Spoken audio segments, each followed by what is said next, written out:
Uh-oh, is it that time already? What's up, one and all? Happy Monday. Hope the week is actually treating you well and isn't off to a vicious and tedious start. We've got a fun way to kick off the week, though. As always, back with more of the Midweek Muster. I mean, we just keep spoiling you guys. It's almost like there's still double the weeks left. And you know what? A fun way to always begin the week, I find, is with this lad. We're going to be kicking off with B versus Valdemar. That's right, opening set. After that, we'll be looking in on probably Core versus Scatterbrained, I think would be the goal here. And then we should be able to get into the quarterfinals of that immediately afterwards. Elsewhere in the brackets, I believe we still have a bunch that are to be played. Dumu series, Beasties series, I think maybe CSO series as well. We'll likely look to check in on Numan and Kiljardi, see who won out there.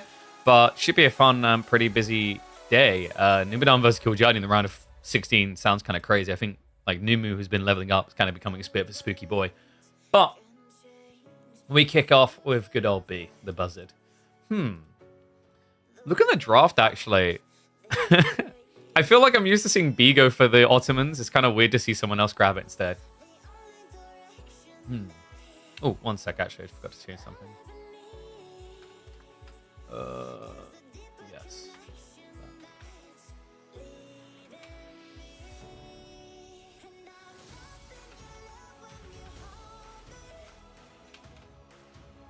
Alright, there we go. So, I'll be keeping an eye on if some series start to jot in across the day so we can actually like rush to it and catch it live if need be. But that'll be the flow of things. I'm waiting on one or two people to drop their drafts so it's easy to actually follow up on their series. Reminder to players, you are obligated to drop your drafts. If you just start failing to do so, I'm going to start penalizing because we're grown-up adults. We're capable of posting a draft. Thank you very much. All right, then. That in mind, though, it's time to watch a batch where we're basically just going to get more pro scouts. I think that's the skinny of it. I mean, I'm looking at his picks right now. 3 out of the 4 for B are pro scouting civs for most people. For him in particular, I know that Japanese is also a pro scouting civ. No cap. He legit likes going for pro scouts there. I don't know if that's... Dude, I still can't figure out the coloring on this camera, man. Whoa. That's like over contrasted now. Big time. Yeah, feels like a bit of an enigma with this thing. We'll get there eventually. Yo, what is up, Archer? Thank you very much for the resub, mate. Welcome back to the Swarm. Perfect time to begin your day, not having to worry about ads. Smart lad. I respect that. All right, so I don't know. I'm going to probably like talk to the Elgato guys and figure out if I've just done something wrong with my settings. I feel like the camera should be capable. It has been. Like, there's certain times of the day where it seems nice. Maybe I just need to get rid of all the outside light bleed, but like it shouldn't really be impacting it that much. I also need to remember to turn off that freaking Windows deconnect sound. I don't know why. I think it's probably my controller, because I got a controller plugged in, because we've been playing a bunch of Monster Hunter Rise at the moment. In prep for a certain new Monster Hunter on the horizon. I'm going to be reaching out and seeing if I can actually get a key sent for that, fingers crossed, from the devs to give it a check-in, because I actually did quite enjoy Monster Hunter Worlds when it came out. I think I logged like 70 or so hours in it. It was a good time. I had a few friends I played it with, and then they moved on, so I kind of stopped playing. But we got pretty far. I think like tier 15, which is quite high. Definitely was at the time. What's up, Goose Jack? All right, guys. Should we get ready? Should we get underway? Let's do it. If the game... There we go. Dude, that was quite delayed. What the hell? I was like, OBS, are you okay? We require GIM. Ladies and gents, welcome back to the channel for more B action. Dude, this guy is always a joy to watch in these weeklies, and this is going to be an interesting matchup, actually. Like, he always goes for his Japanese when he can have it. When he doesn't get it, he actually goes to the Ottomans instead. Funnily enough, in this game, Valdemar on the other side is going to be Ottoing it up on Prairie. I quite like this civ into Japanese. I think it performs very well on a map like Prairie in particular. The Sipahi rush should be incredibly effective. We're going to begin with the spears, though, so we already got the stone gathering to drop the melee skill. Other side of this, I mean, we haven't seen Japan on this map yet, right? Like, we have to remember that Prairie, last time this was in rotation, pretty sure that the DLC hadn't been released yet, if I'm not mistaken. So, you know, Japanese, Byzantines, starting to get like a new look in on what is usually a pretty exposed map. In theory, Prairie should be pretty good for Japanese. I think you are still susceptible to the outpost rush, though. And I'm curious to see if that's what Valdemar wants to commit into. It looks like not. He's only got 1 on wood. If this was going to be the full outpost rush, you'd have probably 3 on wood by now because you need to rush the racks at 100 wood and then start pumping spears. A little bit surprised, actually. I don't know, man. I think against Japanese, surely an outpost rush is just a given on this particular map. And Ottoman's definitely capable of spamming a particular timing. Maybe he's a little bit paranoid about the Dark Age Samurai. Because you have to remember that recently the Japanese did get a buff to their racks cost. It's now only 75 wood. So, in theory, if you try to rush them with a massive spears, you'll be met by a massive samurai.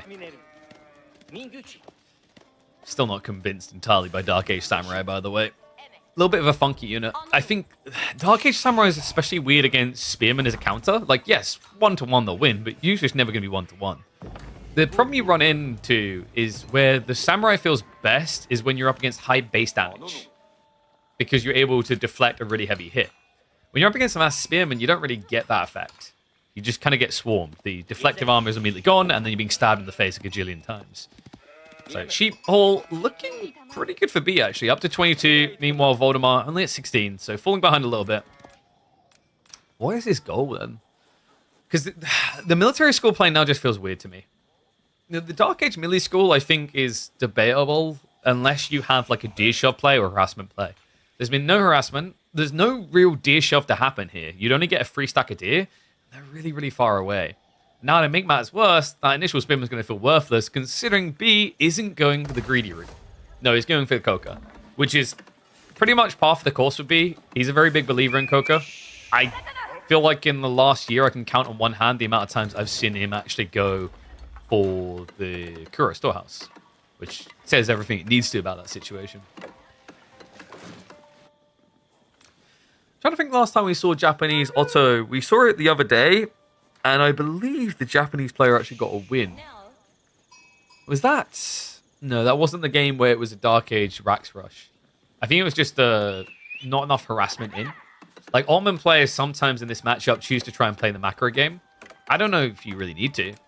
Like, maybe things have changed now with the Rax cost reduction. Theoretically, your opponent can contest you. But, like, my feeling has always been in this matchup, my sentiment has been, like, Ottomans with Sapahi and the meta are almost unbeatable for Japanese. So, Spin Poke coming in. So, Valdemar, this is why he went military school after all, but... He's forcing out the time. It's good, right? This was a unit that was for free. But it did slow down his own tech timing. And it means that he's not quick into things like Sapahi. By the way, I think this is probably what changed about this matchup, where the Sapahi play isn't just an immediate win now that I think about it. Because we did definitely see this matchup, and the Japanese won. I can't remember who it was. But the thing that changed is back in those days when Japan was first introduced, it was Kuro. And Kuro just sucked into Sapahi. You just died. But if you're willing to commit quite a lot into Koka, then Shinobi can destroy Sapahi, Spearman, etc. They make gold spawn further away in this map? No, it's just always been variable and not reliable. Like you can see here, it's kind of touching the rim, whereas over here, it falls short. So unfortunately, there is a little bit of variability when it comes to Prairie. We've actually seen people whose gold veins have spawned like here in range of the TC. So it varies. Which is not ideal considering the concept of the map. That is an ideal amount of sheep, though. 28 sheep? Are you kidding me? Dude, this was 1 scout and 1 scout. And meanwhile, Valdemar only got 13 sheep. The hilarious part is, despite this, B is still going to be going pro scouts. We warned about it, right? Look at B's draft quickly. Have a quick ganders. Every single pick he has, he will pro scouts with. Mark my words. Not many people have been going Japanese pro scouts, but B has definitely been a consistent one amongst them.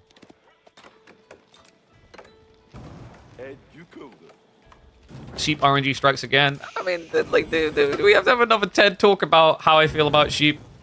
I genuinely overall think that, and I hope we fix it eventually, and in years from now, we just say using that system for so long was a mistake. I think the RNG of sheep makes for a very unfun game. I know we like to toot our RNG with our map spawns and how it makes the game more amazing, but I think we can all admit, like, you know, in the extremes where you say you get 5 sheep off the map, you can argue the person scouted badly, but sure, but sometimes it's just not that. sometimes you don't even care if that's the statement that comes your way. Like, for the game to be over at 4 or 5 minutes because you scout badly is a pretty rough experience in general. Not one that really invites people to keep coming back for more. Yeah, like, I still remember the most infamous example was Wham versus Dimu, HRE mirror, French pass. And Dimu got, I think, 5 sheep, and he GG'd at like 7 minutes in. Because the game was over, right? Like, especially in the mirror, he knew he could not keep up. He'd have to make a farm transition first. He knew he'd be slower in his tech timing. The relic race would fail. You know, it was pretty much kind of a linear fashion at that stage. Now, you can argue you still have to play it out, and we talk all this time about, you know, it's one thing to have a draft advantage, etc. It's another thing to play it well. I think one of the most suffocating elements of Age of Empires 4 is losing the sheep game. It's, out of all the things I could think of that could impact your game state, is possibly the biggest impactor that exists, that could just happen and give a win over, if that makes sense, right? Like, obvious things such as having 20 knights and A-clicking into mass spears, not paying attention, granted. But we're talking things that, like, are very limited in terms of your control. Shenanigans on the board, by the way. Shinobi are getting stabbed down slowly here. The Scout's going to recommit, so that's actually not too bad if you can get sniped, but fails to commit the final A-click there. Yeah, Valdemar. No. He's getting too cute with the A-clicks. That was twice there that he cancelled his stab. I think he's panicking because the Shinobi have a quicker attack speed, but I mean, you just got to respect that, know it's coming, and then dish the damage. If you're going to commit, right? Because if you don't, this happens. They walk away, they heal up. Next time, you're at half HP, and they're at full. We do at least have the Imam points, so this is the expected follow-up. And one thing that is missing right now for Valdemar is a meta. It would be worth just rushing one at this stage, because you're kind of limited on time here. You can see B, he's already starting to stockpile up. Yeah, and so much zoning as well. The amount of value he's got off the map now to play onto Deer. I mean, the Sipahi will be able to intercept a few, but debatable you're going to be quick enough to stop B getting enough for it to have been a warrantable play for the Japanese. Do you see what I was talking about with this matchup? Like, the Koka kind of changed everything about it. I'm not even exaggerating when I said this used to be a dominant matchup. I think a lot of players just keep getting baited against Koka, though, and they don't rush archers first. They get a little bit too obsessed with the Sipahi. Speaking of which, Raid is going to at least get 1 kill, but expensive with the losses. Hasn't really slowed B down at all. And all of a sudden, Valdemar's choice to go archers isn't feeling so great. No. Can we... Oh my god, no, again! Please! This is getting painful. He keeps cancelling his attacks. That is the 3rd time now. So, you know, the good news for Valdemar is at least this wasn't about sheep roulette. I mean, he's kind of just losing the game before he's even out of sheep. And, oh, no, it's happening again. Well, it's accurately named. It's definitely not false advertising. It will equalize the game and give Valdemar a shot here, I guess. Temple of Equality now on the way for B. Valdemar is starting to stockpile resources, but you can see he's still trending more Sipahi. Some of that, of course, is in the passive, but some was active as well. This man is obsessed. You know what, though? Like, they just nerfed Floating Gate. So if there was ever a time to justify Temple of Equality, it's now. They didn't buff Temple of Equality. Like, this is the weirdest thing with the Japanese changes. They nerfed the one good thing about the Civ. And then didn't really give it anything else in response. I know people can say they gave Rats KP. Yeah, but they didn't really buff anything about the Rats units until you're in Hyper Imperial Age, where like Elite Army Tactics is a bit better for owning Bagisha now because melee units don't get extra armor. But that's so situational. Like, that's like saying Ottomans are OP when they've got 15 great bombards. Like, okay, but how are we getting to 15 great bombards? Can you guide me on that path? Same with the mass owner Bagisha late game. Like, how do you get there not dead? So, tech up complete for B. We even have the Fudasashi now coming in. Interesting. He hasn't touched the berries yet, actually. He's kind of optimizing it, right? Because he went Pro Scouts into survival techniques that gave him a really, really good gathering rate. And it would have meant if you went berries too quickly, like, you're not really getting a quick gathering rate compared to the deer. But now with Fudasashi, it actually buffs it up further, right? 75% better gathering rate on the berries, which exceeds 1 food a minute. Someone who isn't happy to be on the berries. Oh, no. Valdemar is about ready to pull the trigger. This is clearly going to be a Mehmed Imperial Armory. Honestly, I wish more people would be going for the Vizier point build, right? Where you go for the Istanbul Imperial Palace. I think there's some merit behind it. The problem is he doesn't have enough food to maybe go, for example, into the... I'm going to have to get used to the bloody name now, aren't I? The Akinji, formerly the Cavalry Archers. You need a lot of food and gold for that. Well, nice blocker. Does at least stop one of the relics from coming home. But there's plenty more monks where that came from. And also the Mountain Samurai are already out in force. Umabanam are getting added in. Ah, yes. The fight the Sipahi can win. Ah, yes. The fight the Sipahi cannot win. Well, that escalated quickly.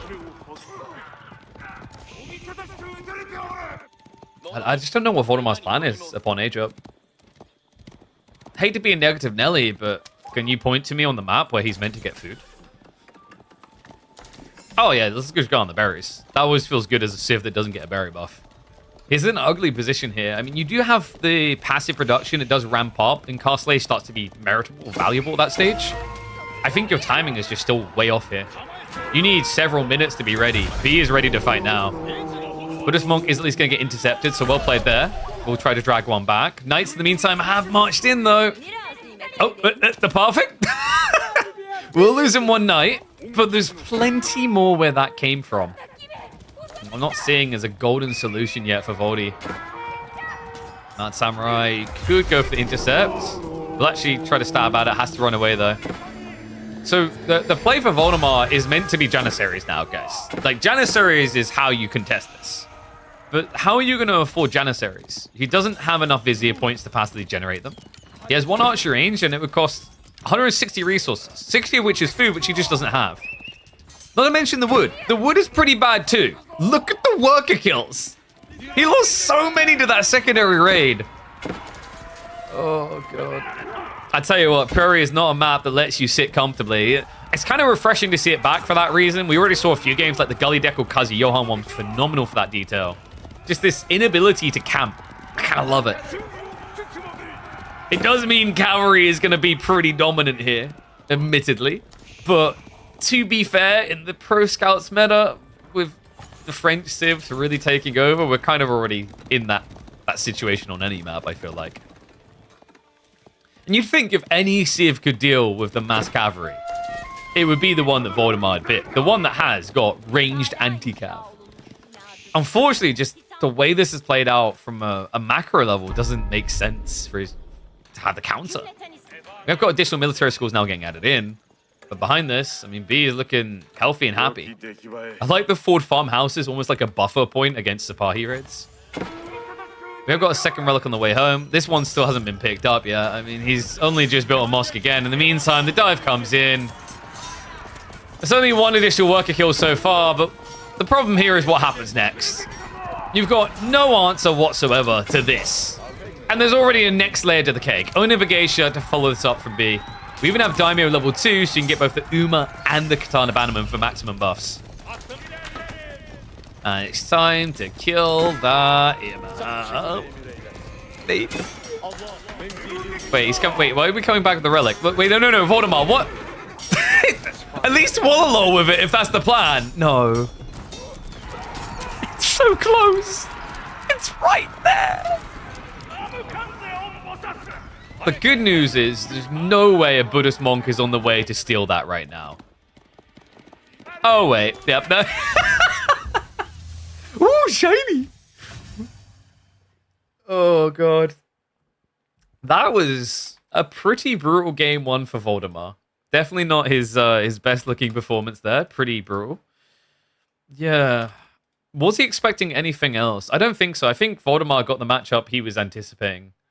Like, what's the alternative? I mean, it could have been French, Jean, or Japanese, I guess, in his mind. In theory, like, Ottomans can deal with any of those. I get the logic behind, like, Jean should be the easiest to deal with, though, right? You just outpost your gold and you go castle. But the whole logic there is meant to be all three of these civs are going to do knights, so I will just look to scale into Janissary. But we see the issue, right? We see how the build changes when you introduce the shinobi. Just kind of wrecks the entire plan. So we'll see if the plan gets better for Voldy in game number 2. We've got Byzantines versus Jean next on Frisian Marshes. Oh, whoa, no, I'm going to have to go and flip that score. Going to have to work a little bit harder than that to get a point on the board, okay? We don't hand those things out for free. No.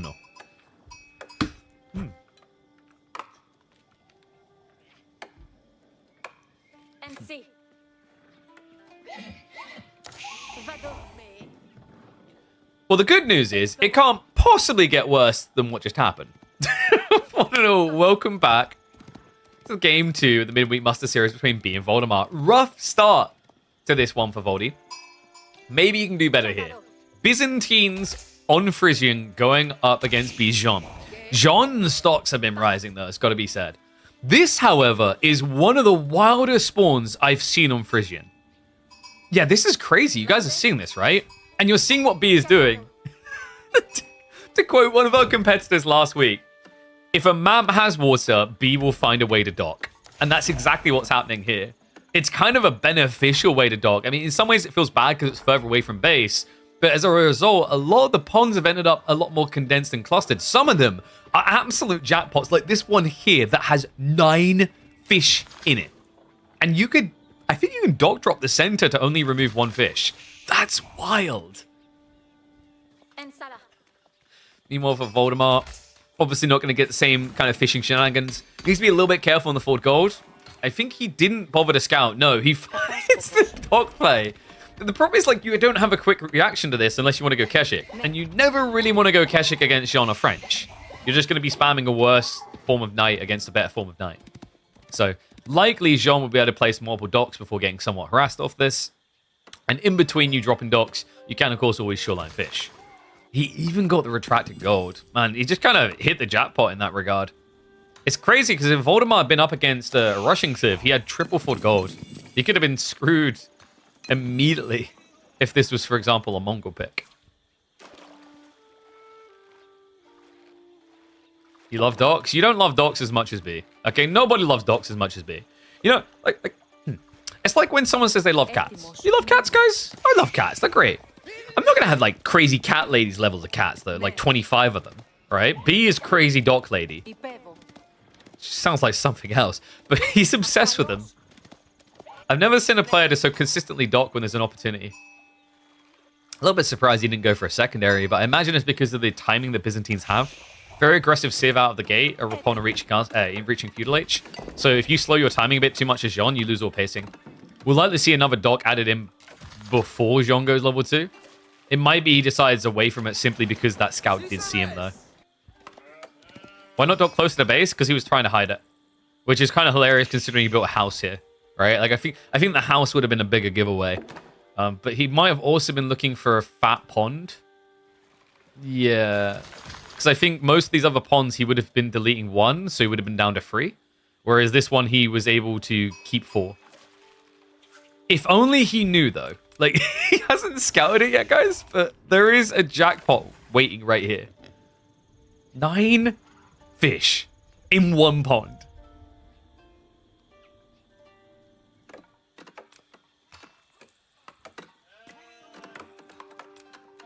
You love big French dogs? Good, because every French picker is a bit wonderful person.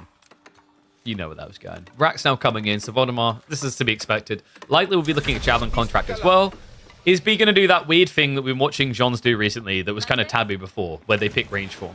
It is funky to do. I've been seeing it work because of the way the dynamics play in the fights.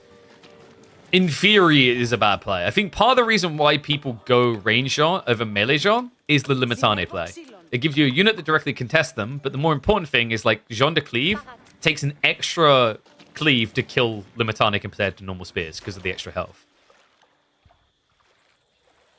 No, these big ponds are not always here. Like, we said this at the start. Like, I'm double checking, by the way. Yeah, it's European temperate.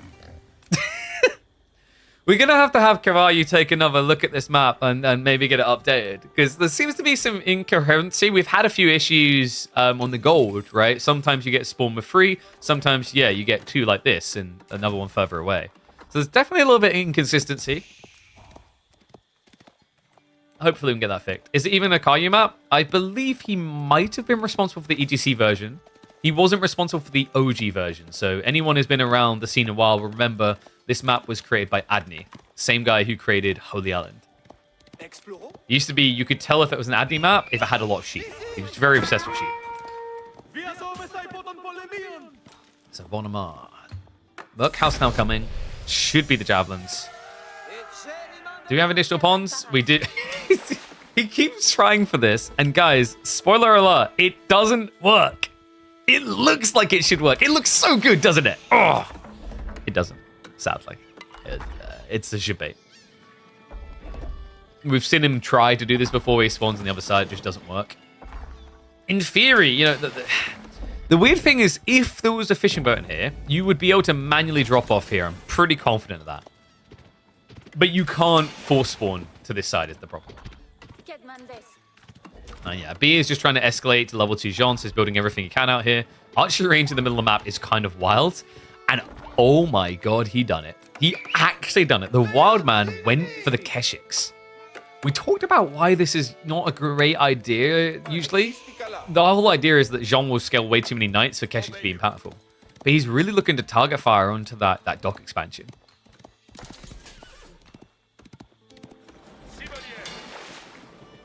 So extra fishing boats coming in. Even the mill as well. He's gonna... Okay, one's if you think Jean is gonna die before she gets level 2. Because the Keshiks are coming out in 10 seconds. There's no way, right? There's no way Jean would die before she got level 2 here. He's gathering the D. He's built 2 docks, an archery range, a house, a mill. Like, this has to be level 2 before death. I don't know. I'm not entirely convinced. You have to remember there was a lot of running. There was an absurd amount of walking. So Knight's in play here. How did Valdemar do on the sheep? So B's down to 17 sheep. Valdemar done much better this game. He's at 24. Admittedly, there's less food gathering on land for B. But that's now being rebalanced by the fact that obviously Valdemar would have moved across the berries. So he definitely won the sheep game here. And we could tell that by B's odd rotation. It wasn't exactly what you call clean. But there we go. Range John in. And Valdemar, that is less than ideal micro. That is wasteful. I mean, the Keshiks are on the way, but there's already 2 knights here. You can't win this fight. You can maybe snipe a knight. John will need some assistance. Oh, B gets baited in. That was actually really well played by Valdemar. He forced the fight to get the kill. But in the end of the day, it should still be at least one of these Keshiks going down. No, you got to be kidding me. 6 HP and he gets away. This one should be dead with the Divine Arrow. No. Okay, so this is really cool for Valdemar. There is one petit problème. How are we healing? Technically, you could go and just hit the docks for a while. That's your best hope. I think that's actually what Valdemar should be looking to do, because there's no point bringing these all the way home where they'll be standing still until there's another fight. Or dying like that.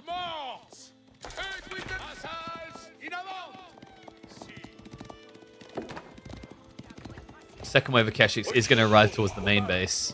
And Valdemar had not scouted it. So he's now only getting the bad news that it's a backspawn gold.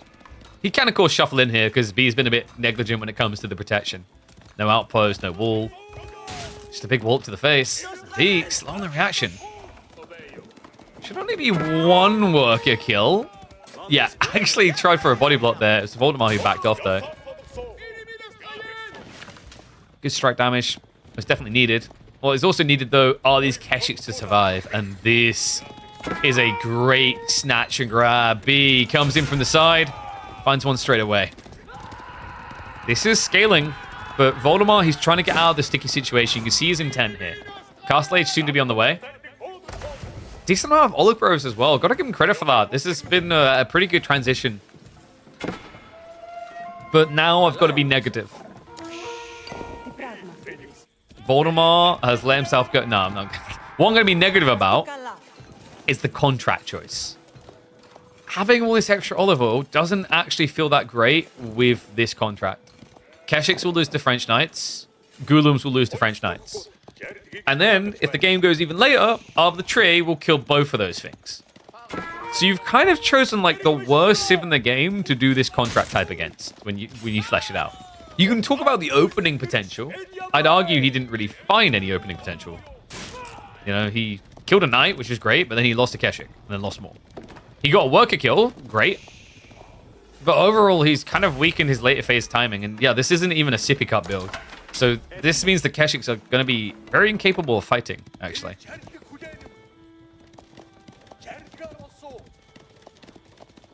$20 sheep under TC and already X farms. I mean, that's the weird thing. I'd understand it if it was javelins or lombos. I'd 100% understand. If it was Silk Road, I'd be on board with this because you get javs. Scale javs is great against Jean ranged and Jean archers. And then on top of that, you have the camels to debuff the knights. It's the perfect logic. But for the Eastern contracts? I don't know, man. I think someone needs to get Valdemar a compass because it feels like the Southern contract because this one's going down. Keshiks try to force the fight.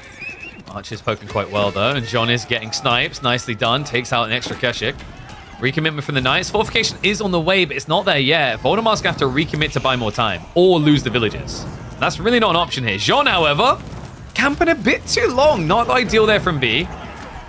Villagers will be able to get away freely as a result of that. This would be the good time to save the outpost, Valdemar. This would be a really good time to save the outpost. Voldy. B, he backed up way too much there. So tech out complete. B's stuck in H2. Hasn't really done any real damage. Not enough to commit to a dive now, right? With the fortification in on the outpost, it's pretty safe. Even leaves one repairing. Did over gamma and gold, though.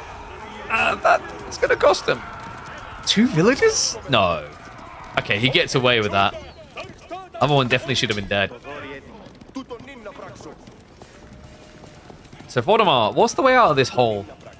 I think crossbows is actually pretty important now. It feels rough because your opponent does have archers. I get it, but without crossbows, I just don't see you really clearing these knights quick enough. You kind of need to, because if you allow B to keep scaling knights, we know where this story goes. We've seen it a million times with the French. Royal Institute is just guaranteed at that stage. This is pretty suffocating, man. I think the spawn is kind of killing Valdemar. You could argue, like, did he adapt to his spawn, right? Like, you know, seeing his situation, did he try to aggress? He did. And maybe that's part of why he went for the Keshik, because he understood the golds were going to kill him. But now, finally, we are getting a few crossbows coming out. Just feels like with the gold lacking, it might not be enough. I'm kind of surprised, actually, that he's going for a monk at the same time. That would be, like, what, an extra 4 crossbows.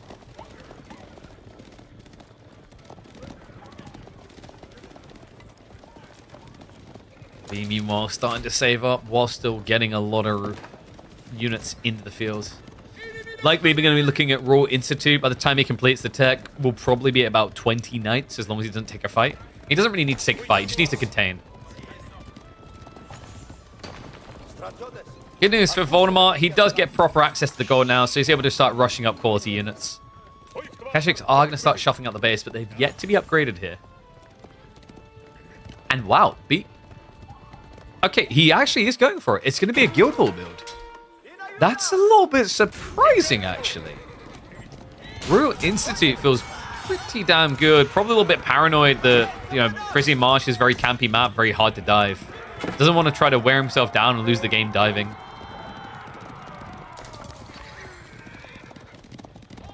Does mean Valdemar gets some presence in the game, though. Relics now already on the way home. Keshiks are drawing a lot of heat. I think for Valdemar, he just wants to check if there's fishing going on with villagers, but also to see if there's actually any trade, right? You're always a little bit suspicious that trade might be coming out when you're up against French on this map. We can see there's no trade. There is, however, a grand migration of villagers out to the corner. Is this for the deer? Or does he go deeper? It'd be kind of ballsy to go deeper, but there is a lot of food on this screen right here, guys. Remember, there is... what was that? 4,500 food and then another 2,200. So on this one screen, there's 6,700 food, which is bonkers. That's more than you get on double deer stack. Oh, Okay, he's actually just doing it for the gold. Yeah, that makes sense, right? The other one's pretty forward, and he's against Keshix. Pretty risky the way he done that, but in fairness, you know Valdemar can't really have that many Oliver mercenaries. Not at this stage, anyway.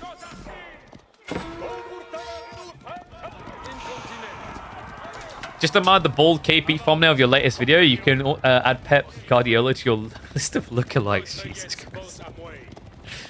Yeah, soft on that one. That was a pretty good one. It reminded me of the... I like that because it reminded me of the type of thumbnails we used to do where we'd like put Dimu as a... I can't remember which character we put him as. I think we put him as Alexander the Tsar from Civ. We've turned Viper into Diva from Overwatch before. Ah, good times. Good times. That one felt bad. I done that one. I was like, have we just sexualized Viper? Poor guy. Oh my... Well, he does know about it. V has done the thing. And oh my god, oh my god. Wait, did he find the spot? Or no, I think he just deleted and rebuilt. I think that was the delete and rebuild. No, wait, it works! Dude, it works! He found a way to make it work. I'm impressed, man. Little raid's coming in. That's insane, it works! I don't know how he done it in the end, it shouldn't have. But B, he got both docks to allow him to spawn on either side. That's sick. Double value. Jean, in the meantime, has gone down.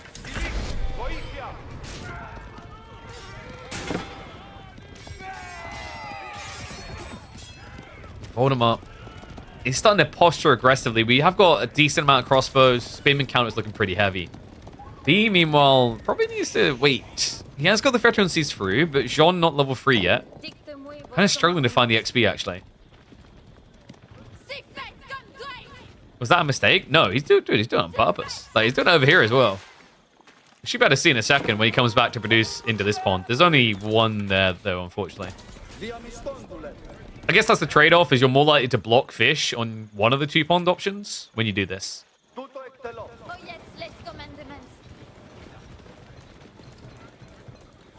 So Valdemar is stronger right now. I'm a bit worried about time. I don't think it's on his side here, not with guild hall ticking, not with the fishing everywhere at this stage. Still shocked, by the way, that B never went for this. He's barely scouted it. I think that's the problem. He doesn't know just how big that is. Keep in mind, archer ships can be big. What could be even bigger, though, is a demo. He should have baited him to commit. B defending that actually freaked Valdemar out. There was a missed opportunity there. Demo ship is now going to be hiding amongst the fish. I think he knows at this stage. We don't have the additional boats coming out here yet. So we won't be able to show you it in action. Meanwhile, Valdemar now having to take big risks with his own economy, shuffling out to the middle of the map. And Springalds from Valdemar. Wait, what?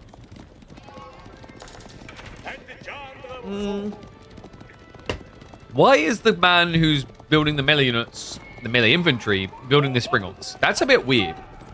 Springalds did get buffed quite a bit. Base damage increase, hitbox increase. Like, they're more generalist units now, but they're definitely still meant to counter melee infantry. Speaking of melee cavalry, little raid coming in from Valdemar. Wait, did he just switch targets? Yeah, he did. Okay. The good news is B is not reacting to this right now. He's a little bit distracted, so some good chip damage in. Voldy increasing the worker kills. Now, some of these aren't him. You have to check the docs, remember? So 3 or 4 of these were deletions by B. But it's still adding up on land for sure. Like at this stage, it's what? 53 economy on land to 59. So 6 worker kills.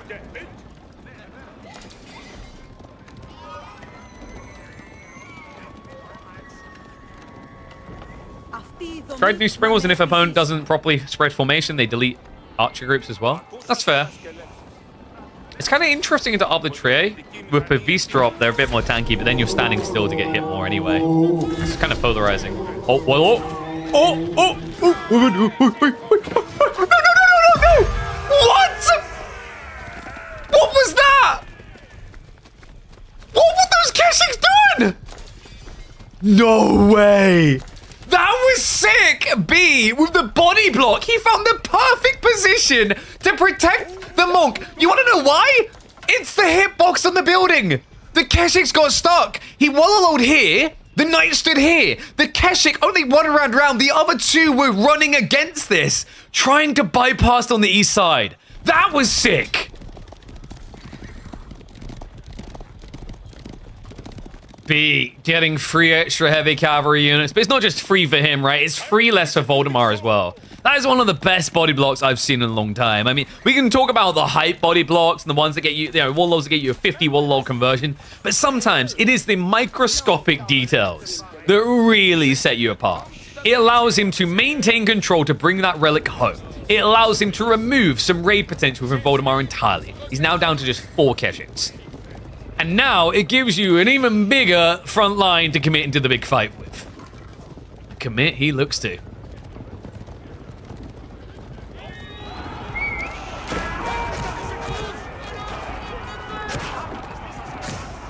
Springles are going to be a little bit annoying. He will look to back away.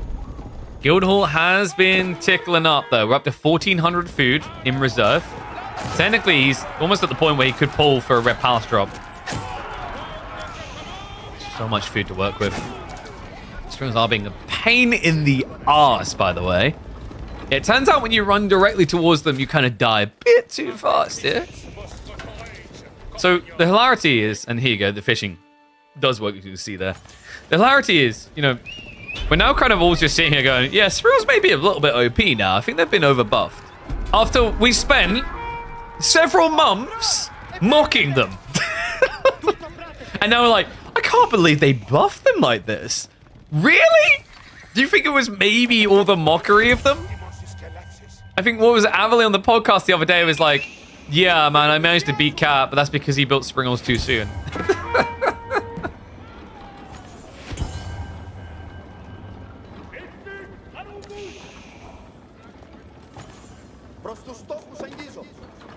Greased axles now on the way as well. Gotta make sure those bad boys move fast. If he gets Imperial Age, one thing that you have to keep in mind is shutter triggers. Right there. See? Better range resistance and increased attack speed. It's no joke. Definitely adds up on these units. The other interesting thing, by the way, is remember, because you're playing Jean, with the consecrations, you're able to decrease the cost of these. He's only paying... Look at that. This is ridiculous. He's paying 187 resources per Springald. So, if this thing is better than 3 archers, it's worth it. And it's definitely better than 3 archers. I love this, man. Louis was the first to innovate on this. You guys remember back in the days when Jean was starting to be explored, Louis found these really sick siege builds involving mango spam with the discount. And now look at the evolutionary state. Jean with mass Springalds. Knights need to be careful. Not a good fight to commit to. There is, however, a secondary group of knights getting ready to raid. Valdemar's done nothing to really stop the fishing. I think that's really the difference maker here.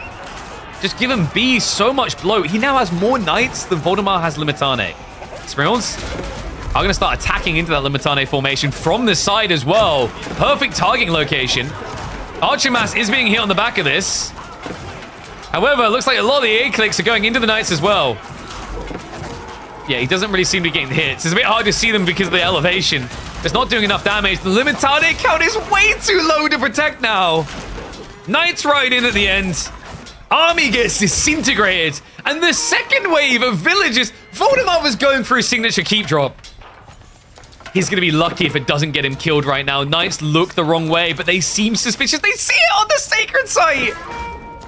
Valdemar, there's nowhere to run. There's nowhere to hide. That's 16 villages in no man's land. And chow time for the Royal Knights. Keep shuffling the formation to get the maximum hit. Good drag there with the scout to try and bait attention. Actually, well played by Valdemar. Are you kidding me? Okay, that should have been 4 or 5 worker kills at least. Ends up being, I think, maybe 1. So Valdemar is still in the running theoretically. However, he has his own problems now coming. Jean at level 3. And B, about to be leveling up on age. He has 3,100 food sitting in that guild hall. Dude, I love the microscopic details, right? That's the second time we've had a minute 1 unit making the difference. The scout there, and then earlier with the knight on the Wallalore play. Just sick all around.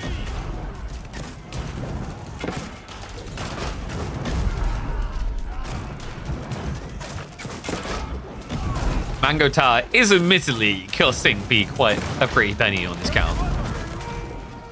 But he will be able to get the capture for himself now. So Sacred Site captured towards B. He's already got the northern and southern one rather, and soon the northern one. The other problem now for Valdemar should be food, but luckily for him, he's got that sorted. The bigger problem is going to be gold. In some ways, he was actually fortuitous that all 3 gold spawned next to his base. Otherwise, he'd be playing a lot wider than he is right now. We do have 2 TC. So Valdemar, you're given enough time. Could look quite favored here.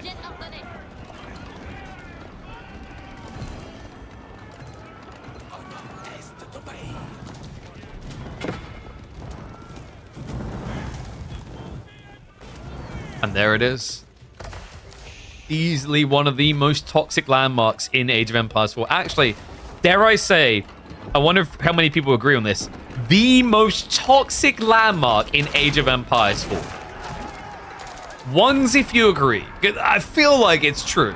I can't think of any landmark that feels more disgusting to have to fight into. Not even Berkshire. The flash coming in. The Limitane may have overcommitted though. The swiggle shots! They're hitting everything! Oh my god, B! He spread wide to guarantee the damage was limited in return. And that is now 2 wipes too many. Valdemar an age behind. B a whole army up. The only thing between him and victory, that castle drop from Valdemar, but that only protects a sliver of your base. What about the farms? What about all the groves? The lifeblood of your economy. Oh, I feel like they're going to be dead. Jean de Blast also in, so you actually can just blitzkrieg through. And that is going to be curtains closed. B, an insane game number 2 to get the dub. And I think a pristine example of just how you can min-max the value of your pawns. Polar laws as well. Oh, man. What a sick game. That was a really cool game.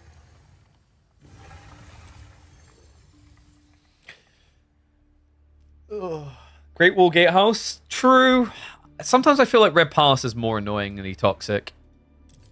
So. First series of the day done. I think that game is uploadable for sure.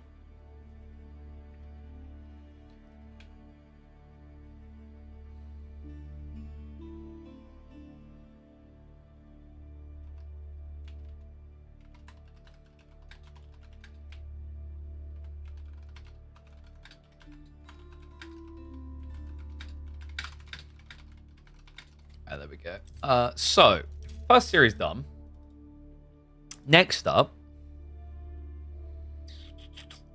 we can have a look at...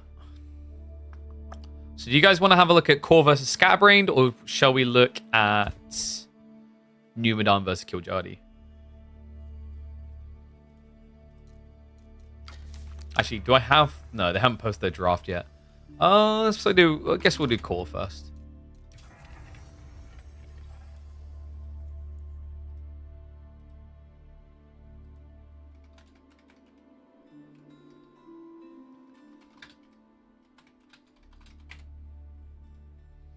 You're watching the Masters Winters, and I'm really disappointed I have not seen anyone call Lakeside as the pants map. I know, it's outrageous.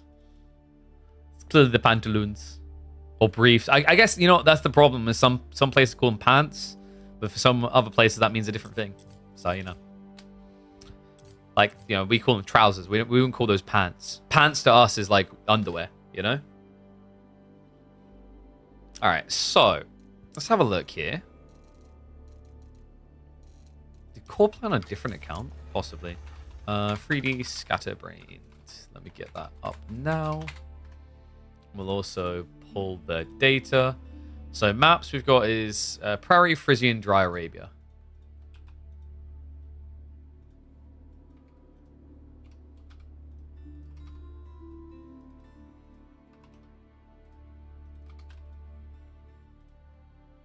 There we go. Okay. Wait, Juji and Byzantines both on one... Chinese getting through? Okay. So, I felt like a few weeks ago, HRE would have always made it through instead of Juji and / Chinese coming through. It's kind of wild, actually. Let's have a look, though.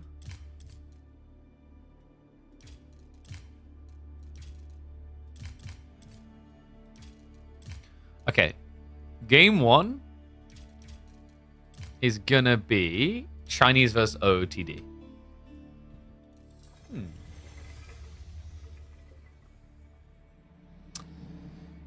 I mean, China is gold, right?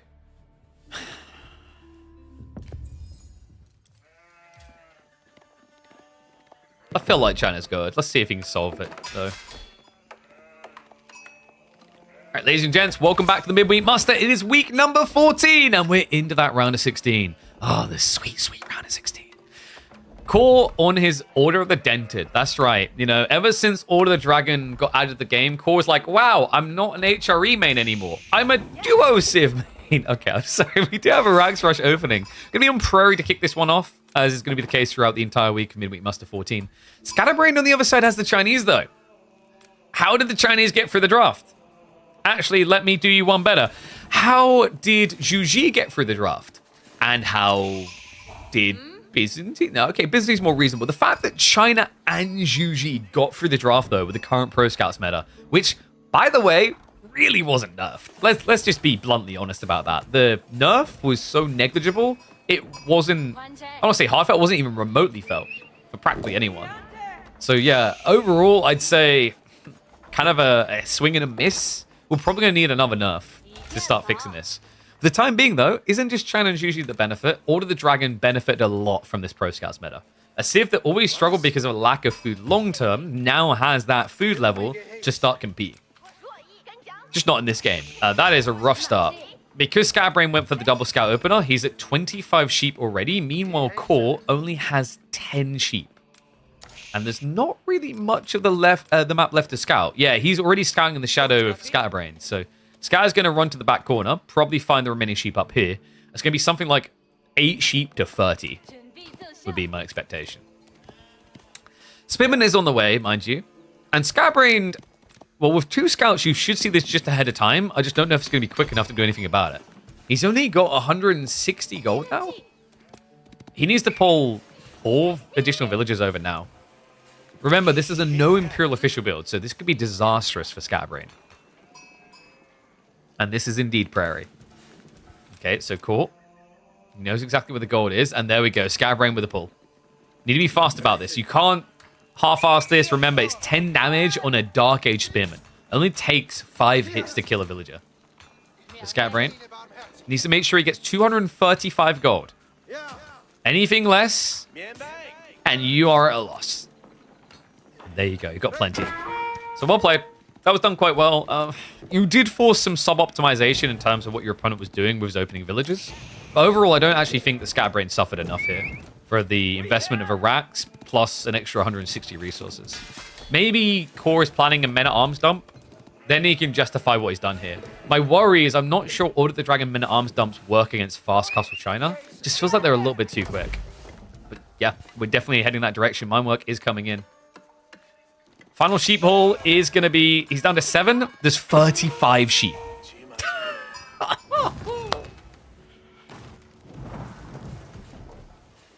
I know, right? I kind of like Prairie being this green. They chose... Okay, so there you go. People wanted this green. Asian subtropical is how we got this.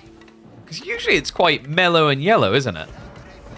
Clearly, I don't know. Clearly made the lobby. He's like, Scatterbrain likes yellow. I can't let him camouflage into the terrain. Let's go with the Asian, what was it called? Subtropical.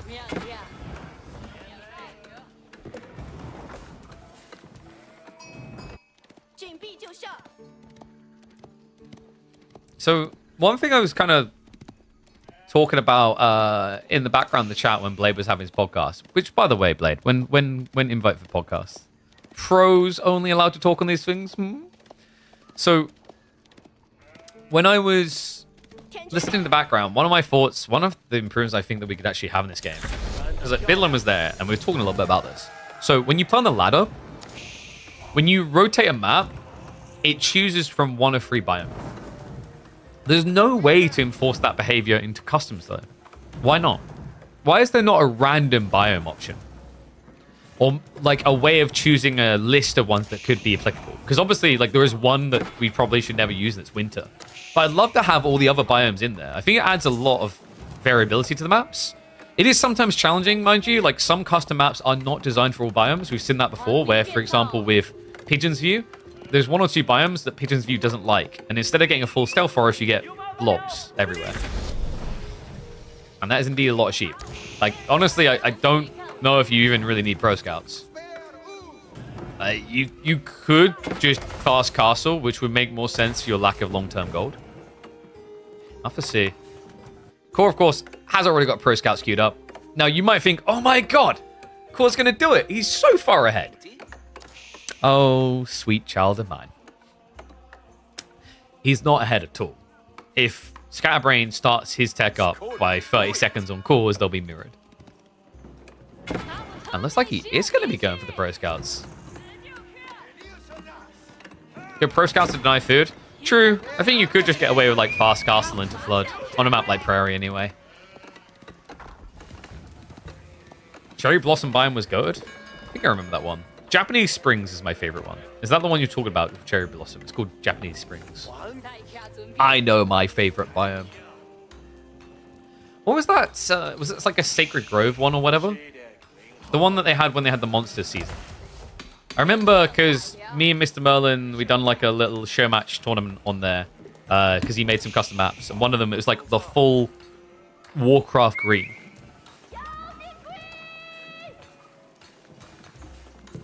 Have we seen a meta change since the patch? Not really. And that's to be expected. A little bit of experimentation with Japanese.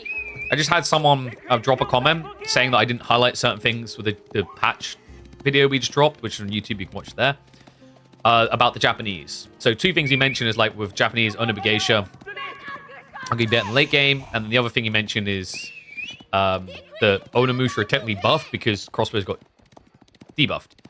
But the reality is crossbows are still better than Onimusha. And then the other detail is like too late in the game for Japan to really matter. But we'll talk about that a bit more when we have a relevant series. Time being, Order of the Dragon shenanigans. Kind of like that he went for the boar. It's pretty ballsy though, and I love the pivot from Scatterbrain. He isn't going for the pro scouts. Love this. Think about what's happening here. Core is slowing himself down so much to play pro scouts. You already have enough food. You're sitting on plus 30 sheep here, which means you've got 6,000 food. More than 6,000 food sitting in your base. That's enough to blob lances and Castle Age. Just a great read by Scatterbrain.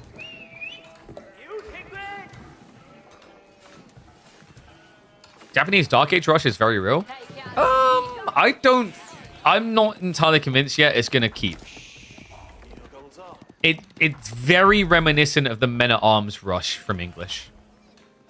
Like, yeah, cool in theory, but like in practice, like at a high level, think about the Dark Age Men-at-Arms rush from English. It was cheesy, and then people figured out how to react to it. So think about the Order of the Dragon Feudal Men-at-Arms rush. It was cheesy, and then people figured out how to react to it. So I think like the Japanese rush will probably be good for like a week, and then people will just adjust. In fact, we've already seen some examples where people adjusted. They just rush the gold and then don't care.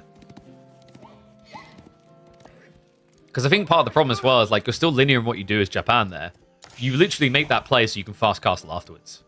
And the sad part about that is like, if you think about the fact that your fast castle is weaker than it was in a previous patch, all you've done is balanced out the nerf to you.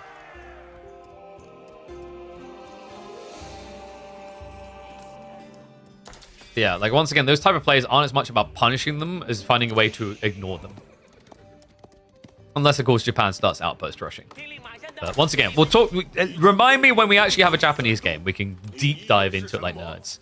Palace Guard are coming from Scatterbrain. Interesting.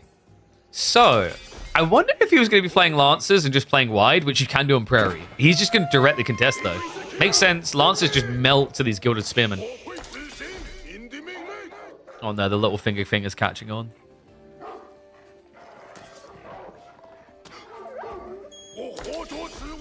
PG are waiting on standby. I think he's waiting for enough to dive in to idle this out permanently. He's going to spring the trap. Makes the move in. No undermesh, though. Yeah, a little bit of an oversight from Scatterbrain. He definitely has enough gold to justify an undermesh play.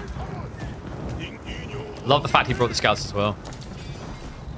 So cool. I mean, he can repair. Remember, Gilded villages are pretty tanky. Weirdly enough, he just bails, though. Okay. So content with what he got out of that. So the boar, he only ate about 500. Not great. Behind the Scatbrain should be looking to go towards the relics now. He's in a pretty big position of advantage, right? Like, he's about to constrict the entire map. So wouldn't be surprised if we see that coming in next. Still no blacksmiths is quite surprising here. And a little bit worrisome. The good and better arms are going to start pumping out from core. Still, this is tricky. This is like having mini lances with the movement speed. Gonna be able to force a lot of idle time here. And also on top of that, core, he never got Steel Dagger. He actually went undermesh, funnily enough, in the Burgrave. No! No, no, no, no, no, that doesn't work. That 100% doesn't work. The scouts were just watching it happen as well. Causing trouble. Almost the entirety of his economy is now idle. And there's just a Congo line of death heading for his base. This is the saddest part. Is the more you kite with the villagers, the more the men-at-arms get kited as well. Oh, this is brutal. You know what? That makes me feel a bit better. Thank you, Cuppers. Appreciate the sub. Welcome back to Swarm, mate. The Swarm is coming here, though. So far, it's only one worker kill, but the idle time is hurting so much more for Core. He's actually having to reinvest off of his Burgrave timing to just get more villagers, more men-at-arms.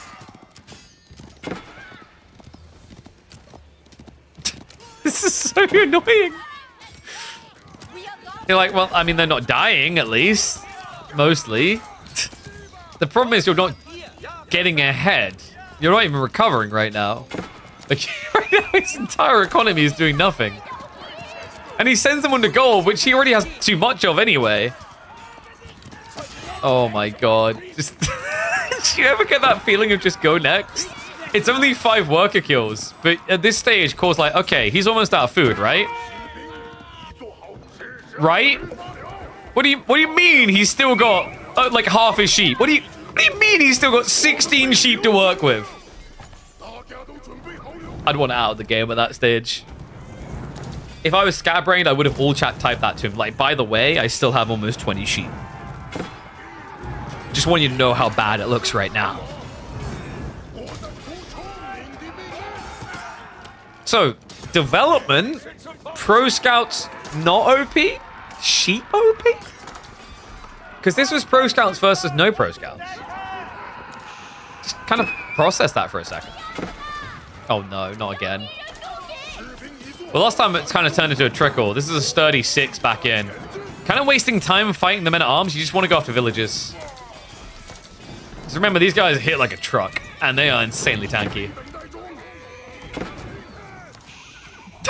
Wait, no, that one, no, the one guy, come on. No. Help. Get him out of this game. Oh, God. I'd say send him to the gulag, but it feels like he's already in one.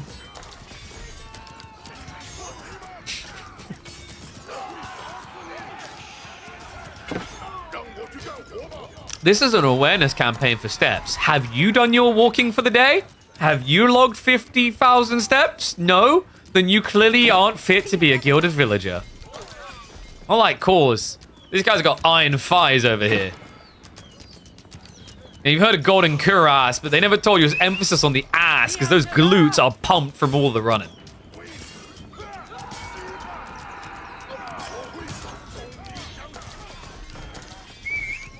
So I think it's fair to say that Core is going to lose game 1. Is that calling it early? I'm not so sure it's calling it early at this stage. I mean, in fairness, Scatterbrain is running out of food, right? He's down to 5 sheep. However, there's 15 Palace Guard in play. He's been killing the men-at-arms. They don't exist anymore. There's only 1. He just queued up 3 more men-at-arms. He has pro scouts, but he can't actually eat anything. Oh, God. Thank you very much for the sub, Devon. Welcome to Swarm. Oh, God. I love the reset as well from Scatbrain. He's like, okay, I'm kind of running thin on my load. Might as well just, like, regroup, come again. There's no way he's going to tech up now if he's been adding in more men-at-arms. Are you kidding me? The Siege Workshop drop right next to Core's base. I mean, makes sense. He's running out of food. We did already say that. Paul's like, oh, thank God we can eat again. Wait, no, not again. Not.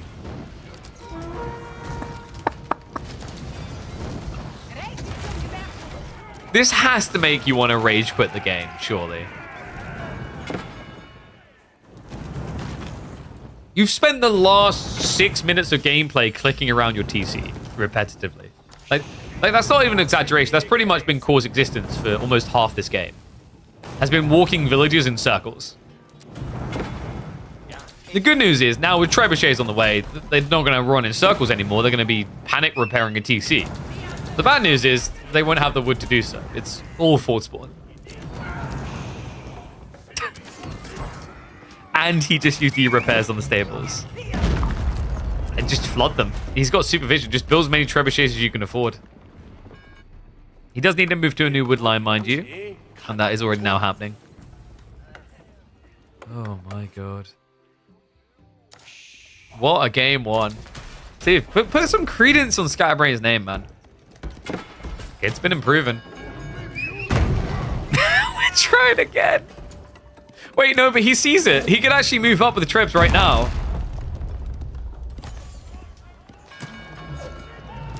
Yeah, no, he's doing it. No, no, God, no.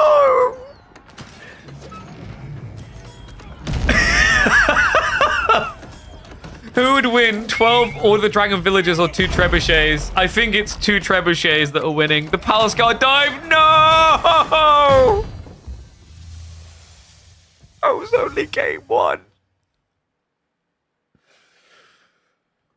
Oh god, that was painful to watch.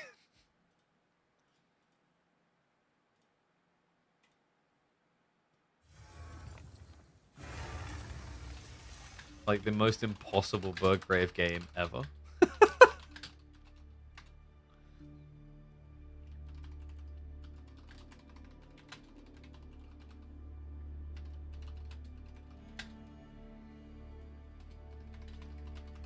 Or is that the most impossible Burgrave game ever, or is it pro plays villager running simulator in tournament?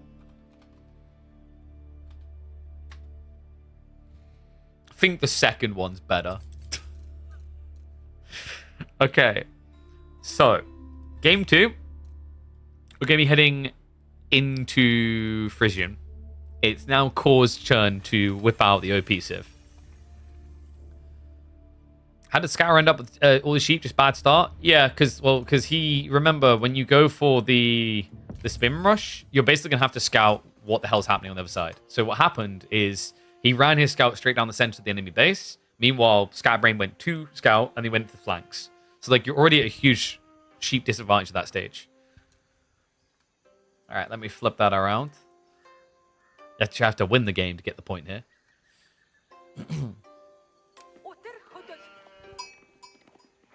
Vulcan Bolt's still a good upgrade since the siege rework. In theory, the problem is it just takes way too long to reach. I don't think it's that great, per se, against a decent amount of siege. But it's like, it's too late in the game to really be a key concern, I think. In most situations, anyway.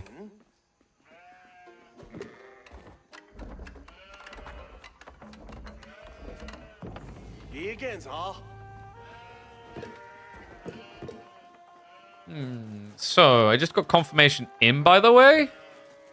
Me and Micah had to forfeit his series, so Beastie's through to the quarterfinals. I believe SAS and CSO hasn't been played yet, though. No.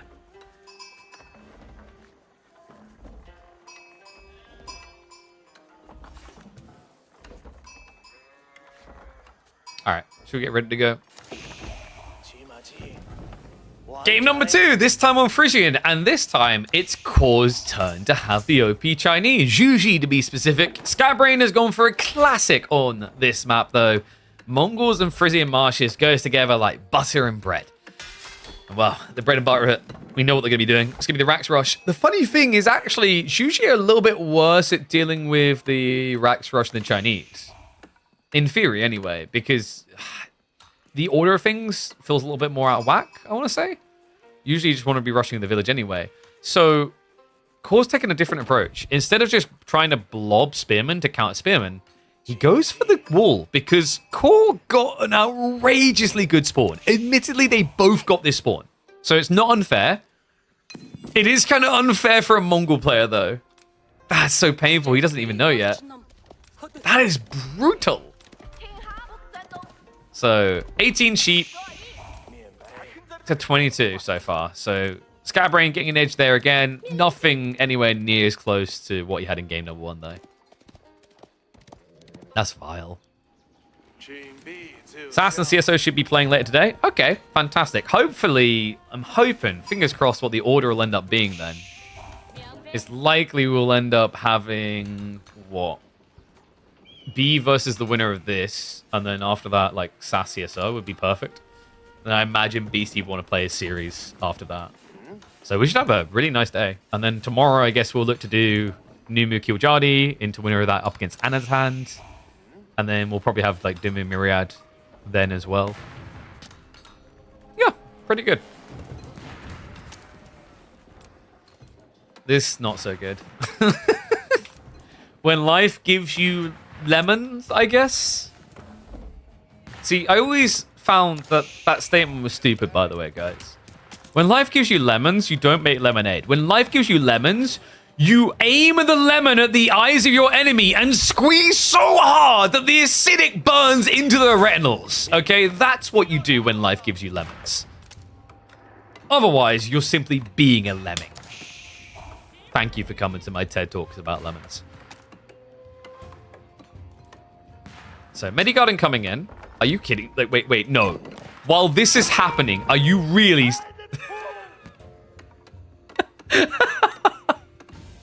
Cause like, wow, it's just all free real estate. So it's gonna get 50 gold, 25 stone. Not bad considering your opponent's trying to like force idle your gold area. We do have the outpost going up, counter outpost coming though.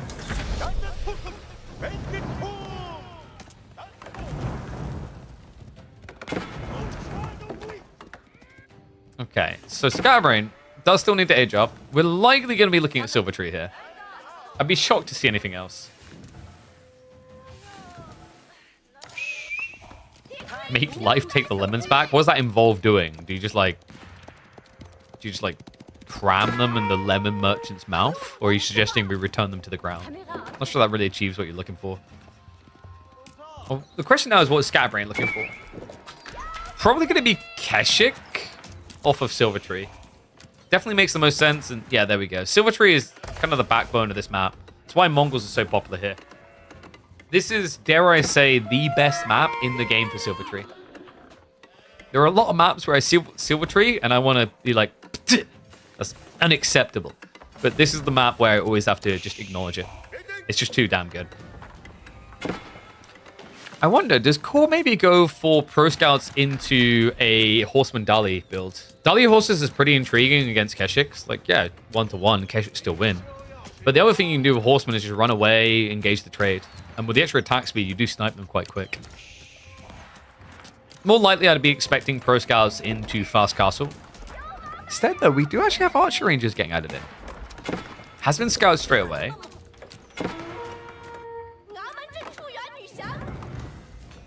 Interesting. So Core just wants to go for a feudal all-in. I guess that makes sense. If you go Pro Scouts Fast Castle, you're going to allow your opponent to scale a lot of trade. But if your opponent's scaling trade right now, Juginu are the king of the matchup. The hardest thing to counter. In fact, we even have the supervision. Yeah, this is just going to be a classic all-in rush, isn't it? 5 minutes in, already pumping the Juke. Has slowed down temporarily, but the supervision is still in effect. So just a matter of managing the macro. Thought Maganai may be coming? I don't think it's just about that. It's also about the TC location. Core noticed something very critical here. Think about the mistake that Scatterbrain made. He chose the Uvu for his TC. He didn't choose the tree line. So you actually just lose this game here. Right? Wood, gold, traders, all of it is just going to get blocked by Juke. The only thing he actually protects with displacement is berries and stone? I guess the deer as well. Which is atrocious. It means that, like, if this Juke hits, you can't build Keshik at all. First one is at least on the way. Core, is he going to be rushing Steeled Arrow here? No, he's just dropping the racks instead. You have a gap, though. Presumably he had to be assuming there would be enough resources to get Keshix. So the fact that he didn't actually have Spim and follow this a bit more aggressively is surprising. He will peel back the additional Zhug before they're lost. But that definitely didn't feel ideal. It's almost like Core got distracted by something.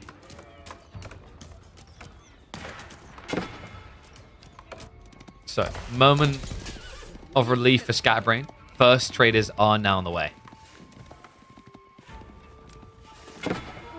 Core playing a very blind game all of a sudden.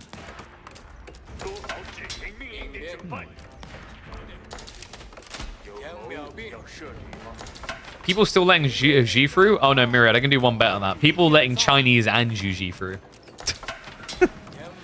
It's kind of wild both of these players simultaneously prioritized HRE as a ban over Chinese and Xi.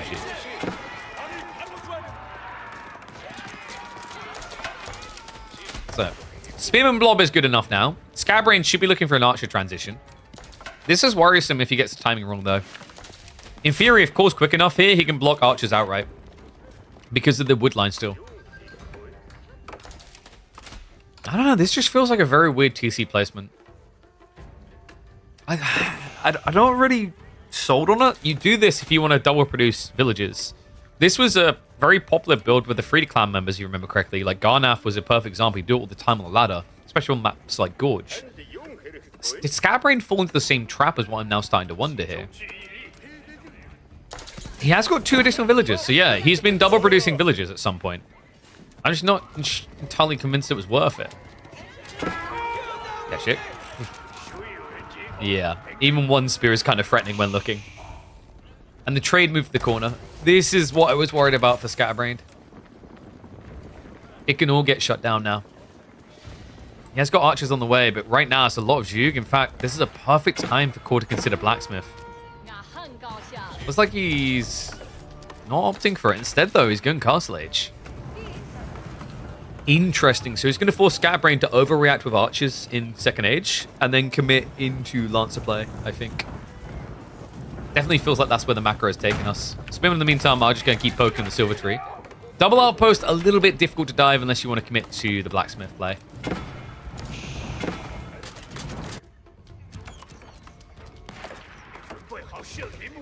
Okay, Corey's coming. He seemed a little bit indecisive for a moment there. I kind of like the full commitment, though. I think if your opponent can't get the trade home, like, you're in advantage right now. Zhug. Hanging around a little bit long there. Attack speed arrow is going to get activated. Zhug is just so good at trading out here, though. Spim and they even get the brace. The Keshix diving in a bit too aggressively. And the archers are just gone. That's brutal. That's pre-stealed arrow, by the way. There's a tricky issue here for Scatterbrain. He's going to struggle without the trade, because what you have to keep in mind here is that he only has double outposts. He can't have too many villages here. Otherwise, he runs the risk of losing so much of his economy. Right now, he's got 20, with only room to keep 10 safe. Spear's still trading out great here. Good micro attempts by Scatterbrain to minimize the losses. You can see the min-maxing HP. But in the end, it's not going to matter as the target fire should be coming in. Yeah, nicely done. So first wave will get cleared, but second one's now on the way. Can't help but feel if Core had just committed all the resources originally, this game would be over. Remember, at one stage he was holding, what, 600-700 surplus resources in reserve.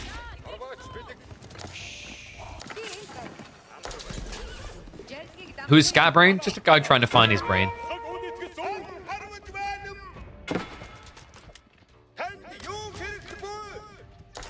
No, please.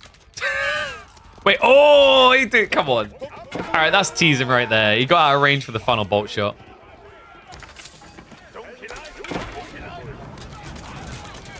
This one, however, will definitely not be getting through. I mean, Core has just locked him out of trade altogether. And now, oh no, that's the worst thing you can do against Zhug. Okay, that silver tree's gone. He's gonna have to fight. He only has 4 Keshix.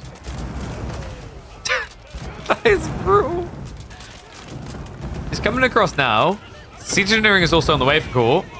We'll have to switch route over onto the Keshix. But he goes for the regrab. Okay, no, there's no way this gets home, right? Not without pack-up tech. gets one final hurl, and it looks like the Silver Tree is going to survive on 650 HP. So it will make it back to the safety of the town center. But nothing about this game feels safe for Scatterbrain right now. This is just uncomfortable, man. The Zhuganu blob is bloating quite aggressively.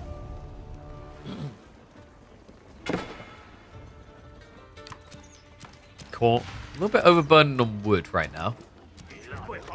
We just going to go 2TC, or is this a farm switch? No, he's playing onto deer. So this is just a very weird miss macro at this stage. Unless... there we go. Okay. So I thought maybe like 1 or 2 rams, but 3-4 rams is kind of crazy. I'm not sure you need that many. Because, like, surely if you just go around the back on the outpost, you kill him. The weirder part is where he's built them. Like, this is the thing that's confusing me. I guess he was a little bit frightened by the Keshiks nearby. So he just wanted to try and play it safe. But this is kind of crazy. So you can send 1 ram down to deal with the outpost to re-access gold, etc. But the rest should be moving towards the enemy base. I guess the problem here is like 1 ram, yeah, should win against an injured tower. Turns out the hand cannon slit has actually been doing God's work. As the 5 spearmen should be capable of actually killing quick enough, especially considering they're only Dark Age variety. Yeah, cool slowdown entirely here. I guess he sees the safer play to be going Castle Age, but I can't help but feel that he was in a perfect position to just end the game.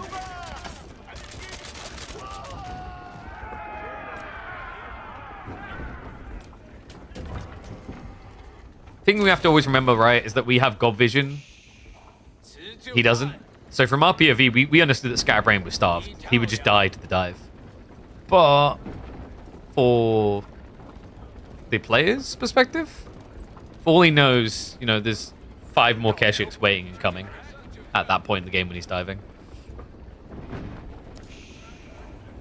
In fairness, like, getting Castle Age and upgrading Zhug isn't the worst thing to do in the world. Scatterbrain. Taking risks, moving out that TC range. We've seen what happens every time he tries to. Fairness though, Core is pivoting to the wrong side. He doesn't have a scout, remember?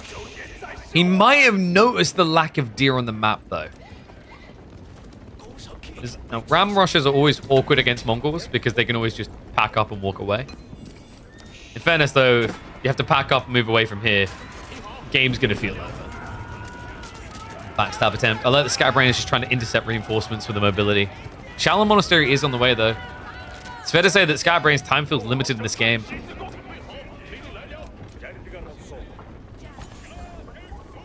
He's trying to intercept the trade again. Makes sense. Core only has everything to lose by committing into the base now. The idea is you get the tech up, and then Scatterbrain has to fight you. And he has to do it in a rush. The troops just being lost, so reinforcing wave does get cut down. But now Core in the perfect position to actually buy enough time to get his veterancies, while also forcing his opponent to come out of the base, and also blocking trade. Like, it's a win-win-win. There it is, veterancy on the way, 20 seconds out. This is the only window of opportunity Scatterbrain is really going to get here. Spearman on upgrading, mind you. Zhug, only 5 seconds away. Same for the balanced projectiles. A big DPS increase is about to be coming through here, and he wasted the attack arrow. There it is, veterancy in for the Zhug. And this is where the fight turns entirely. You need to run. Scatterbrain, he tries to stick to it. Caught, wait, caught. Caught. Caught, blimey, I don't know what that was. Spearmen are going to be able to fight into this. The veterancy just came in for them as well. So apparently this was like, what, a weird bait and switch where he threw away the Zhug to force a commitment when the veterancy of the Spearman came in. Not going to say that was entirely worth per se, but he did just clear up most of the army while being an age ahead. So definitely not the cleanest way to execute for Core in that fight, but Scatterbrain is now stuck. He can't rush an age up. For all he knows, there's a lot of troops coming over the hill. Funnily enough, there isn't, because Core was macroing upwards close to 2k resources in reserve. Lance has now been committed into, though, and we also do have the monks moving out for the relics. That was weird. Like, that, I can't believe. Like, I don't think the intent there was for the spearmen to be like, haha, we will carry this fight now. Not into mass archer blob. I just think Core was distracted, probably setting up the stables over here. Going up for 5 stables. Actually just nuts. But makes a lot of sense. He just got Dali horses. So look at that attack speed. Gonna be rapid firing his way through these fights.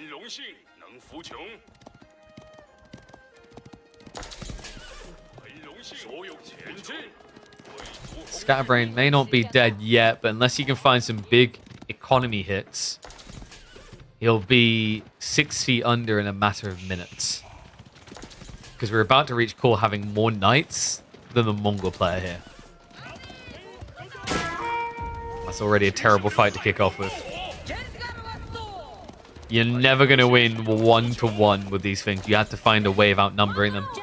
If Scatterbrain goes back for Spearman now, he's stuck an entire age behind for a long time here. And his opponent already has the veteran seeds to do things like Juganu, which would counter you out.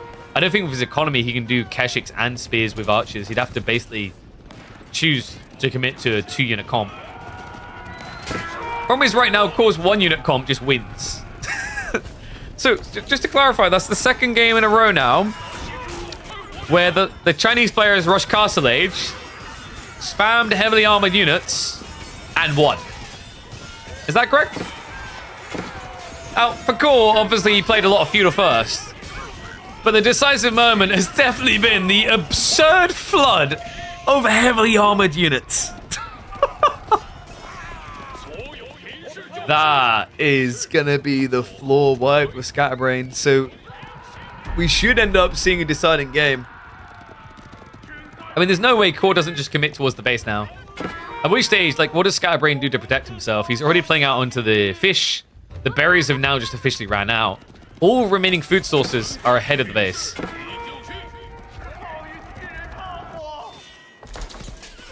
Looks like he will at least find a worker kill, but it's not going to count for much in the grand scheme of things. Just 4 Lancers versus the entirety of the Mongol population. Who would win? Oh my god, he's everywhere as well. Love the fact that Core's just like paranoid that Scatterbrain is doing some cheeky wide dives onto fish. He's also blocking out the trade again, remember. At this point, the thing that's keeping him alive is that he just hasn't been seen doing this. And what is up, Makomi? I see you doing that raid. Thank you very much, mate. Appreciate the raid. Welcome one and all. The Midweek Muster Games. We're just witnessing Scatterbrain in game number 2 getting ground into mustard here. At this point, he's just liquid based. Oh my god. All right, go game 3. He doesn't even realize this happened. Everything has fallen apart for Scatterbrain. Core making a comeback. Locking us in for a deciding game on Dry Arabia. And what is up, Firehick? Appreciate the raid, mate. Look at that. Perfect moment for raids when the perfect raid comes in from Core. Yeah, he can't even gather gold.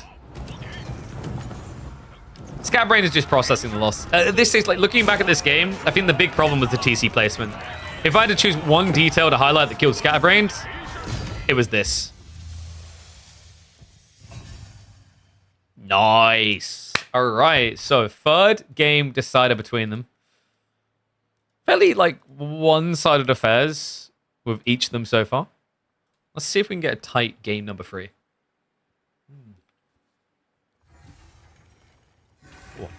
Speaking of tight, I was worried my clothes are going to be getting tight. So I checked this, right?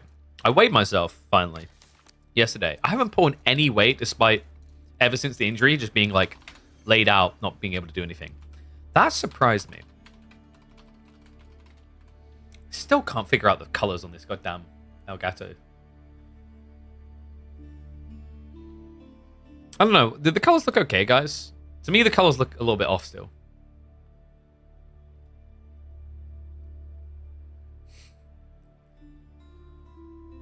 Darker is worse, for sure. Maybe that. I think that might be it. look a little pale. Yeah, but like, I think the reds are just too... Hey, look, I'm Valdemar. I think it's something to do with the reds, maybe. Is that better? Was that too much green?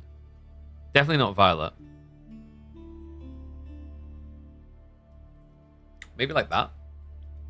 That's tricky. I'll have to look into it. I'm going to talk to the Elgato team a little bit on that. See if they figured out the perfect config. So, Game 3 decider. They're going to Dry Arabia. Scatterbrained had either Ottomans or Japanese, which, by the way, like, we didn't really talk about the later part of his draft here. We were so focused on Chinese Juji. I'm not crazy about what he picked here. Like, Otto and Japanese is a little bit of a conundrum. It's going to be a tough one. And this is why.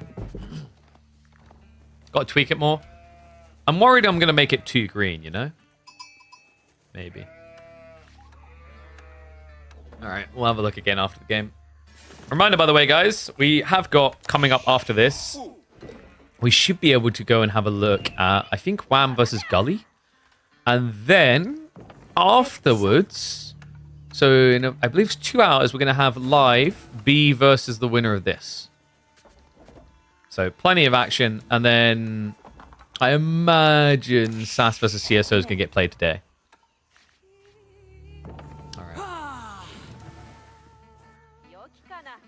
Ladies and gents, I think we've arrived at the weakness for Scatterbrain's draft here. Japanese and Ottomans. Those are the 2 picks available to him. Doesn't sound great either way. Meanwhile, for Core, he still had the Byzantines sitting in the bag in the back work. I kind of like his draft a lot more. It was kind of weird. The draft was polarizing to begin with. The fact that Juji and Chinese made it through, but I'm just not entirely convinced by this Ottoman into Japanese pick system from Scatterbrained. Meanwhile, like, look at Core. Core went for Order of the Dragon and French as his 3rd and 4th pick. Those are solid civs. In a Pro Scouts meta, those make a lot of sense. This, not so much. We have, however, seen certain players go for Pro Scouts with Japanese. In theory, against Byzantines, it's not a terrible idea. Biz will try to harass you, but on a wide map like this with the deer spawns, in theory, it should be very hard for longbows to stop everything. BC versus Miyamika when? BC versus Miyamika will not be happening. Miyamika had to withdraw from this week's midweek muster. So, BC is already through to the quarterfinals. We'll be up against either, drumroll, SAS or CSO. Mesopotamia when? When is a good map. Whoa! Got him. Neri's now just going to run to the bathroom crying tears. Scatterbrain should be going for Coca here, right? Is there a world in which you just Kura? Not this world. It's a 3D clan member, right? Has to be the Coca. Grand Winery come on the other side. Look at this spawn. Berries spawn pretty damn favorably, I want to say, actually, for Core here. Yeah, he got his 8 stack right in the back corner. The 4 stack, the 6 stack rather, isn't too far to the south of where his Grand Winery is at. It's like, it's kind of a reachable area. It's definitely open terrain. Eventually, like, I think the goal here would be if you can apply enough pressure and slow castle, you play this berry, and then you wall off the back corner for gold and 8 stack in the mid game. At which stage, like, the Mount Samurai can't get in. What can get in still would be Shinobi, but have you guys ever noticed that once Japanese players reach castle age, they stop producing Shinobi, even when their opponents wall? You ever find that a little bit funny? It's the easiest way that you can still get in and kill enemy villagers, and it just kind of feels like players forget that they have the option. It's like, well, I'm done with this, moving on to the next step. It's like, oh, right. That was a thing. Oops.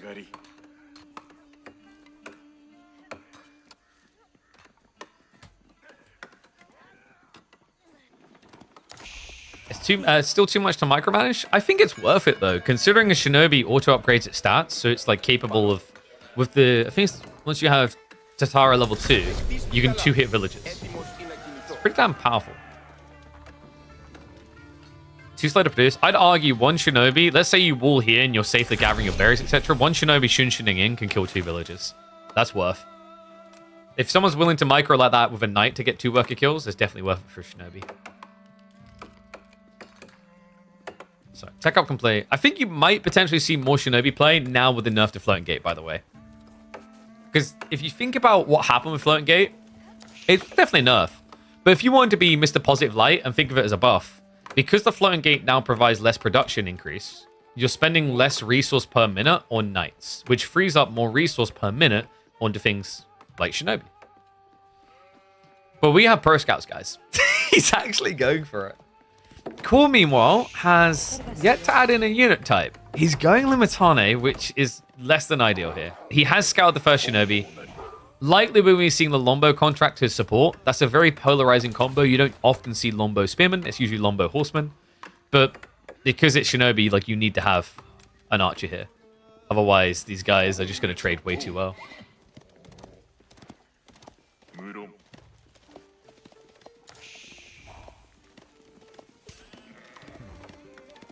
I'm trying to think who wins this matchup historically at the moment.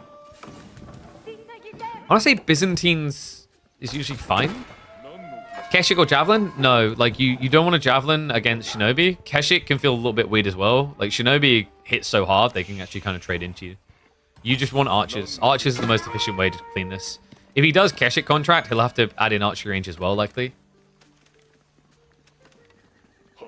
In theory, Javelin is nice for the camel play to block the Mount Samurai. The weird thing about that relationship is, like, it's very good initially against Mount Samurai, but once your opponent gets the Uma Bannerman, they offset that issue entirely.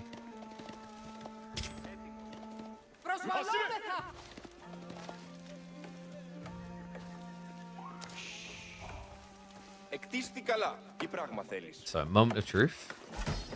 There you go. Lombos. Core is a wise little guru. He knows his way around the Byzantines. The Lombos are just nice defensively as well. If you think Japanese are going to try to harass you throughout the game, like, this is the unit to anchor down with. Also, in theory, like, Landsknecht are very good against things like Onobugeisha.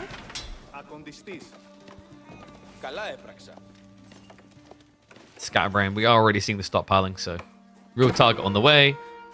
Other nice thing about this build, I guess, from the stables perspective, is the Uma Bannerman timing. Is by the time you've done Pro Scouts into hitting Castle Age, you should have enough stone for the Daimyo, because remember, they did buff that. They decreased the cost now down to 175. So you'll easily be able to afford an Uma Bannerman before your castle. The reason that's important is that means you can build a knight in Feudal Age, a knight which, by the way, only takes 15 seconds to produce compared to the normal 35. So what you're saying is, we need to mass TC in Daimyo, and then spam Uma Bannerman. That's the street secret Feudal Age strategy we've been missing. Ah.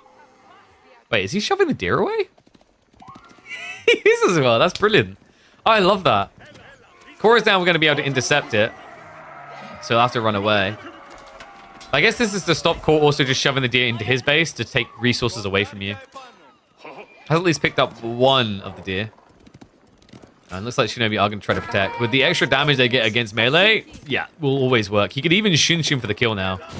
Oh, nicely done. Great micro by Scatter.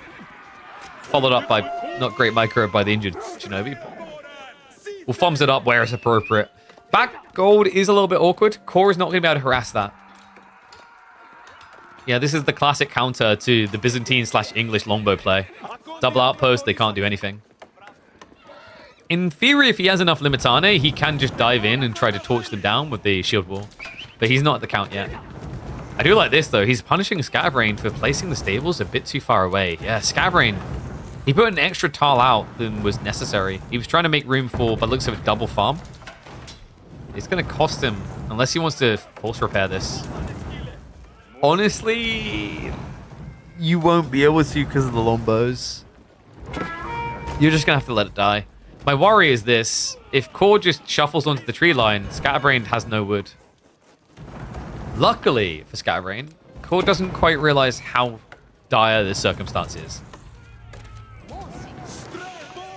This is a pretty good position for Core to be in right now, though. It's not perfect, like your opponent's still going to castle up. But if you can just block wood, you can essentially house him.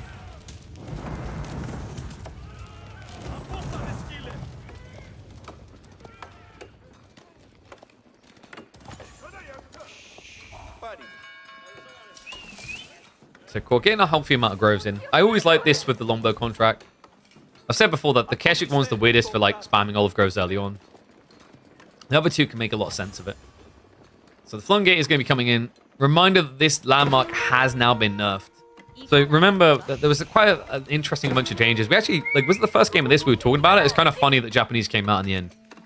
I think Japan's early and Castle Age presence has been nerfed. This Dark Age, like, Spearman play or Dark Age Samurai play, I think is going to be cheesy and effective against people who don't know how to deal with it. Just like any new strategy is when it first arrives. But I have a feeling that within a week or two at the highest level, the Japanese Dark Age Rush is not going to be that impactful. There's maybe one or two matchups where it will provide some level of security. But the reality is, like, for most Japanese players, the problem that I think the Civ has right now is even if you go for that Dark Age Rush, the goal of that Dark Age Rush racks that you can now do for 75 wood is to delay your opponent so you can fast castle still. That is still the optimal strategy. So to try and stop people doing that, what the devs decided to do was nerf what was optimal about it by nerfing the Floating Gate from 150% production rate down to 125. That would have been fine if they provided some sort of value point in Feudal Age to inflate. Like, arguably, you could say Kura Storehouse should have been buffed. Because although Kura Storehouse lightly gets built 90% of the time under Conk rank, at Conk rank, I feel like Koka Township is now 80% plus of games. Just showing you how good Shinobi are. So that's cool. I like that Shinobi are good, but the downside is the economy landmark option doesn't feel good enough for a Civ where all the players can their economy sucks. That sounds like a fundamentally flawed Civ design. And although the late game is now going to be better with the return of Elite Army Tactics to health, because remember, Bigisha don't just get counted by every melee unit now. The reality check is, like, most Japanese players will not make it to Imperial Age. The game is going to be over in Castle Age for most matchups. So speaking of Castle Age, Core is now going to be able to catch up there. And the Pro Scouts has been trying to find value. It looks like Scatterbrain has got blocked in a lot of locations, though. Does still get a healthy amount of deer for, I think, like 2.5 deer stacks. So pretty good for him. But we have to remember Core has been adding in the olive groves, so he's already getting to his permanent food source.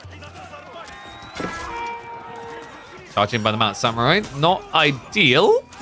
This is the type of fight you can't take, Scatterbrained. Oh, mistakes made. I don't know what he was really thinking with that one. I think he just got distracted on the back. Yeah, because the dive came in. So well played. Cool. That was kind of sick. I think that was to chase a scout gathering deer, but what ended up happening is Scatterbrain was paying zero attention to those diving knights. If he was looking, they would have pulled away. That's never a fight you want. So just slowing down Scatterbrain's momentum in this game. Core does have an additional group of Lombos on the way, more Limitane to produce, and also the veterancy is now coming through. Kura Storehouse is kind of a bad landmark, gives wood. Less valuable than gold food. Yeah, well, yes and no. Wood is, like, valuable later in the game. But yes, in the early game, like, wood is bountiful. There's plenty of it. And then after you get the farms, it just generates fewer resources. Yeah. The thing I've said is Kura Storehouse is incredibly noob friendly. If you're a low-level player, like, just feel free to admit it. Farm transitions is the weirdest thing to try and get right. When do I do it? When it's too late? When it's too soon? Kura simplifies that factor of your game. So Scatterbrain, he has got quite a lot of knights again. Core is lacking on production. Not because he doesn't have the buildings, but because for some reason the food just isn't coming together here. Yeah, I feel like we should have more Limitane already. Good news is you're not paranoid about Scatterbrain adding in archers because... Oh, wait. He's adding in archers. Isn't this like the worst matchup for Yuumi? So I highly rate Yuumi against Lombos. I think you can find Lombos will quite often overkill and Yuumi just flood. Against Limitane though, the thing you have to keep in mind, guys, is undermesh is a really big deal. Because the problem with like Yuumi play here, and yeah, this is definitely Yuumi. You can see the veterancy coming through. The problem with Yuumi play here is because you have lower base damage than standard archers, the undermesh shield wall interaction is like just even more painful to deal with. Because remember, the way that the shield works, and I think, honestly, I don't really like that damage mitigation works this way. It kind of feels broken. Is the way it works is you'll do the percentile reduction first. So let's say your opponent is going to hit you for 9. You'll reduce 30%. So let's just simplify and say like you lose 3 damage there. And then the ranged armor gets added in afterwards. It's like instead of it, if it was the other way around, like obviously the percentile decrease is less impactful. But with it being this way around, low damage archers like Yuumi suffer so much more against shield wall. Kura Storehouse is bad? Who would afford it? I think I don't want them to nerf Coco. I want Kura to provide some similar level of skill expression, is what I'd say. How you do that exactly with economy, I'm not entirely sold on, but the reason I say it like that is because Coco to me is a good landmark because of skill expression, because you can do things with it, meaningful things. That's what makes it so good, right?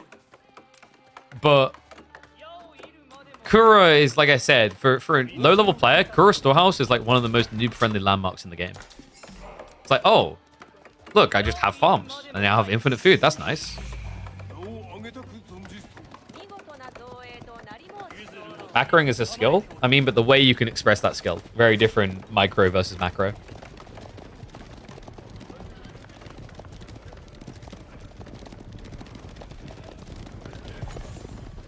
So, Yumi's are blobbing now. We actually have Core switching into Varangian. A little bit surprised. Did he maybe suspect Onabageisha? I mean, Core doesn't have a scout, so he doesn't know what he's up against next. He's just kind of guessing. Lombo count is good enough to carry him through the fight, though. Like, 30 Lombos is not something that Scatterbrain can fight into easily. What I'd actually like to see for Scatterbrain here is a second TC. The problem you have right now is, like, the Yoroshiro is slowly scaling you, great. But Byzantines have systems. And not just some, all of them. Core's got level 5 system already, a 26% increase to his economy. So basically having like a plus 10 extra workers. He's ahead. Where Scatterbrain is definitely winning his relics. This fight, not so convinced. You can't poke at it either. The longer you take to fully engage, the worse it gets you to Lombo range. Love the fact he's just trying to snipe down the Bannerman as well. Scatter will have to back up here. Will I cast the Garrison tourney? If they want to reach out, I'd be open to it. But otherwise, I don't know if we will. Because I assume there's going to be an official broadcast.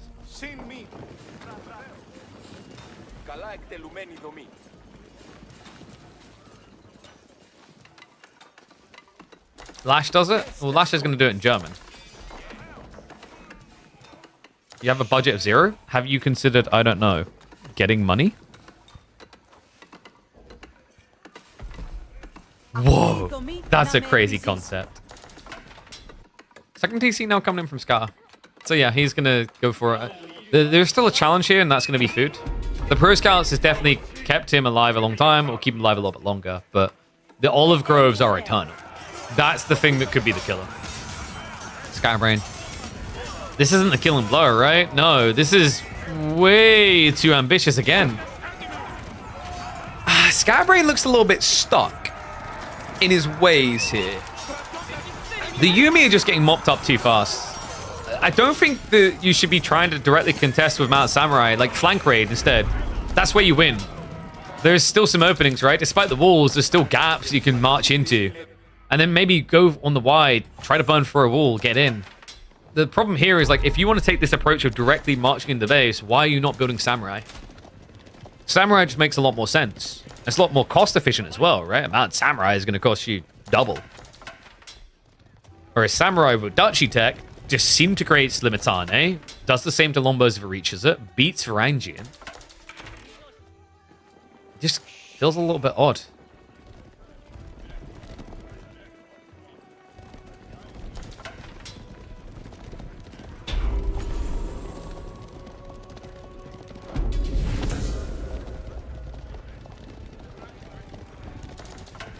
Oh, so wait, so Neri doesn't know how to make money? Oh. fired. I mean, you know, the Garrison people should have my phone number, so if they want me involved, they can reach out. Same goes for the Steel Series LAN. I'd love to be involved. The ball is in their court. The ball is definitely not in Scatterbrain's court in this game right now, though. It never feels good when you're spamming Yuumi and have less military population. And remember, this isn't like, oh yeah, but KP's got all these Mount Samurai. There's 9. 9 out of 48 is... No, this is not a winnable fight right now. Scatterbrain, I don't even know if you can switch Horseman with your food income currently. He has at least got farms coming in. And we do finally have some Samurai sneaking into the back. This is what I wanted to see a lot earlier. The killer's room, his core is a little bit obsessed with killing that one Samurai. Like, we have spears too. I don't know why the Byzantine person became full British there.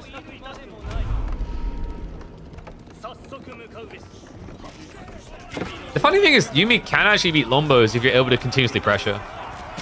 But that requires the enemy's front line doesn't reach you. The absolute opposite is happening in this game. Mount Samurai. This is the last Samurai, actually. Pretty sure Tom Cruise is this one? I think it's this one.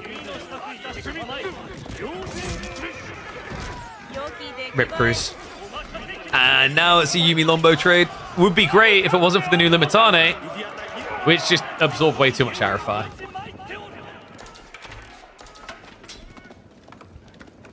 Core in a very confident position. Now going for the second TC himself. Good timing as well. He was starting to fall behind in the economy. But with level 5 System, and now kind of mirroring the scalability of Scatterbrain, he should be fine. Yes, Scatterbrain has like, what, 2.25 TCs?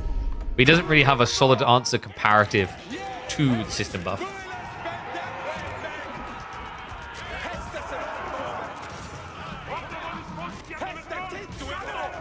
Brangian now as well. God, these things are just pin cushions. So I think for Scatterbrain, where this game really went wrong, the Yuumi switch didn't really make so much sense, right? I didn't see the plan with it. I will be the quickest person to cheer on a Yuumi game that makes sense, right? I love watching Yuumi play work. I think Yuumi's a very fun unit, theoretically. But against Lombo Limitane, it's like a nightmare. It just doesn't work. It takes too long to clear Limitane, and the Lombos just eat you up for breakfast. I think for Scatterbrain in this game, the Samurai switch would have made a lot more sense. I know it feels bad to be mass melee, especially when your opponent's scaling so much backline, but it's your best hope of winning the fights. Is like Samurai plus maybe Horseman at that stage. Because obviously if you're switching into Samurai, like you can't afford mass amount of Samurai anymore. So you have to kind of like balance your expectations. And that would also guarantee that you are minimizing the Lombo damage entirely. Maybe the concern, the paranoia in Scatterbrain's mind is if he went for that, then his opponent would have went Landsknechter. But like, I think Samurai clear Landsknechter at a reasonable pace due to the extra damage from Odachi. Somehow, we are now 22.5 minutes in this game. And I guess the Japanese Rax buff wasn't good enough.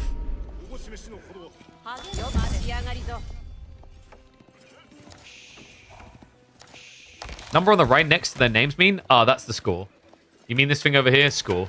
It's not really that indicative quite often. I mean, roughly, but like score is superfluous. It's like farms added, units built, resources, outposts, age, all those type of things add into it.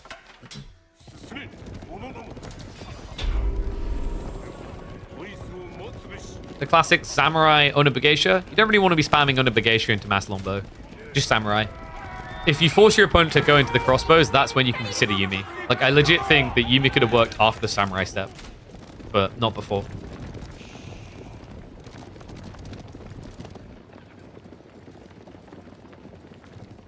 Take you 3,000 to 3,000 euros? Oh my god, Neri just charges so much per day.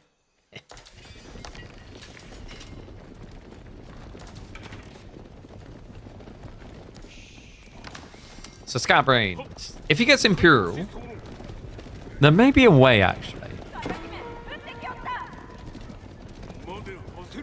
I still think he needs infantry. He's been kind of obsessed with not going infantry in this game. Farm count isn't crazy, so maybe that's why now. Like you're seeing what? Probably about, yeah, 21 farms.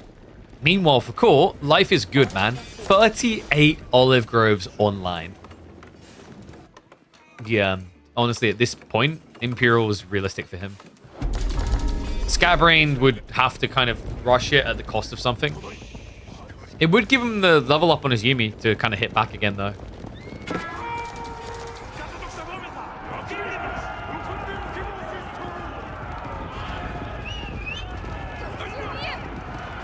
I think we've kind of reached that stage we've had a problem with Scatterbrain before, where like he's way too focused on the main engagement and not enough on raiding.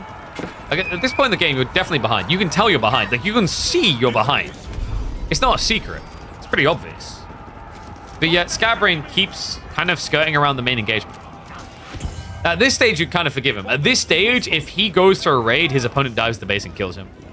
But there were earlier points where, you know, for example, when he's posturing around the groves, this wasn't raiding. This was brute forcing. You're trying to brute force into a superior force. Contradicts the basic logics of RTS.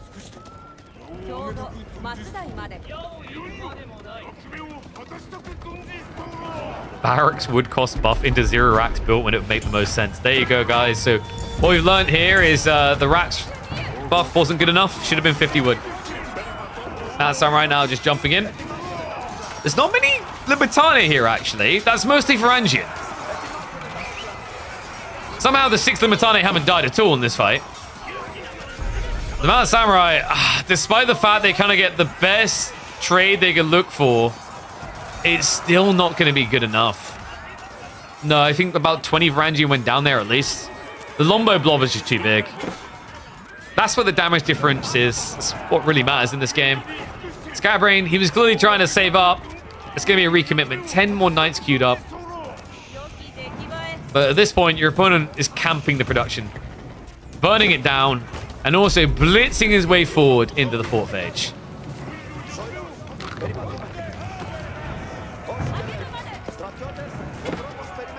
What are samurais, what are Adachi? Yeah, dude, like, why would I produce a samurai and not give him a partner in crime, man? That's just mean. You know when you were a kid, you're like, I want a pony! Good guy Scatterbrain didn't want to do that to his kiddos.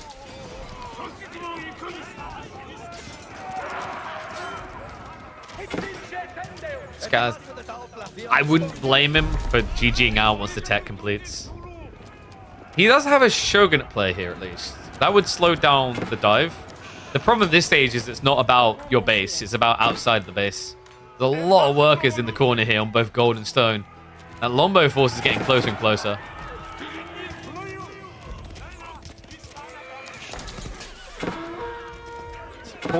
He's going to probably lose all the Lombos in the end. He's got another wave coming in from the west side.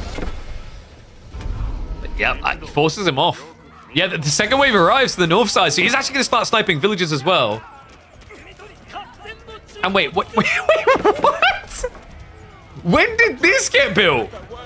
That's a Byzantine house. Oh my god, he built them ages ago. He's just been waiting, watching for this moment when his opponent would go for the back gold. Oh, you cheeky bugger. So people asking, when should you build the house tech now? When you do this. Like, look at look at Course Vision. This is ridiculous. But border settlements got nerfed. Yeah, but, you know, if you're going to use it aggressively, it's worth the price of admission.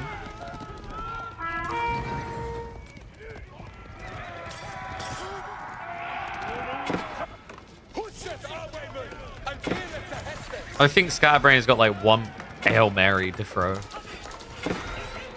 Problem is, there's walls up now. So oh, wait. Ooh, okay, hold on. If the Mount Samurai came in here, maybe. It's a very big maybe, though. Especially now that Core's got all his elite techs in.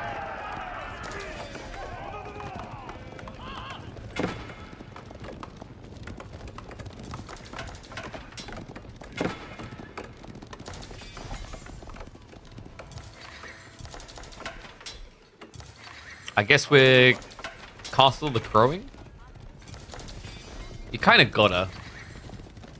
Unless you just want to straight away die. Not even a Tanagashima Gunsmith can save you with a raw Boulder Quinn because of the Lombos. When did Selma's get nerfed? I think it was the previous patch. They increased the cost to, was it 120 resources from, I want to say 80? There we go. Smart lad. Cast the Crows on the way. He needs to buy time, though, right now. Yep, just keep running north. Cool, will definitely not suspect. Yeah, just ring a roses a little bit. Yep. Really sell it that you just want to go raid him. That's right. That's the money shot. Make it work, baby. He believes. Okay, bought enough time. Castle the rocket launcher's coming in. Now, here's the problem, though, folks. What does this really protect? You know, if this was a Castle the Pigeon, I have no doubt it could get Scatterbrain back in this game. But because it's a useless crow, there's nothing to protect him up here. Landsnake was in there somewhere as well. Heavy massacre going on. He even went for Expilatores. Expelling villagers and getting paid to do it. So, once again, Castle the Crow lame, Castle the Pigeon is what the game needs. It's just not protecting anything. Not really. This is it. An admirable effort and a good start from Scatterbrain to the series, but unfortunately, in the end, it is going to be a 2-1 victory for Core. What do you guys think? I think this is going to get uploaded as a full series. Kind of crazy how this series began to how it ended. Did Scatterbrain just lose pace? Did it lose, you know, that va-va-voom? Or did Core just warm up and level up as games went on? Let me know what you think about the series. I'll see you in the next one. Oof. Yeah, that was... that was a screw this game moment. So, 2-1 victory for Core. Camera has a dentist vibe today. Is that good or bad? I mean, we do generally have a lot of white in the scene. You know, there's the pads, the wall, the PC, me. Very white. Well, someone said to use, like, the green tint a little bit. Right? Is that better or worse? I reckon like that. Just a little bit of green tint. Okay. Like, we may be able to... We could probably adjust, like, this. Is that better or worse?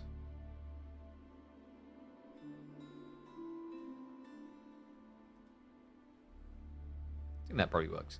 Okay, so, next up. Let's see. We said we try to check in on... We don't have a time for SAS CSO yet. Double checking, but I'm pretty sure that series still has not been played. We do have a live series in an hour and a half. It's actually going to be the B versus Core matchup. So what we can look to do in the meantime is maybe, just maybe, do we do maybe Numan versus Kiljardi? Could be an option. A KPMM logo in the background, like RL light. How much money do you think I have? Freaking neon lights now? Those things aren't cheap. FFA new game mode? What are you on about? Oh, you mean that? Yeah, I've seen it.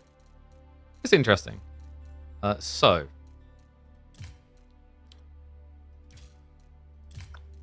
I think we can do... Let's do Kiljardi versus Numu. Let me get the draft.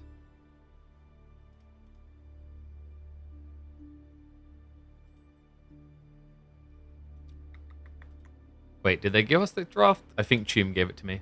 Thank you, Choom.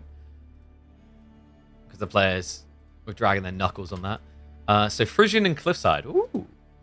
I like myself a bit of Cliffside. So priority default. Frisian. Cliffside. Numadon has shown a propensity for being aggressive. He's going to have to be insanely aggressive against Kiljardi, though.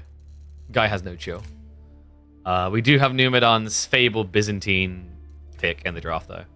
Not going to be singing game one. It's going to be Ayumalians.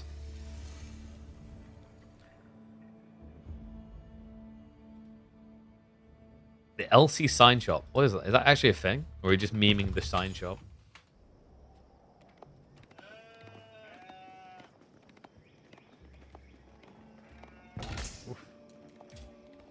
Once again, money. Oh. I didn't get the reference. Is that bad?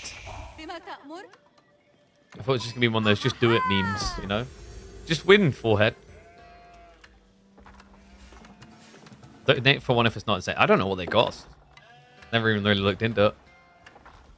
Imagine they're not that cheap. I don't know where I put it now, though. I've got my giant Red Bull Warlord banner in the background, you know? Ah, got you. Well, there's the problem. We're all boomers. We don't do TikTok, right? Okay.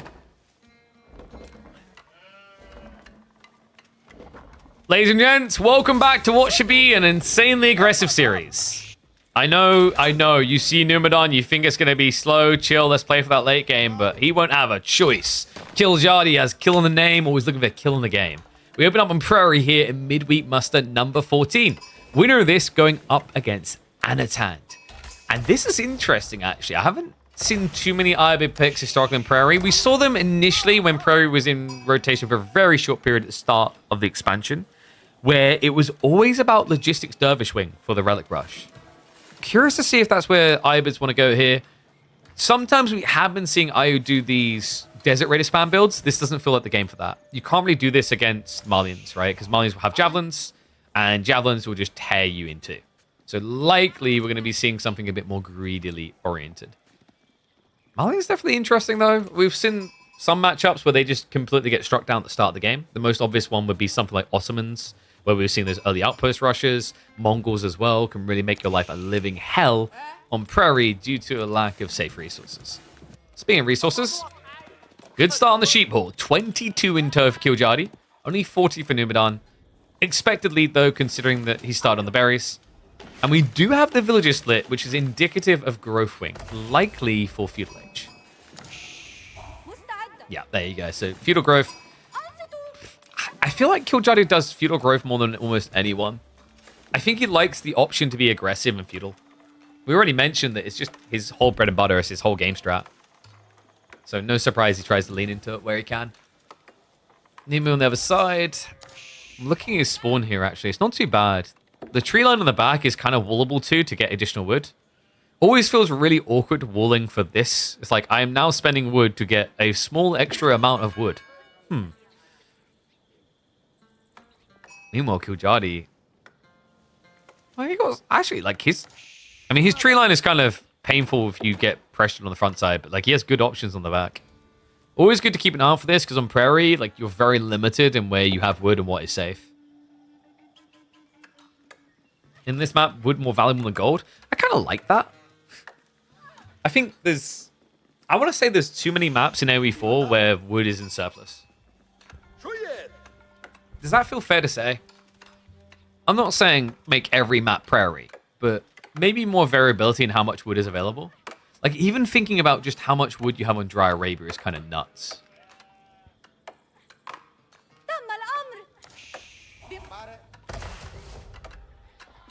All right, what do you guys think? Do you think Malians or Ayabids are favored here? Malians ones, I used to. My instincts is that Ayabids for fast castle could be pretty solid. If Malians play pro scouts, like, can you just bypass good castle? Because that's what I think is going to be on his mind. I feel like this is a good map for the current pro scouts meta. Because there's so much sheep on the map, you can theoretically ignore pro scouts.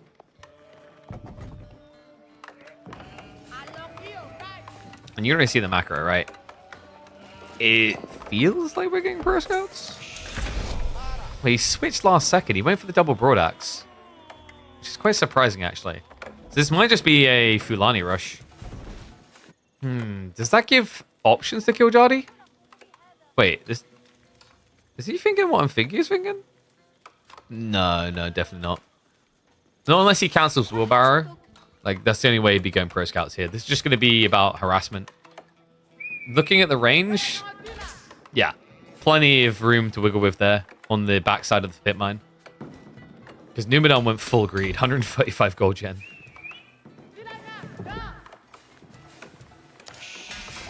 Raxus from Numu. So he did scout the opening play. Did he see the archer range as well, though?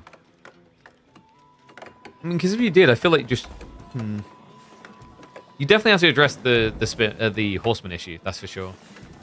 One thing that worries me is like when your opponent forces you to do this, he's making it more about wood than gold. You can afford infinite gold. You can't afford infinite wood here. So yeah, there we go. Javelins are going to be falling up quite quickly.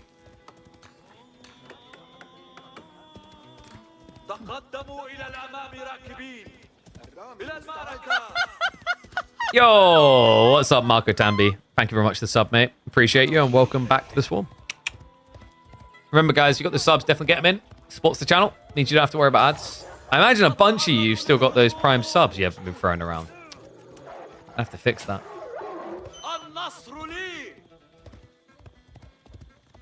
Surely Kiljardi doesn't want to commit to this.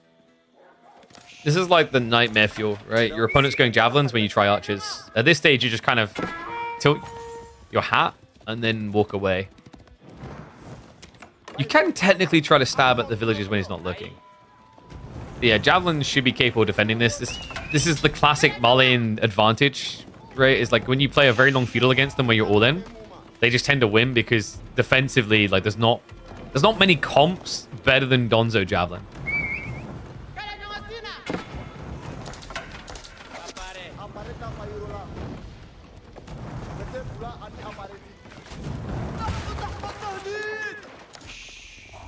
He's actually going for a ram. Definitely intriguing considering Donzo's already revealed. In theory, I guess the logic for Kiljardi here is like his opponent has to commit the Donzos on you, which means the archers can get 3 hits in. Definitely a little bit funky. You know, I'd feel better about this if it wasn't for the fact that you have horsemen that can't be garrisoned inside the ram. But in theory, like the dynamic is if your opponent has to rush Donzos out to kill the ram, that means the javelins are undefended, so then horsemen can go in. He's starting to stockpile a bit of resource, so he's not going to commit to this forever, surely. Has to be looking for that castle timing.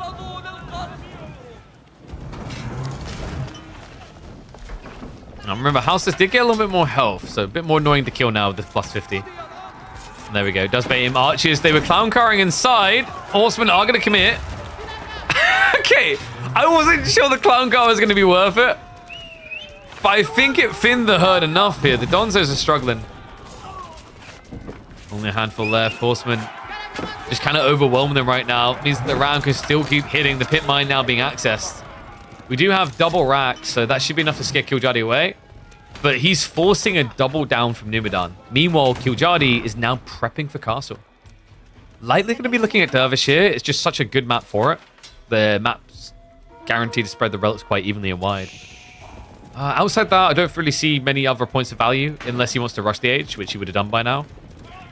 You could Bazaar if you were feeling kind of wild here. But for an open game, that sounds a bit too crazy. So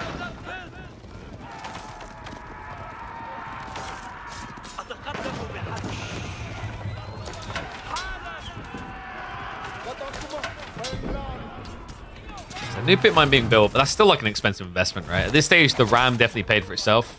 75 wood on the houses here, 150 on the pit mine. It did cost him to, you know, add the units in that were sacrificed in that fight. But it's worth it for the conversion point of going into castle, which is now going to be on the way with the converter boys. Logistics in 1 minute 30. Numan should be a bit suspicious now. There's only one reason why Kiljardi would have backed up after that initial harassment, and it has to be greed. Because remember, like, the longer you commit to these fights, the more you lose out. Like, yeah, the reality is your opponent's going to be adding in ranches.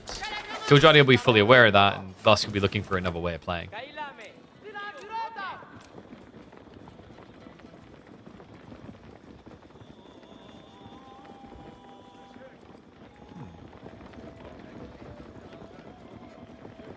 How do you guys feel about Prairie, by the way? I felt it was quite a reliable map considering it's in ranked pool. Do people like the Prairie's back or kind of hate it? I feel like this map got quite a polarizing response when it initially got introduced. Back in the day, anyway. In some ways, it felt quite entertaining to watch, I want to say, but to play, very uncomfortable. Uh-oh. Kiljardi. Didn't get the outpost up in time, so we pushed off his gold. Has got the fire armor to slow down the burn through his buildings, and Tech Up is coming in just 20 seconds here. It's a decent amount of Donzos, actually. What Kiljardi really needs is a Rax play. I like playing it, I like watching it, hate playing it. There we go. So it's like a moving out experience. Now, Kiljardi does still have 20 sheep, so he's got plenty of safe food. He did actually haul ass under the gold, so 716 reserve. And that is going to allow him to get veteran archers bumping. Cavalance is also on the way. So we're just going for the classic of Ivids. No play into Gullums whatsoever. I can kind of see that. You know, the weird thing about Malians, I think that makes them very polarizing, is compared to any other Civ, like they have an answer to almost anything you can do in Castle. Because they have, you know, javelins for the range units like they always did. They've still got the spearmen that can deal with cavalry units, like most Civs can. But then, where it's different to other Civs is Musafadi. Musafadi gives them an answer to men-at-arms plays. Whereas most Civs, the only answer is to really completely out-blob or try to fast tech. Okay, that was cheeky. Yes, that Camel Lancer did just get set on fire. Torch throw is paying off nicely there. Kiljardi, focused on getting the relic term here. Is not looking to fight right now. The second relic is coming in soon. Move the third. Numan, if he goes for the tech play, it's not going to be a very powerful timing of the ranch here. It's only 2 cow ranches full right now. And Kiljardi is showing a lot of patience. It's costing him pretty dearly in terms of buildings. I mean, the good news really is that these buildings take a lot longer to die with the fire armor. Because right now they're mitigating almost half the damage of these spearmen. Oh. Looks like the scout did get wise. That has, however, opened up the center of the map. And Kiljardi now looking to rotate himself. In fact, the timing could be vile here. He's going after the pit mine. If he checks for the Fulani, he could stop it. Villagers are going to pull him that way. That may be a mistake. Camel Lancers should end up seeing it here. Yep, he knows. And he commits onto it. Mistakes made, Numan, making it way too obvious. Out of time achieved. Worker kills as well. And only a trickle of Donzo's coming out, so should be able to kill more. Meanwhile, other side, he needs to find a trade. Numan now diving deeper into the base, but the veteran archers are in, and they are good enough to fight against the javelin throwers. Oh, yo, an ugly fight right now, actually, for Numan. Just kind of feels like you overkill on the archer. In return, you end up losing 2 javelins for the 1 archer you take. So frontline army is going to get mopped up. The cavalry did get scared away, so it looks like the tech will complete. But Numan now finds himself a lofty 8 villages behind. Part of that due to the growth wing, yes, but also due to the losses. Kiljardi now in a pretty good position to actually go for all the relics. In fact, while all that was going on, he ran over to Numan's corner of the map and took the hardest relic first. Left the other 2 in the mid-map for later. Good flow and control over the game so far by Kiljardi. I mean, I'm not surprised he looks so confident in this opening game. I feel like, you know, you get into this type of map, you look at these 2 players, like you think of the players that are playing this week, of all of them on the list, really, the player that would probably be most comfortable in such a uncomfortably aggressive map would be Kiljardi.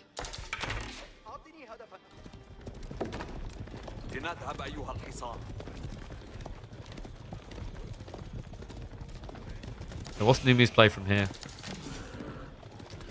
Ideally, you want to try to find a way into sofas for raiding. The map is so exposed that cavalry tend to be king. Right now, he's just continuing to scale javelin donzos. I mean, not even switching into archers is rough, but you have to remember on this map, that's not feasible. You don't have a lot of wood to work with. It's kind of surprising Kiljardi's been able to keep going archers like he has. Definitely not easy to do, but the difference for him, of course, is he has map control in a way that Numan can only dream of.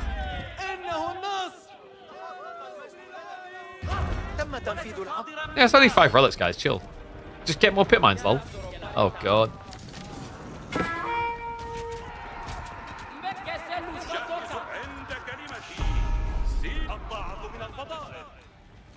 Reminder, this is a 0 pro scouts game, by the way.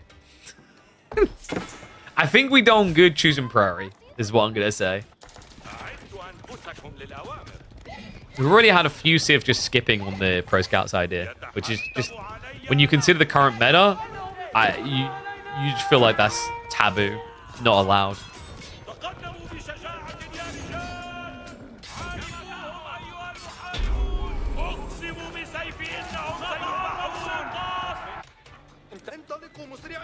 We're seeing what Kiljardi's doing with the map, right? Suffocating. Getting the pillow and smothering him right now. Numan has to make a move soon. If this was a hill and dale, maybe in a dry Arabia, you could make that move because, you know, you'd have a naturally defendable location. You'd wall yourself in. Very difficult here, though. Numan could theoretically still go for that sofa idea we talked about. I mean, the ranches are almost full now. Like, if you're going to do it, now would be the time. Look at Kiljardi. He's already switching into Golems. Making this less about dynamic, more about direct. Golems right now counts everything Numan is doing. If he starts going to Sofa, there's no way in hell he's going into Musafadi. Spread him a little bit too thin right now.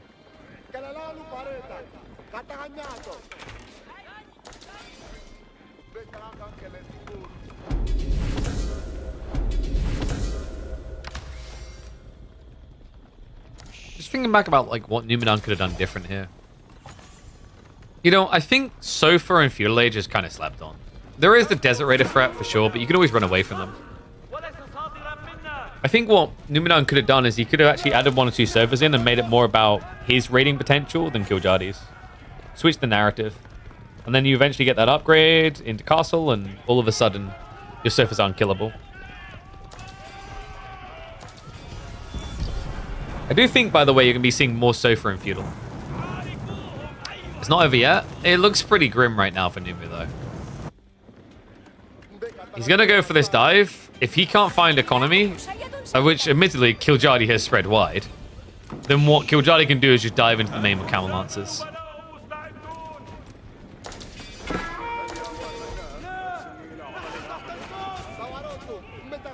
Poke and stab. Begins with a tickle, but the Golems get revealed, and this is the problem for Numan. His whole army loses to that. Camel Lancers looking for the freebie. The army's actually coming back, so I thought he'd commit to the raid, but no, instead it's going to be a backstab. A wipeout. And all of a sudden, a barrel towards Numan's base. Well, it might seem like this wasn't over a moment ago, but at this stage, there can be little doubt. Game 1 goes to the Finn. Now it's over. Thank you for that astute analysis.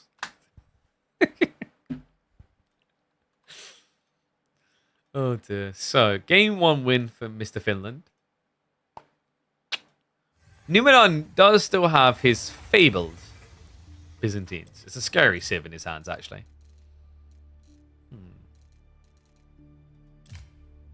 He chose Frisian instead, though. Chinese versus Order the Dragon. I am left standing here wondering what that draft is, actually. What?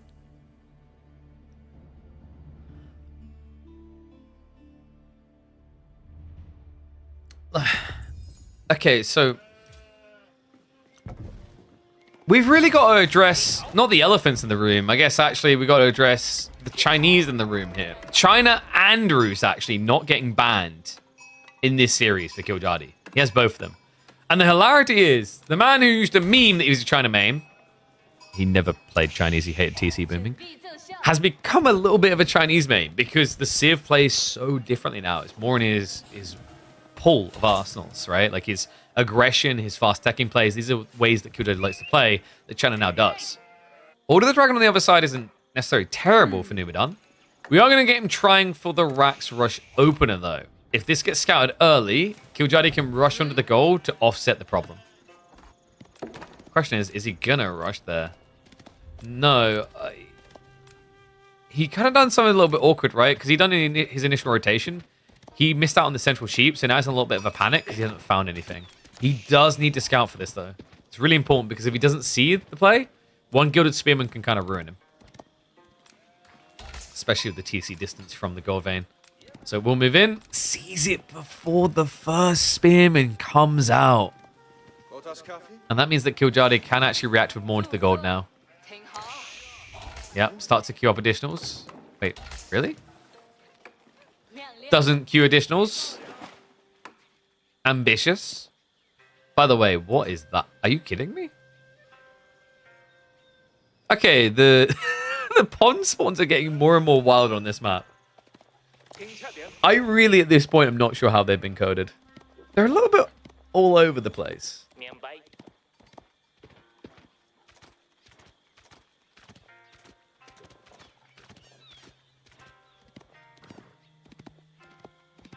Dragon trader for Order of the Dragon. They do look fancy.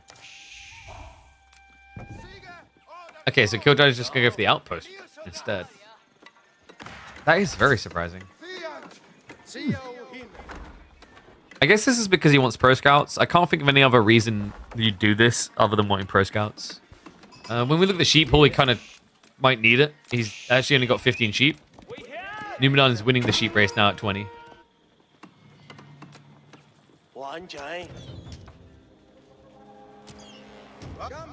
Almost even kills the spearman.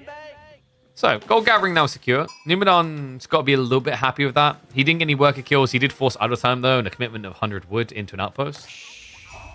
Still has his sheep at home as well, by the way, because remember, his rotation was straight into the center. He didn't snatch the safe sheep. Surprisingly enough, Kiljardi didn't look for them either. I'd say overall that this is a decent opening for Numu.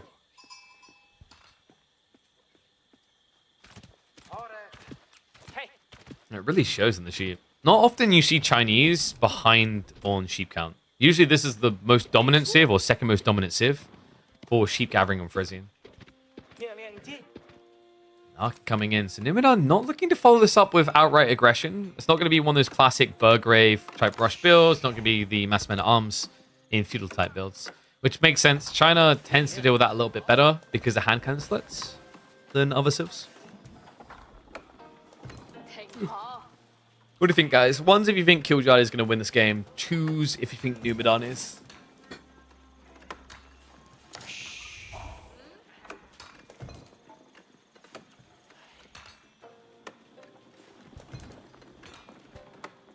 Pro Scout's drop-off is broken on Xbox?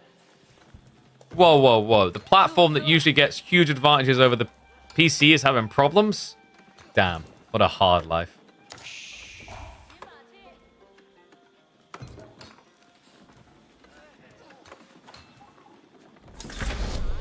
Has to be one.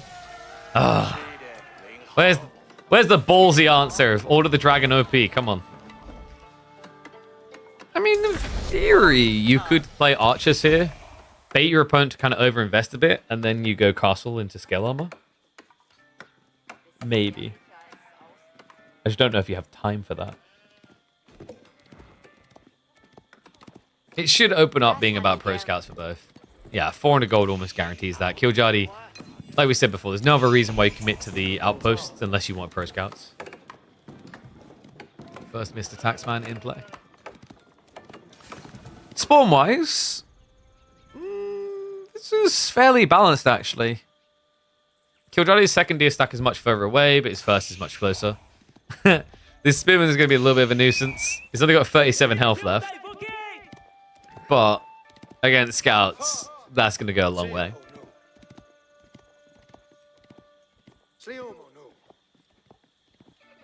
Score is wrong? Oh, my bad. Let me flip that. Oops. Good eyes. Yeah, reminder, Kiljardi won that first game. Malians versus Ayabids. Ayu took the dub. One thing that's going to be a bit tricky for Numu is the pacing at which he can spam out scouts should be worse than the Chinese here. So that Gilded Spearman is going to be clutch. In fact, both of them are. Overall, like, this is going to be a bit annoying for Kiljardi. He's even opening Horseman. Could raid the gold, but will not be able to do anything about those giant spears.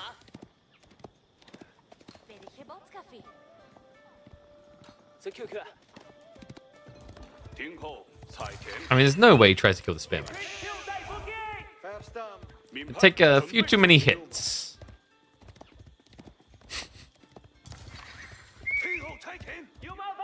I'm sure Kiljardi could have just opened archers.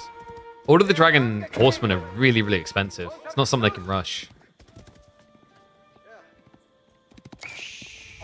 And scouts are trying to pull things back, but it's not going well. Uh-oh. Bit convinced they need to introduce decay to the meat being gathered. I think that leads to way too much laming then. It's so like you think that's the solution, but here's the problem. If you introduce decay, what you actually are introducing is more play onto spamming farms at home, which I think is the worst form of Age of Empires 4. Like, farms are too easy for some civs, and in some metas they've been way too good. You need to do more to encourage people to come out onto the map, not more to encourage them to not. Like, you already still have some civs that don't want to come out, like Byzantines. Right? Byzantines, it's still optimal for them to just build farms.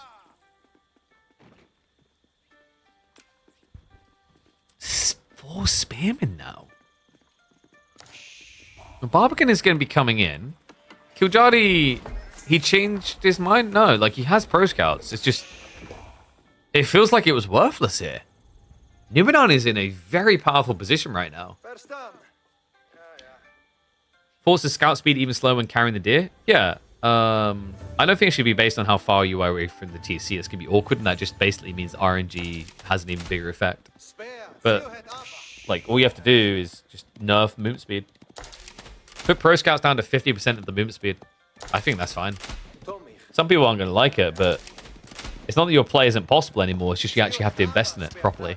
You can't just nonchalantly do it as an optimal strategy every game. You have to think.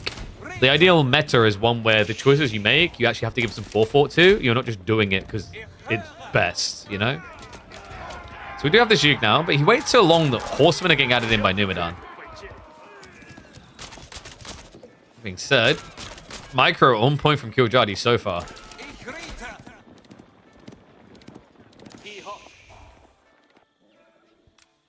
Problem is, by the time he breaks this, is there going to be much deer left? He had some snatched away from here. Central one has been pretty much hoovered up. East side one now being taken. Like, Numan should end up with at least 2.5 deer stacks at this rate. If not more. And he's getting ready for castle. Please go Burgrave. I have this feeling he's going to go Regnants because he's going to justify it by the logic being he has horsemen. But the thing about Frisian is, like, Frisian offers up an opportunity to make the map very linear. You're seeing it from Kiljardi right now with the Jiganu bloke. You just head down the center. It's not that far to your opponent's base. And also, you just have this natural defensive side to it, right? With the tree line on one side, stealth forest to ambush. Overall, these linear rushes feel really good. Without Burgrave, Numan wouldn't be able to counteract upon arrival on Castle Age. My worry right now is the Juganu spam is kind of getting out of control. Undermesh is a good read by Numu. Kiljardi, where's the steeled arrow? Where's anything? Oh no. Numan does admittedly commit the spears, which is a little bit of a mistake there. You're just giving more value over to your opponent in the trade.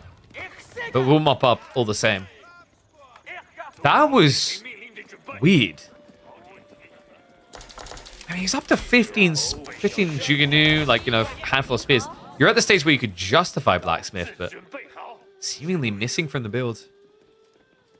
Now, we do at least have a deer drag back from the north side. South side should be attainable. So Kiljardi should have enough food to work with. Kind of needed it as well. He just ran out of sheep compared to Numan, who still has 8 in reserve.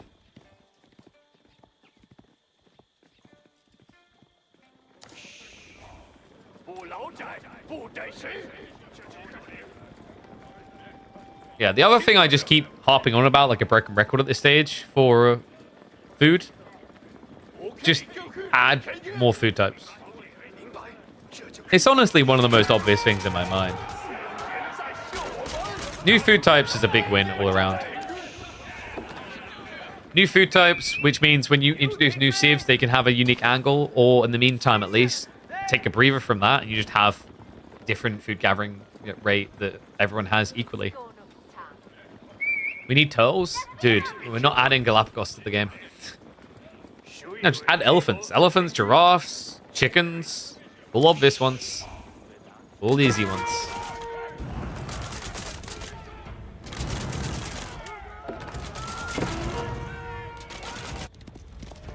I love the idea of like a food source that patrols the map with like a wide arc so it comes back around on itself eventually. Might be hard to code in though. Take up from late. Gilded Knights now getting queued. He did go Regnants here. Interesting choice considering that now playing into Knights isn't ideal. At this stage, you actually need to add in archery ranges. He's thinking men at arms instead. That can work. As long as you have the pump. And admittedly, we're looking at what? The double racks here? Should be safe. I do that Navy too, but they're all just sheep reskins? Yeah, but like I'm saying you don't have the ability to flock them back to your base, right? That's the difference.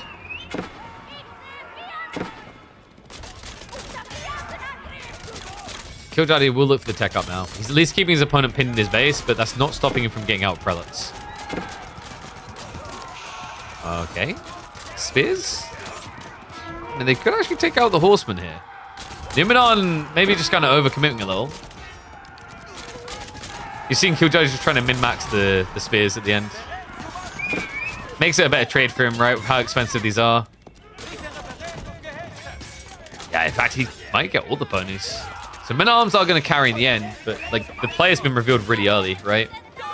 So Numan needs to just rush relics and turn this into an eco advantage because militarily now he's in a bit of a pickle. Kiljardi knows what to build.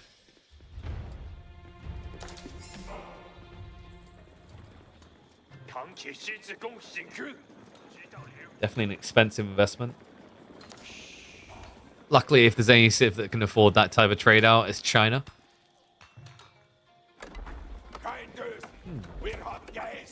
And he is going to go back for the Gilded Knights after all. Might work out quite nicely, actually, as Kiljardi is trying to rush towards the relics. He didn't supervise the production, though. Right? No. Missed trick there. Remember, with the Chinese, you can supervise, get these things out in 10 seconds flat. Just gives you a really insane ramp to just try and block off all relics. Speaking of those relics, second one now coming home for Numu. And if he gets 3 relics, he's in a very comfortable position. Awkward thing for him might be the fact that the third relic is close to their bases. From his position, it's much better for him if this relic spawned up here.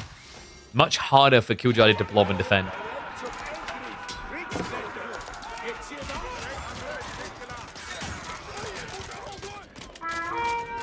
Fact, we've still got a lot of Zhug to play with. Does get in the space though, relic now on the way home. Yeah, so Numan's going to feel a little bit scammed now. Good microbiome as well to try and just bait the spearman out of position. Now remember, there is a nest of bees here. One should be that impactful, but it's going to matter for what's coming next. Numan is, funnily enough, going into crossbows. Remember, nest of bees definitely nerfed against most units, but against specifically ranged units, they still have that +2 damage. Definitely adds up. Doesn't sound like a lot until you remember there's 8 bursts of attacks.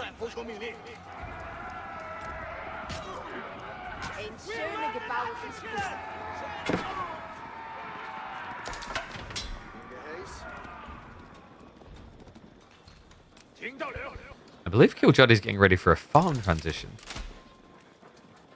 It's either that or play Pons, and Pons is not really viable right now, not with the Gilded Knights coming out. Love the switch into the Gilded Archers, though. Still going to be a little bit tricky against the knobs. I guess we're going to kind of see if actually the crossbow nerf has been felt at all. Considering, like, China is just one of those classic civs that will always look to gravitate towards crossbow massing in Castle. Gilded Archers, in theory, should win that trade quite favorably. Remember, with the scale armor, they just get the +3 armor. So you can end up a maximum of 5 ranged armor against crossbows that hit for 11. So you're almost 50%ing them. Is Oil the Dragon better at sniping knobs and mangonels because their units can take more damage? It's weird. You'd think so, but in some ways, the mango nerfs made them more effective against OTD. It still takes a lot to kill those units. But the point is, because there's less of them, there's more value for hitting a smaller amount compared to other civs. Look at the prelate running for his life. Dude, he's running a marathon and he's winning, okay? You have a whole army, old man. Can you maybe find him? I think you can smell him. Yeah, there's definitely deep inhalation right now. This monk is like a tracker dog. What is it, boy? What do you smell? Oh, relics. Okay. He's herded him into a corner. Numan nowhere nearby, so won't be able to protect it either. Good Knights are at least going to chase the villages, though.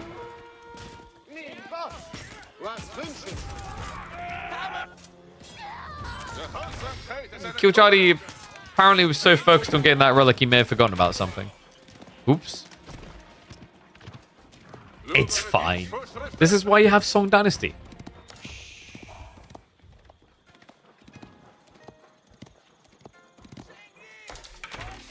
Mango nerf uncalled for? I don't know if it's going to really change too much about its Imperial effect. I think it's still going to be fine in him. It's just not going to be literally like the go-to unit. It's the same logic as to why hand cannoneers got changed the way they did, right? Because there was a stage where hand cannoneers were just the generalist all-around best unit to get. I like that they're trying to do away with that logic. Situationally, these units should make sense. And then once we've got that perfect Zen balance of like, yes, use this for X situation, this for Y situation, we can then start reassessing things like resources on the map so that we don't have as much meat grinding in the late game.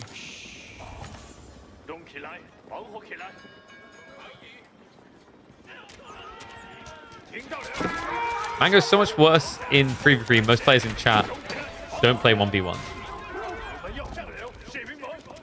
Did you type that wrong? I feel like...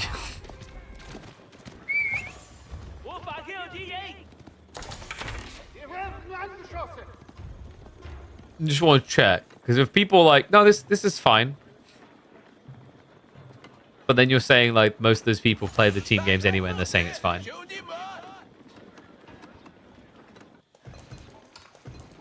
Numan 2TC now.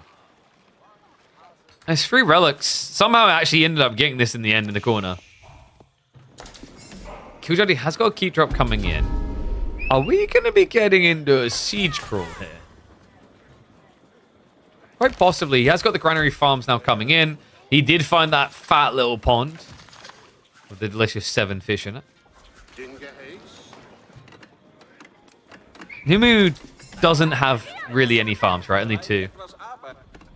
I think there is a window here for Kiljardi. He'll definitely want to have more Nesta Bees to support this, which would make sense because Numan is blobbing into mainly Gilded Archers now.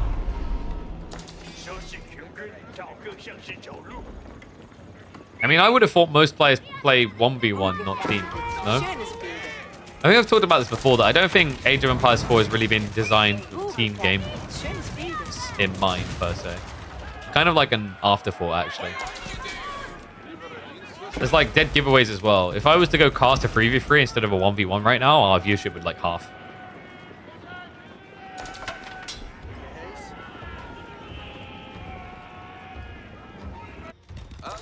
So Numan is still at least keeping the night raids. I like this.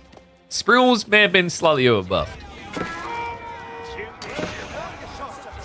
The thing that got slept on with Springles is like the damage base buff wasn't really needed. The thing is, although they only get bonus damage against veteran spears here, the crossbowmen have 80 health compared to 110. So the bonus damage doesn't really matter. You're going to kill crossbows and spearmen at almost the same pace, which is kind of wild. Elves are going to step up. Kiljardi's going to have to pull back. And we also have Inspired Warrior's Blessing. That does also work on the Springles, by the way. It's pretty damn effective.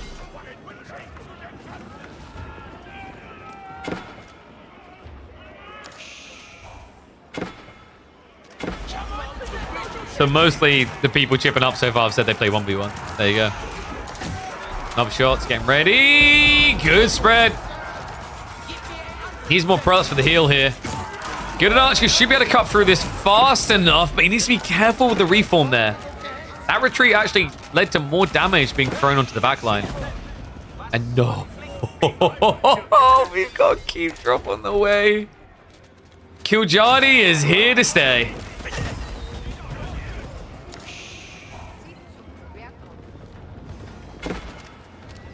Three people are not representative of 300? Sure, but if like the sample group you got, the majority was still 1v1, right? Like, if we have more team gamers, feel free to speak up. but you go with the numbers you're given.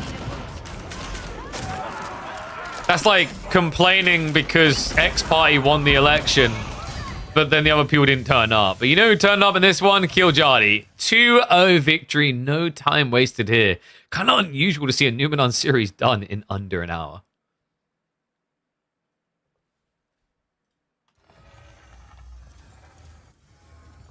But like, yeah, if your complaint is like the sample is too small, I mean, it's what you're given though. If more people didn't want to vote on it, like, still the metric you go by.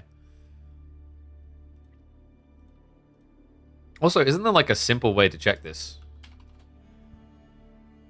If I go to team ranked, there's no way to get maximum page number, is there, on AoE4 World? Like, if there's a way to get maximum page level, that's the very easy way of finding this out. It's like you just basically go here, and then you compare the two. But I don't think that's an option. What other series do we have as well? So we might have time to squeeze in Wham versus Gully before the next live series.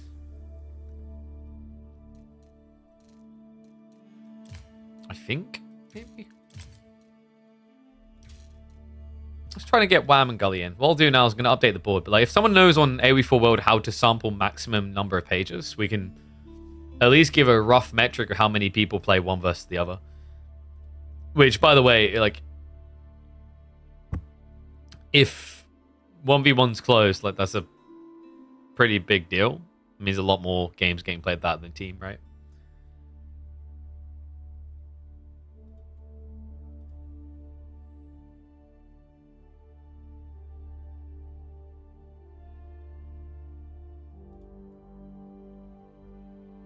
Unit that can swing a game shouldn't be an RTS itself. Oh, that's debatable. Depends on how the unit is used, right? That's like saying a tactical nuke shouldn't be able to swing a game. Well, that depends. If like you micro like a donkey and leave your army like in one location where I nuke it, then yeah, I should be able to swing a game. So like, I think that varies. But what we'll do now, we're just gonna update the brackets and then we're gonna hop into Wham versus Numu. Wham versus Numu? Sorry, Wham versus Gully. Prairie, Cliffside, Dry Arabia. I'm seeing a pattern here.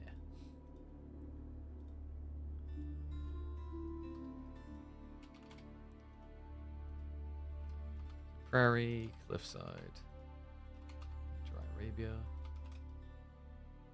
Dink. And dink. Then, just want to update this quickly, didn't I? So, we just watched Kiljardi 2-0.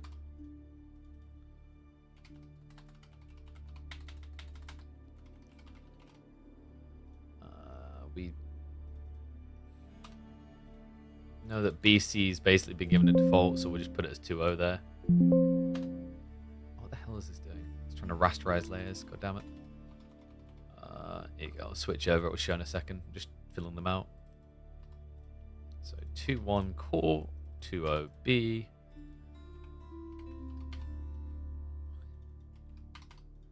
Which means this is how things are looking so far after today's games we've cast so far. After the last few hours. So, up next, we'll be having a look at Wham's series versus Gully Deckle. I'm expecting Dumu versus Myriad will be tomorrow, and quarterfinals there as well. A reminder, the Wednesday Grand Finals was a one-off. We're back to Thursday, so this week we'll have a semi-finals, Grand Finals on Thursday. Okay, so let's get the games ready. Going to be opening up with Japanese versus Malians on Prairie. I don't know. It's like, is Malians just an afterthought? Not an afterthought, like a residual element on Prairie. I know people used to believe in it. I'm not so convinced anymore. I think an RTS should be rock, paper, scissors at the very least. To a certain degree, yes. I think things should counter things, but like, there's so many extra arcs and layers to that cake. So, for example, like if you don't have this whole element of the bigger your army is, in some ways, the easier it can fail, then you just get too much snowball. There's also the idea that like not every RTS needs to be rock, paper, scissors. so it can be designed in a different way. So like StarCraft 2 is like less specifically clear rock, paper, scissors. It's more, I'd say, like soft counter and micro skill oriented than like hard counter, if that makes sense. But what's up, J2 Shots? Appreciate the Prime sub, mate. Welcome back to Swarm. Like, for example, you know, even AoE 4 in some ways is soft counter. In fact, we can see that. Like, why does Mass Zhug beat Horseman? Should not be beaten by Horseman? You compare that to, like, Age of Mythology, where you have some units get 8 times more damage against specific unit types. It's fair to say that ours is more on the soft counter end.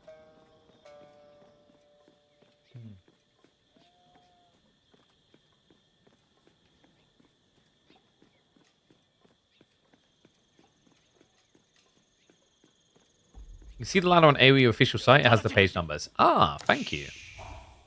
So it looks like we are going to be getting the Dark Age Spearman Rush opener. Interesting. Do we get an outpost follow-up, though, is what I'm wondering. Remember, this only costs 75 wood now, so 75 extra to work with in the opening. Gives you a bit more efficiency on spam the spears out. Might even be able to block Gully from placing all the wood. Yeah, kind of unfortunate, actually, he didn't know about this sooner, because if he was 2 houses lighter, he could have set up an outpost here and been safe. So I'm having a look on the main website of AoE4.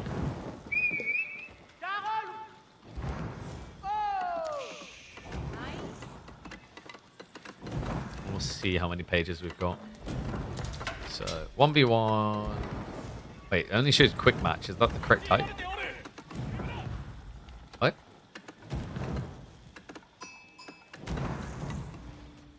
So quick match 1v1. There is 842 pages. If we go like 4v4.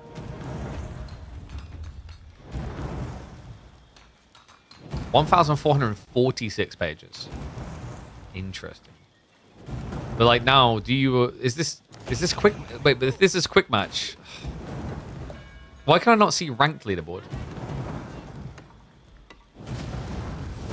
Can someone link me the rank board? Because I've got this one right now. This is like quick match, not a good identifier, right? So outpost did go up. Gully did get it in the end.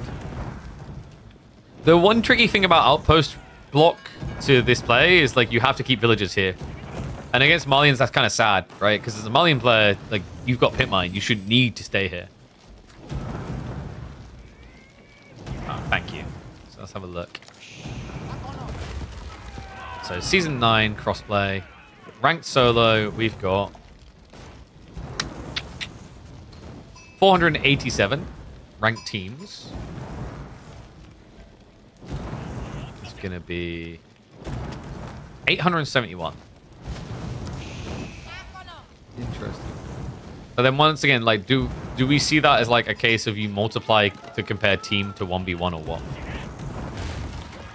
I think I've talked about this before. Like, there's multiple layers towards like why people watch team games and don't watch 1v1s. The whole scene's content creation arc has been drilled around 1v1. But then again, the game has been designed around 1v1. Like, I don't know. I'm curious. Like, people in chat. Like, one's if you think that AoE 4 was designed around team games. Two's if you think it was designed around solo play, 1v1.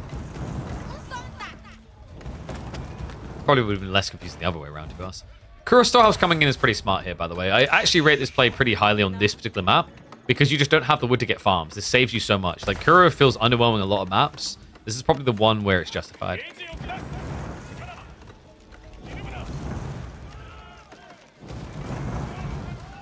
Team games is more fun though, and I also like to watch team games. I think part of the problem with team games is like, and I think this is true of a lot of RTSs, by the way, it's the scale of importance. You know? A clear way of like putting this is and what's up, Copper Sneller? Thank you very much, mate. Appreciate the sub. Welcome back. So like, oh, subscribe for 3 months. What a legend. Thank you. But the way I think about this is like, if you look at, let's say an FPS game where it's 6v6. In a 6v6, my individual impact is much higher than if I'm playing PlanetSide, where it's like 1,000 people versus 1,000 people. Now, there are some ways in which the 1,000 v 1,000 would be funner, but there are ways in which it will be less fun. So the point of that is like, in a team game environment, each unit's individual value feels a lot lower. Does that make sense? The impact, the effect they can have, and then also the scale, where like because the maps are so absurdly bigger, it takes a lot longer for anything truly meaningful to happen. Like I've said before, that if you want to look for a game mode where Empire Wars would have made sense, it's actually team games.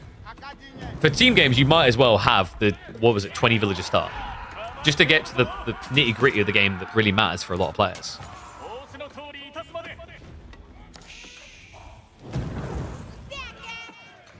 Check the console team ranked leaderboard. Oh god, do I even wanna? Is that? I don't think there is one to check. No, there's only a cross-play leaderboard. You can't check console specifically. Sorry, dog, but that ain't gonna happen. So, like, talking about the game a little bit though, this spin play has been quite valuable for Wham. It's wasted so much of Gully's time, and it's now forcing him into archers. Meanwhile, Wham's going castle. This is the perfect example of what I was talking about, where I was saying, like, the spearman rush will catch people off guard at first. I don't think as time goes on, it's going to be an insanely high-value play. I think in a vacuum, against certain civs, it will be viable. This is the king of it, right? Like, Malians, this is their weakness. They want to build around a pit mine. On Prairie, it's a big pit mine at that. These rushing civs are going to do damage. Big damage.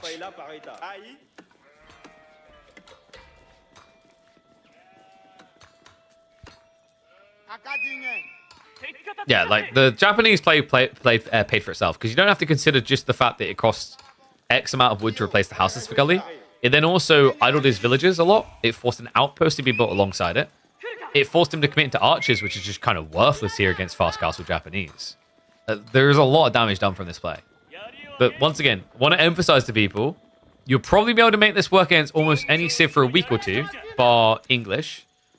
But then it's going to start getting figured out. So enjoy it while it lasts.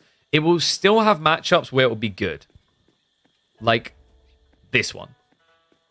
But most outpost / racks rushing civs feel good against Malians. Right, like Ottomans is like another classic one.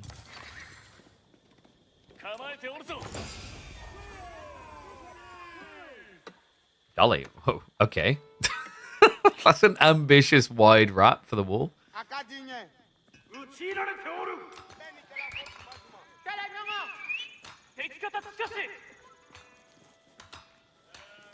Not a single Xbox player is conk. Is that true? I thought we had like a few. Didn't we have that Viper guy? Or did he stop playing? Viper X, right? Was that his name?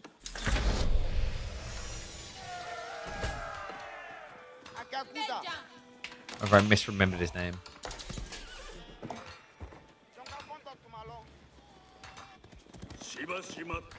So Mad Samurai now on the way. Gully's pretty hard stuck here. He doesn't have a Fulani ready to roll. He's going to be going into the Donzos to try and stabilize. But on this map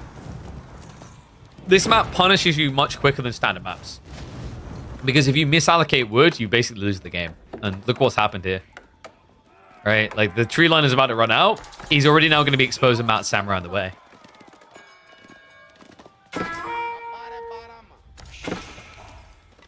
I mean, solid D-rush. I just realized I wasn't recording this game. Whoops.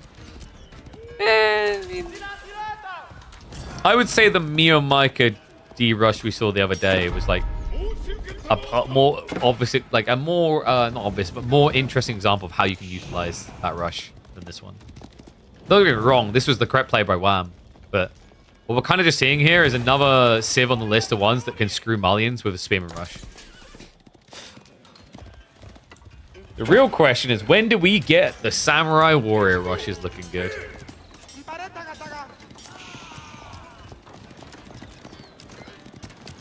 They dive in. Gully still nowhere near ready to tech. He's trying to rush additional Raxes up just to spam Donzos. But remember, this is another thing that I think actually makes Malians pretty bad on this map. Donzos cost additional wood. I'm not convinced by the Malian pick here. We saw it worked well for Gully in his series up against Kazi Johan when that was Ottomans versus Malians. But like my feeling is, you know, if you're against any Knight Civ, you're going to have a hard time here. I think Donzos make it much harder to play than standard spears. So French, Jean, Japanese, all going to feel great. Roos, not so much, because like you're usually thinking horse archers and javelins can be built to counter that for gold.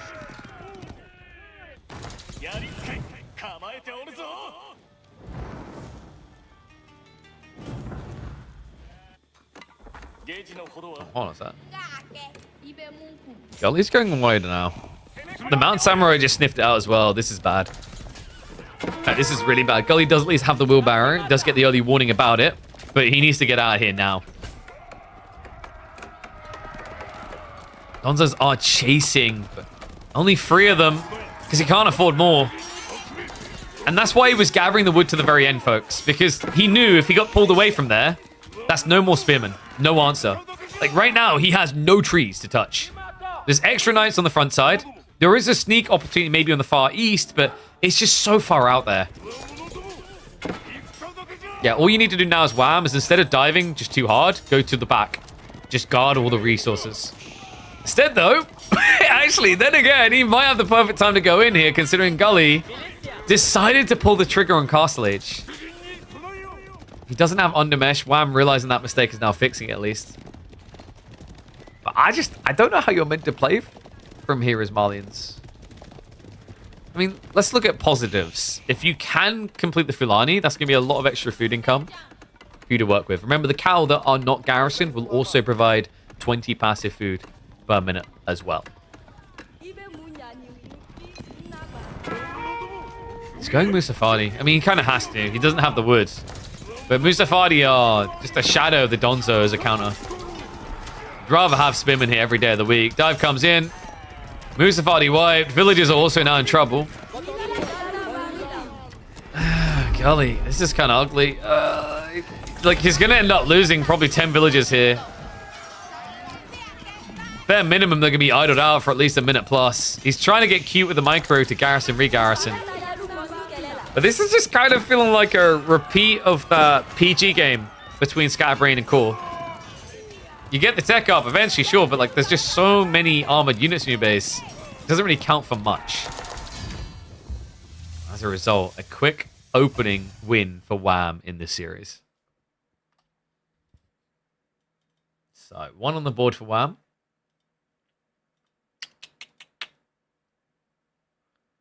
Let's see. Don't enjoy one player getting slowly strangled without the chance of a high-risk, high-reward counterplay. That's why Strong Mangoes were good. I think you can come up with like other high-risk, high-reward plays though, per se. It doesn't just have to be Siege. Because Siege is a very obtuse like type of high-risk, high-reward play. Like, is it really that higher risk? It's also like, you know, I'd rather have these high-risk plays be something that's based on almost a speed element instead of a slow element. Because if I see, like, you built mangoes and I'm far behind, I can just go home and build more mangoes. That's how it would work, really. It wouldn't recover your game the way you think. Okay, so game 2 is going to be going to Cliffside. Mongols, Chinese. Yikes. I mean, could you have just Frenched instead? Against China, French would be a lot better, right? Was he just expecting China and Dry Arabia? Like, what was Gully expecting here? Biz? I think he was expecting Biz. The Mongol pick just doesn't really make much sense into China. They have a bad time in this matchup. If it's like a very loose map, something like a Prairie-esque or Kalauga, I can kind of see Mongols coming through. But Cliffside is really hard to block. Unless you get like the most fortunate spawn. And I don't know if this is good enough for Gully to do enough with. We have got the UV being committed into. We'll be able to scout straight away to the enemy side before deciding if he wants to try for some sort of outpost rush here. Punts the Falcon out. Sees the tree lines are split quite nicely. In an ideal world, what I think Gully would have wanted is gold here, tree, and then big tree. And then you can like outpost. TC rush, sorry son, you're a few years late to the party. We can't move TCs that close anymore. Wow. It is a shame.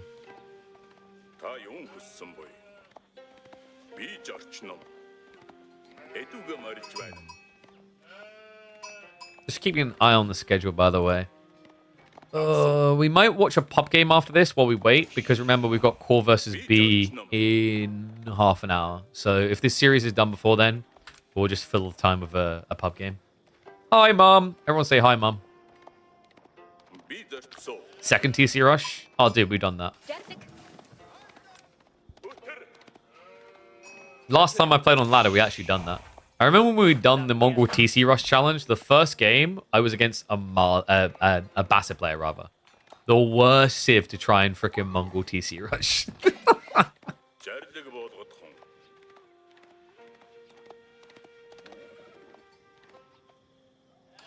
So, Gully, he did actually opt for the pasture. I like this.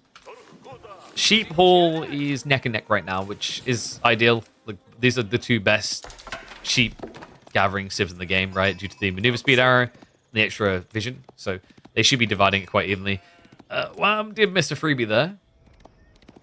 Not sure what actually happened there, but should be able to rotate around here to get the remaining sheep unless Gully's already cut in the corner. Okay, so sheep advantage for Mongols pretty good. Wham actually committed into the racks. Okay. Well, Gully will get what he needs for an age up here. Yeah, just needs a pop and drop. And the Uvu isn't fully in range, so he can harass that, but he can't stop a repair. Wham! Like, are we really doing this? Are we really just Dark Age rushing every game? Does that even work here? I mean, should that even work here?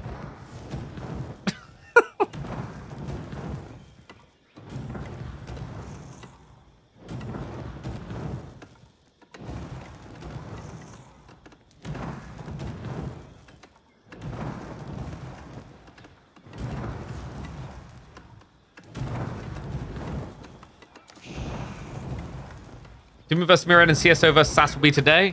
Unsure on those. Doom versus Myriad, I would assume, would be tomorrow, because Doom doesn't do Mondays. CSO versus SAS, possibly.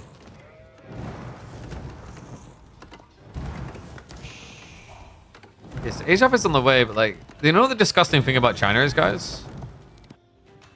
Watch how quick. Oh no, dude, the really disgusting thing about China. I mean, he went for an Imperial official, as you do to try and get like the Rats Rush going. This is a Barbican drop. Oh, that's so dirty. So this should be on the gold, right? No, he just straight up drops it on the Uvu. This boy has got no chill. Hey, I noticed you weren't like using the stone or the berries, so I figured you wouldn't mind if I just like, you know, invited myself over, opened your fridge and took your pizza. Thanks.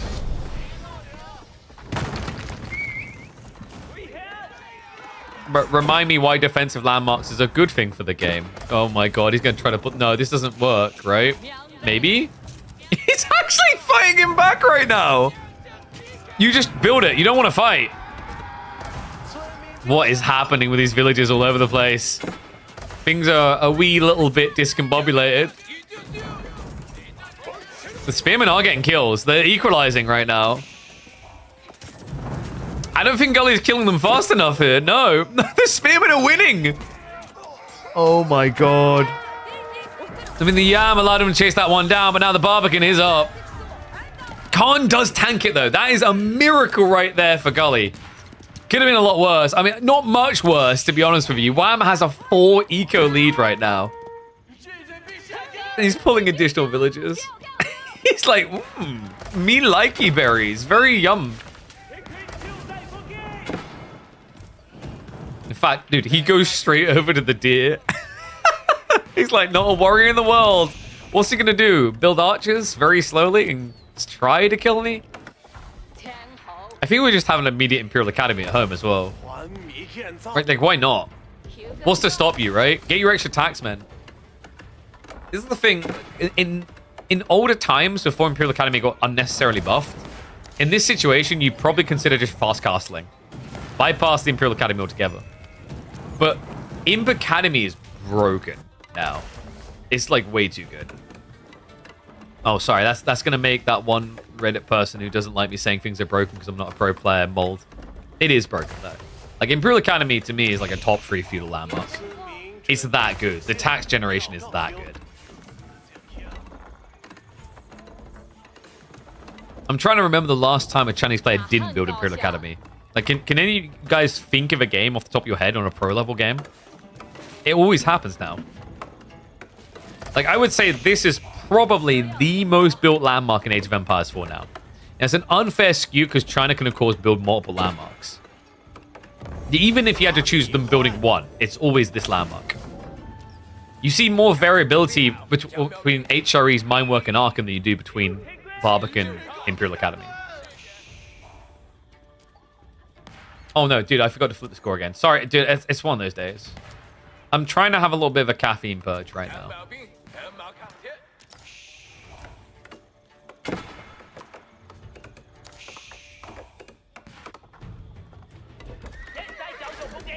Stables down the way.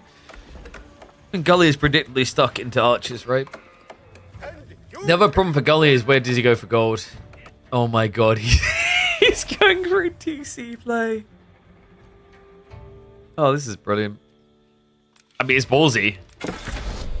You know, if Wham was doing like an atypical pro scouts build now, I think this works. But Wham isn't going pro scouts at all, right? This is just aggression. Nah, and he's fully aware. Check this. He's moving north already. So we'll intercept the initial archer. Spinmen are rotating around.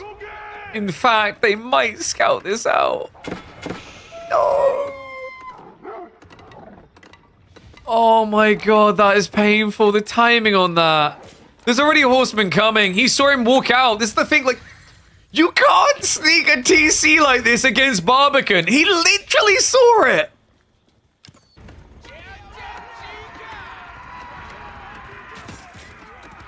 Disaster strike. Scully just has to try and commit to complete it before he dies.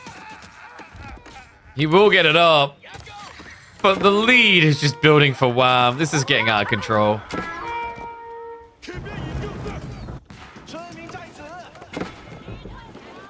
Blacks is now being prepped. Wham immediately thinking about Rams. Do I have a stat about how civs are doing? You can go across to AoE 4 worlds, and if you have a look on the tournament page, every single midweek muster is in there. Hussein also occasionally posts stat dumps every like 4 weeks or so about how civs are doing.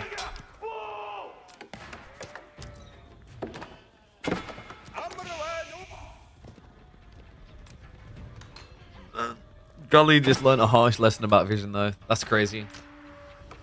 He probably would have got away with this too if it wasn't for those pesky kids. But most importantly, those pesky kids that stand in the Barbican telling you things.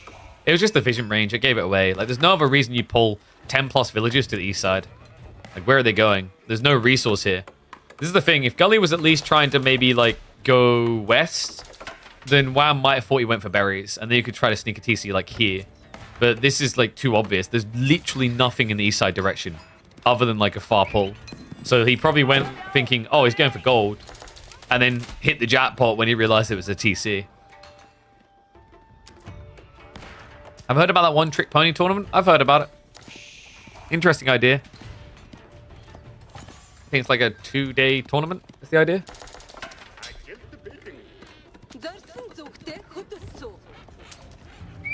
I do wish I had $1,000 to drop on a 2-day tournament. So Pumba now being pulled. But we know what's coming, right? Oh my god, he's even building outposts. I thought he'd ram rush it. But no, it's going to be outposts.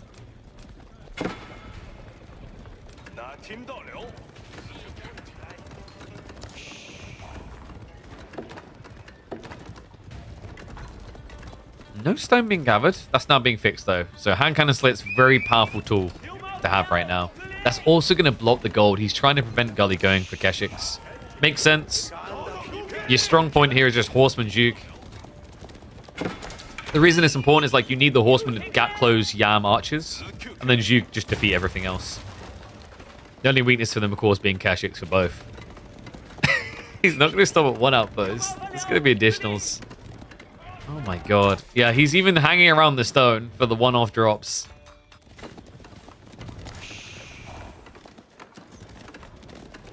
Wait, was he going to build a mill for a single sheep carcass?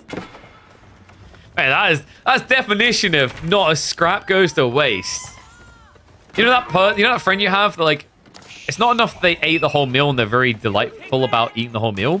They then lick the plate clean, you know, that person.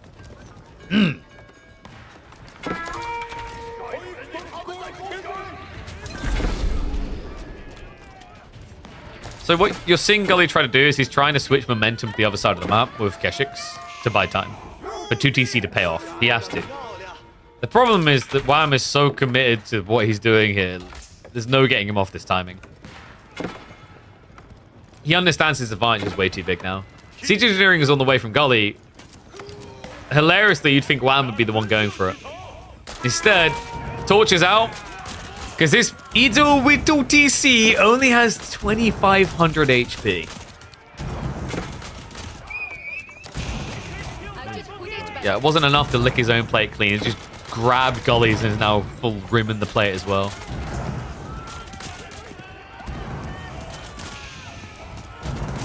It's okay. It's only 800 wood down the drain. We can always try again.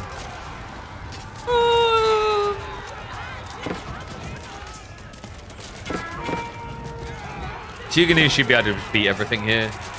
Gully's problem is he couldn't get the gold. Like, Wham done this intentionally to block gold on both locations to guarantee that Yuganu would hit even harder. It's a pretty sick strategy. And I think this means we're going to have our fastest set of midweek muster number 14. What's that? 26 minutes combined. Good lord. All right, 2-0 for Wham. So, rumors rumbling, by the way, about Anatan and Kiljardi maybe scheduling a game for later today. Core versus B is going to be happening in 20 minutes. So we need someone to watch in the meantime.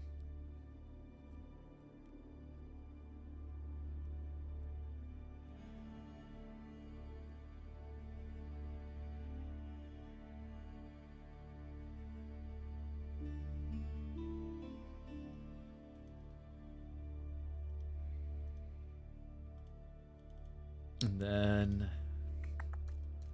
what we'll do, because we're at 20 minutes. Oopsie. Hi, YouTube. Look at that. Poggers. A lot of people tuning to YouTube. Don't worry, guys. We've got plenty more coming. See, I told you, I do keep YouTube open in the background. I'll keep an eye on all yous. So, what we'll do, let me check if B or Core are online right now. They're not. What we could probably do, though, is we'll watch a ladder game. And just chill vibe. Because we've got 20 minutes to go, which isn't really long enough to do another set. What sets do we really have left to do? I think that's us, like, maybe caught up at the moment. Map review? I just don't think... I think people would rather watch a pub game, would be my guess. So, we should have Core... Yeah, we'll have Core and B in 20 minutes. Likely Anatan and Kiljardi will be happening after that. I mean, if that's the day, that's great. And then tomorrow we'll have, like, Doom and Myriad into 2 quarterfinals. And then semifinals afterwards. SAS and CSO, I've got a feeling SAS is usually not available until, like, late in the evening. So I wouldn't be surprised if that one's late. And then BC will just have to do, like, you know, his set tomorrow would be my guess. As I'm thinking, like, on average, usually SAS is not available until 5 or 6 UK time at least. And I'm not sure, like, what CSO's availability is. Kind of a rough matchup between those two in that regard, because CSO is usually not available in the same time zone. Okay, so let's have a look here. Silver Gold Cast could be fun. Yeah, I said we have 20 minutes, not 2 hours. Silver Gold Casts tend to be very long and very inactive for the openings. Okay, so let's have a look, see who we've got on the ladder.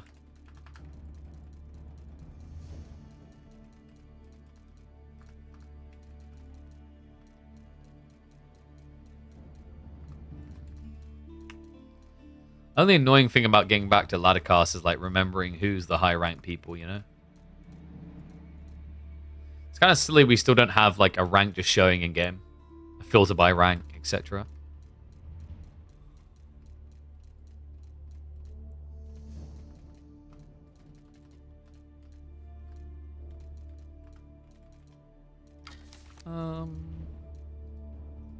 Starflight's currently searching, but that's going to take a bit of time. Give me a sec. Let me have a look here. See what I can scrape together for us to entertain ourselves with. So, apparently Valdemar had some very funny maps against Dumu yesterday, someone was saying. I can't see those on his account, though.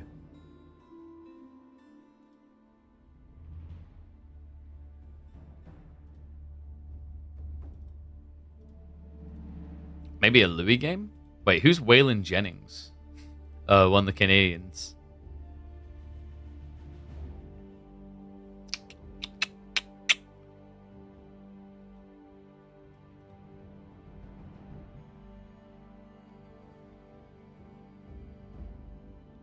Ugh, Chinese mirror.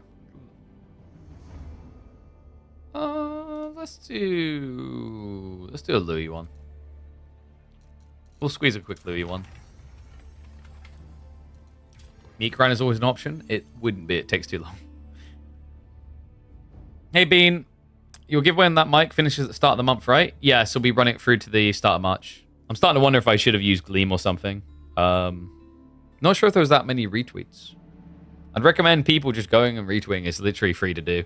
And also, like, if it has a lot of likes, retweets, and attention, it encourages people like Sure to get involved with us and AoE more. So !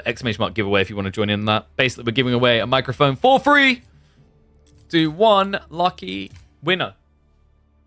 It's gonna be a very accessible MV6 USB gaming microphone. So this thing, really handy for those that want good high audio quality, but don't want to have to deal with the hassle of like extra components, like, you know, having to have a full preamp processor, XLR setup, etc. like I have. So while you won't quite get the level of audio I have, you'll do pretty damn well for a very simplistic setup. But yeah, that's free to join. All you have to do is !giveaway, and then you go across to Twitter, like, retweet, do all the simple things like follow me. And then we'll be drawing a winner first week of March. All right. Switcheroo over. Just updating the details ready for the next series. Ready. Not going to Twitter, yikes.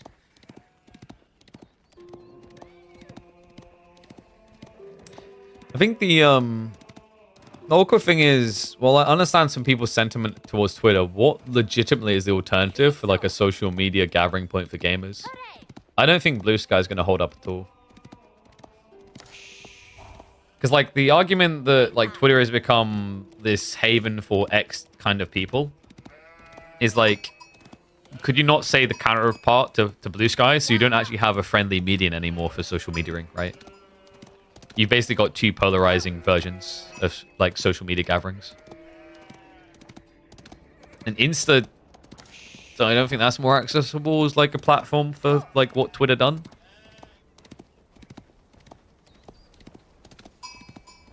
It kind of is Twitter still. I think people just need to not use the recommended tab, because the recommended tab is full of a lot of toxic, confusing crap. My experience is it's not too bad if you're using the following tab.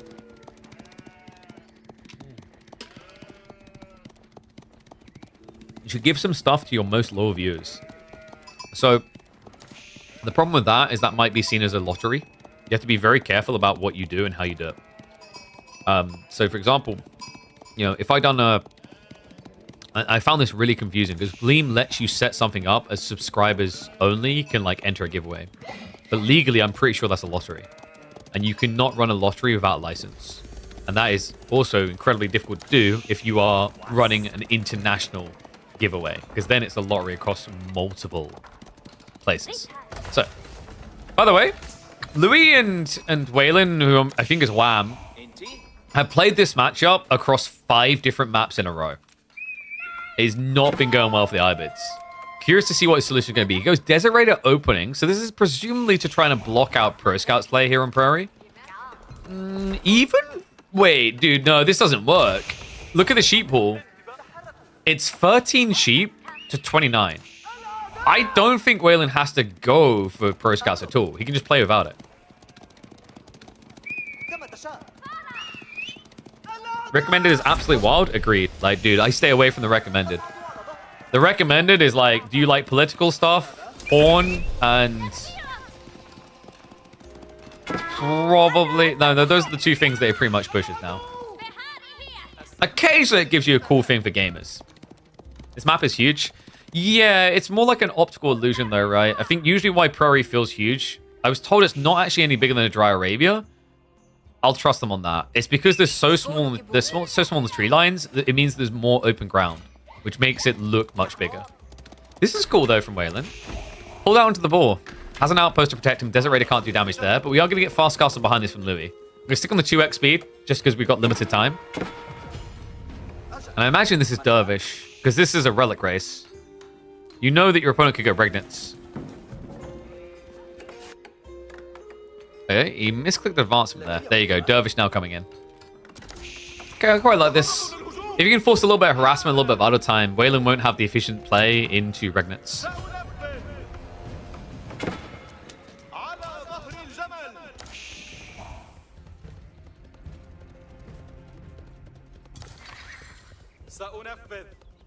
Good luck determining what is a bot and what is human next. I mean, you can argue that. Sure, but like you can argue that for every platform if you really want to go down the deep rabbit hole. As a content creator and influencer, like what am I meant to do? Like where am I meant to grow? This is the challenge I'm trying to go through right now. Do I get more active on Instagram? Is that the platform? Like I said, I don't think Blue Sky is going to be able to compete. It's missing basic features like posting videos still, right? Like you can only do images. But you know the reality check is like for an influencer, like these type of things are what people look for. They look for what I call the vanity metrics when they're looking to partner. If you have 200k followers on Twitter, they actually take that at face value. It's kind of crazy. But you know the whole argument of like, you know, what's a bot and what's not. You can't even go on YouTube and be safe. Substack, dude, I don't know a single gaming person that uses Substack. Am I wrong in that? Am I missing something there? Like, this is the point. I'm not saying there aren't other platforms. What I'm saying is none of them have proven themselves to be a replacement in the eyes of the majority for Twitter. Does that make sense? The closest recent one has been Blue Sky. Beehive, from what I remember, got hyped for about like 2 or 3 weeks and then failed. In the eyes of the gaming community, anyway.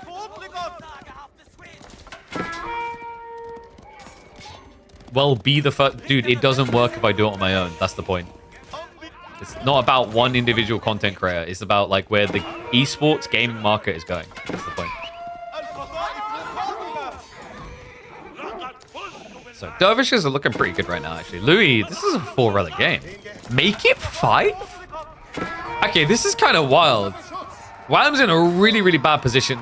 He went for the Regnants, right? Okay, no, Burgrave. Thank God. So we are going to get Spear Spam coming out. Really what Louis needs to do is not get baited in mass Camel Lances here. He's fine with the count he has, just use it to raid. I like the Springwood idea, but like you have to add speed yourself if you want this to work. I think Waylon is Wham. We know it's Canadian, it's either Puppy Paw or Wham. I think Puppy Paw hasn't been active at the moment, I want to say. I think he's been taking a break. So Wham seems like a safe bet.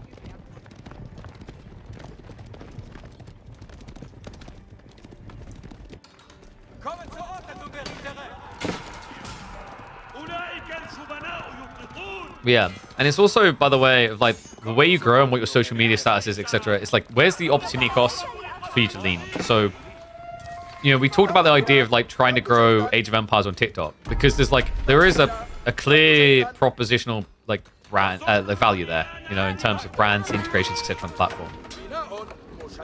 For social media, it's not gonna like I've never heard of like sponsor deals for Substack, Beehive, etc. in the gaming space whatsoever, or like in general, I don't hear about them too much. Somewhere like Insta, you do. Somewhere like TikTok, you do. Twitter, you do. Even bloody Facebook in the past.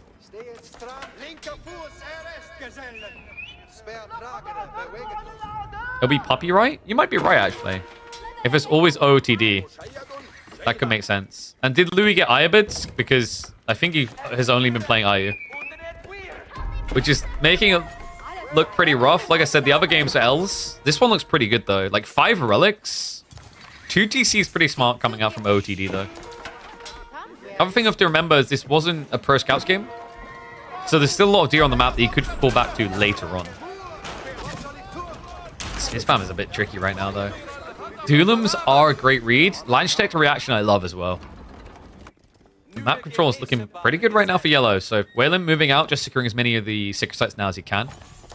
Kind of balances, or rebalances rather, the gold situation. Remember, because it's 2 TC versus 1, Louis is the one who needs to start making a move. The problem is he doesn't know this yet.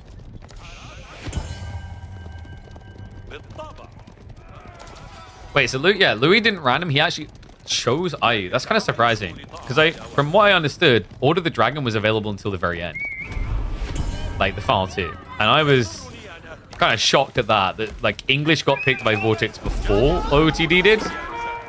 And the Iabids got prioritized ahead of them as well. Dive coming in though. A little bit of chip damage done. Nothing too major here.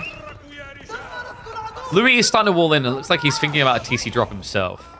And TC booming is very difficult in this map in general, though. There's just not much to lean your TC drop onto in terms of wood.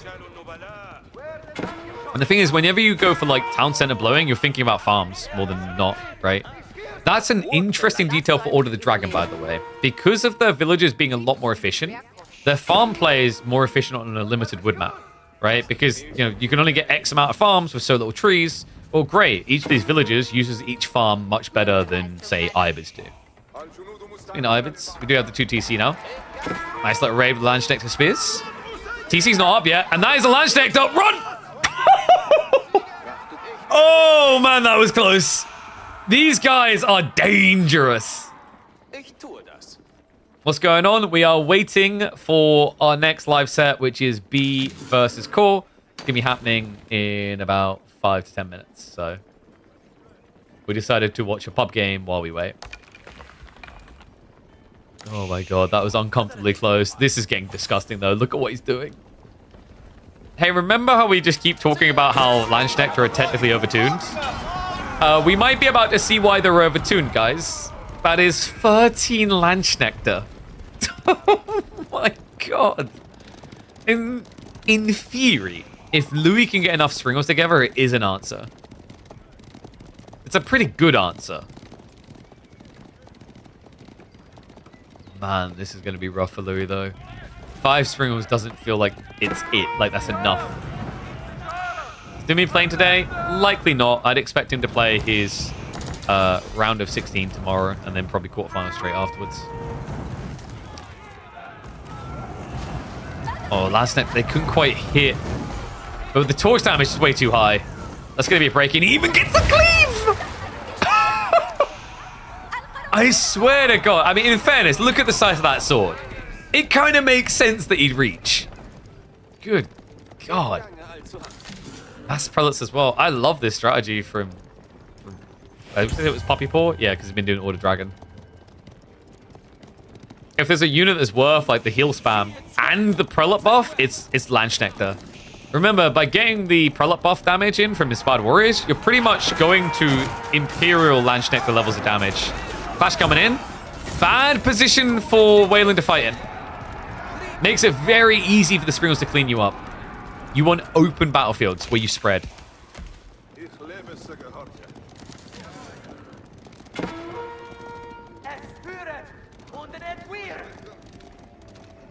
Timer is ticking, man. I think the worry I have for Louis is he can't really easily snake the Sacred Sites because he's playing Springwood Mass. which means you have to basically move slowly towards the target. And the outposts are starting to get set up. We do have a keep drop on the way from Louis, though. Dangerous against Mass Landsknechter. Technically would mean when they go dive on the villages, they'd be lining up for the springle shots, though. Poppypaw backing off very far here. We're in a lot of breathing room.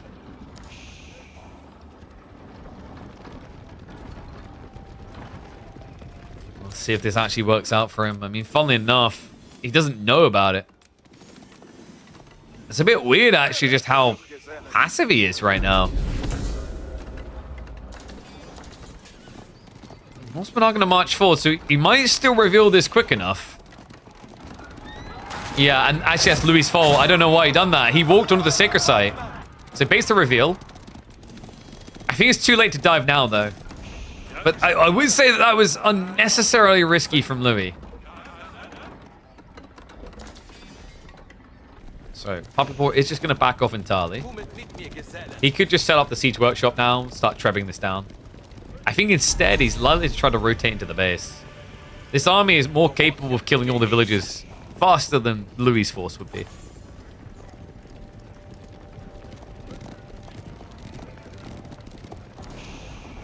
Louis maybe overextending now.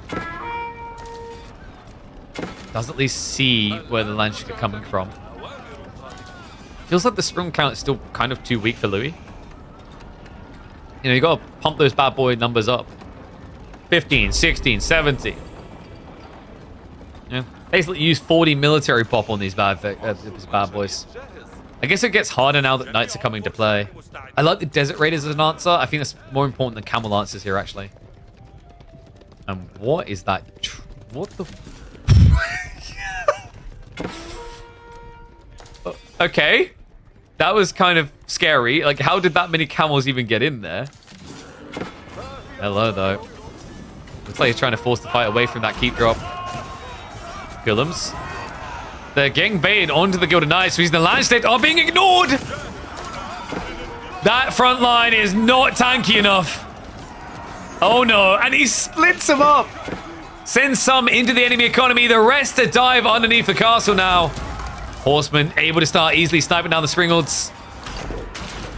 The Lancers are raiding at the back here, sure, but I'm not sure it's going to be enough damage. No, because now he's peeled off some troopers to march in. He's bringing the entire army. He won't be baited underneath that keep. And in fact, he's killed enough in that initial skirmish. I'm not sure Louis can defend his own base. Lancers are going to be able to dive in and find some targets. The new wave of reinforcements is coming through, and these spearmen can easily deal with the Lancers. The new reinforcement wave from Louis can't deal with this.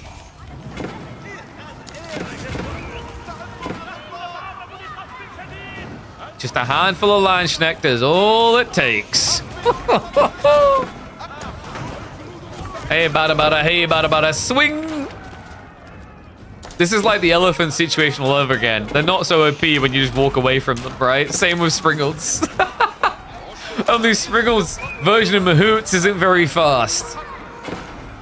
Greased Axle's not really delivering what he'd need. Both of them are going to be hemorrhaging villages, but I think it's about to get a lot worse for Louis. Villages getting found in small clusters is the only upside for him. At least he hasn't got that big gold. Oh, no. No, he does have that big gold line. Poor Landsknechter walk in. Quick reaction out of Louis.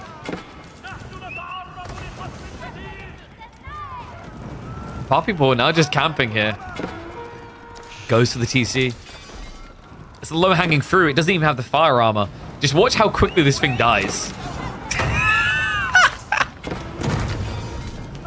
Oh my God. Well, there was a second town center. I swear I didn't make it up. Louis does still have the relics. But he doesn't have an army big enough to take a fight like this. Oh my God. He just runs past him with the knights. He's like, yep, no, leave the Golems to the Landsknechter. That's all them. All right, this is done. Look at the military difference. What army?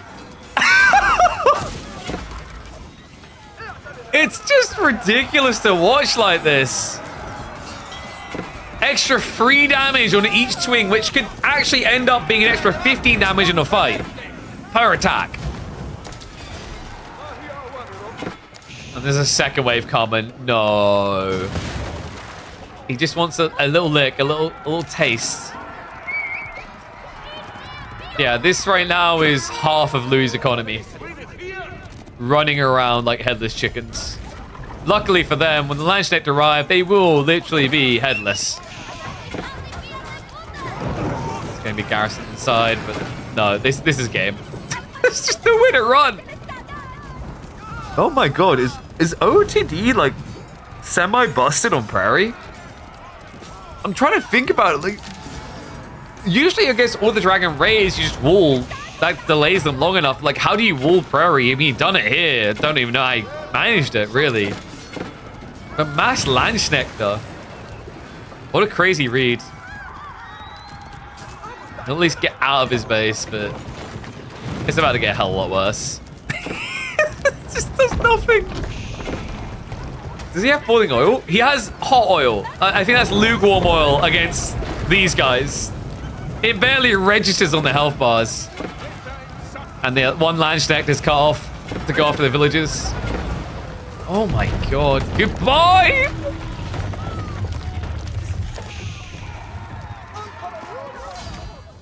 Alright, Louis cannot get a single win with IU against Order of the Dragon. That's 5 losses in a row.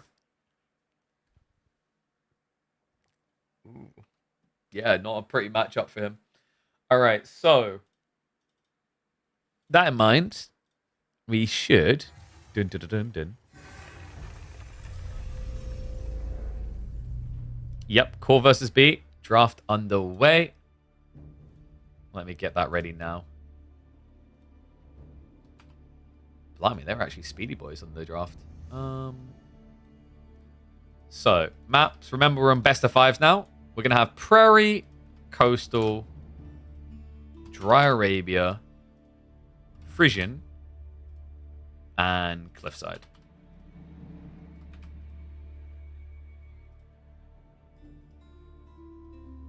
Switch over.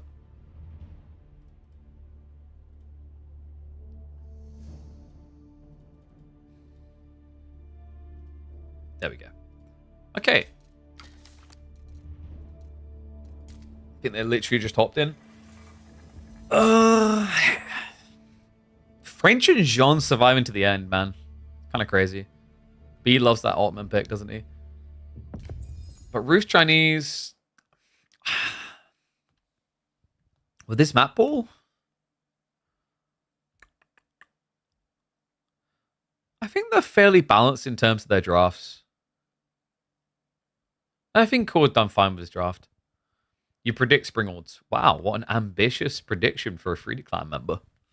Never would have expected that. We are 4 minutes from in-game. So, oh, did it just do the auto ads? It did. Cringe. So if there's enough time before it starts, I'll try to run ads again so you guys don't have to worry about them when we're in-game.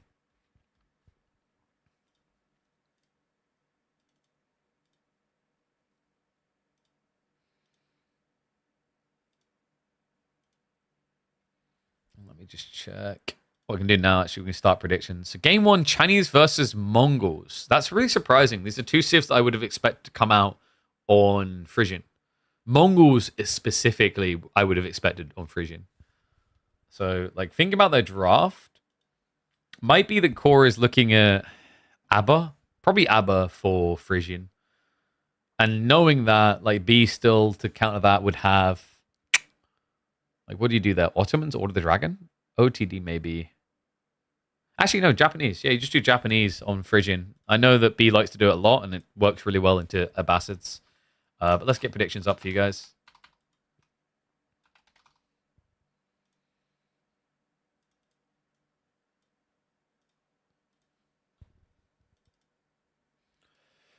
Ooh.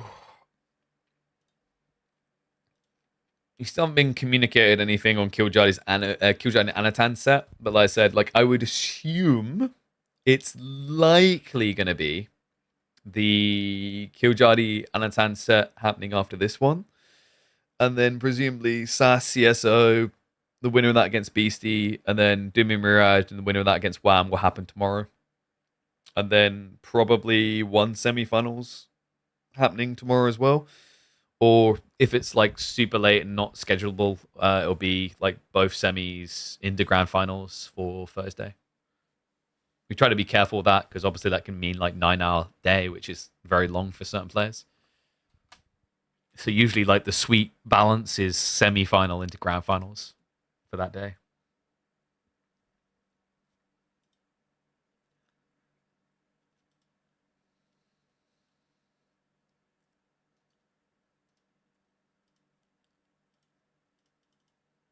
Sorry, just checking messages in the background.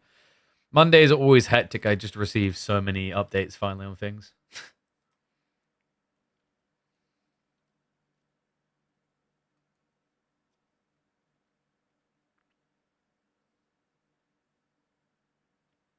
All right, I'll respond to all that later. Oof. Hopefully some cool brands to work with in the coming weeks. Fingers crossed. Hey, I've been getting contacted by so many mobile games at the moment. We need to get a freaking mobile company to work with. I've got like a very old phone.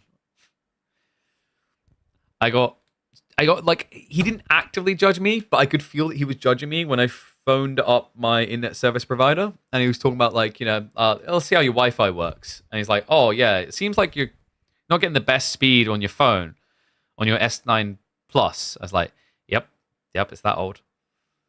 I think this phone is like 6 or 7 years old now. And he tried to backpedal, like, oh, you know, most people don't really need the new phones now. Like, it doesn't, you know, a lot of the features are kind of pointless. I'm like, no, I need the new features. For example, I definitely like would benefit from the new phones cameras and bigger storage. I have so many pictures. B let core pick HRE. I mean, but then you could argue like core let B pick Rus in Chinese. This is pretty strong. This is pretty good.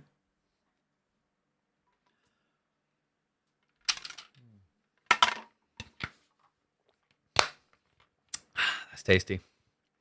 Gotta be talking to that particular brand. Might have a new company to work with soon.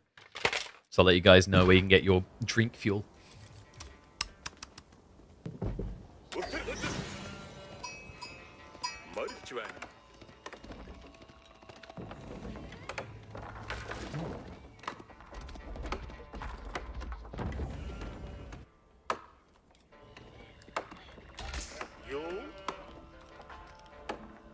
Ladies and gents, welcome back to the channel. It is that time. Quarterfinals upon us. And two very familiar faces. Core on the Mongols, who on the ladder has just been practicing or being practiced against with some very funky TC rush builds. Could it be his time with the Mongols here? Or will it be the Chinese reigning supreme with B himself? It's going to be a fun one, actually. A classic matchup. One that once upon a time favored Mongols. In recent years has definitely been Chinese favored. Let's see if Prairie changes anything at all. A very exposed and open map between these two to kick off this BO5 here in midweek muster number 14. Crazy to say that out loud. 14 weeks we've been doing this now. 14 weeks! I'm wondering if I'm going to still have my hair by the end, actually. Because we've still got half of them left to do. That's crazy. Hopefully people have been enjoying what we've been delivering, though. I mean, 30 weeks of esports content. Fingers crossed we're able to kind of hit the metrics that Microsoft would see as a success, and I'd view as a success too. We definitely had some entertaining games. I'd say some of the best competitive games we've had have actually happened in these weeklies as opposed to even the major tournaments in some cases. Definitely some of the most meaningful games in there along the way. But this almost feels like a meme to try and do against Chinese now. Spim and Rush coming in from Core. Interesting choice. Did he like delay his timing slightly so that B wouldn't realize? I mean, Sheeple is looking better for Core as well. Tries to get cheeky there, but yeah, the current damage is way too low to snipe. There might have been a world in which B could have body blocked the Khan there. I'm not sure if that was actually worth stopping off to attack. Has slowed down his rotation slightly. And I believe Batarak's play is going to get scoured fairly early. The two spearmen not in position yet on the back goal. In fact, they've got a wide rotation they have to make happen. What I think Core was aiming for here was a subtle subtle outpost rush, rather, on the back tree line. Unfortunately, now that the scout has ran past and seen the racks, B's going to be all too aware of what's going to happen here. Or what at least Core was going to attempt to make happen. So we'll be out into the gold right now. Needs to start rushing out into it, because at this stage, he did go for the Imperial Official. It's not as imperative that you get 235 gold, but you're still going to want to try and get some active gold gathering in there for an efficient tech timing.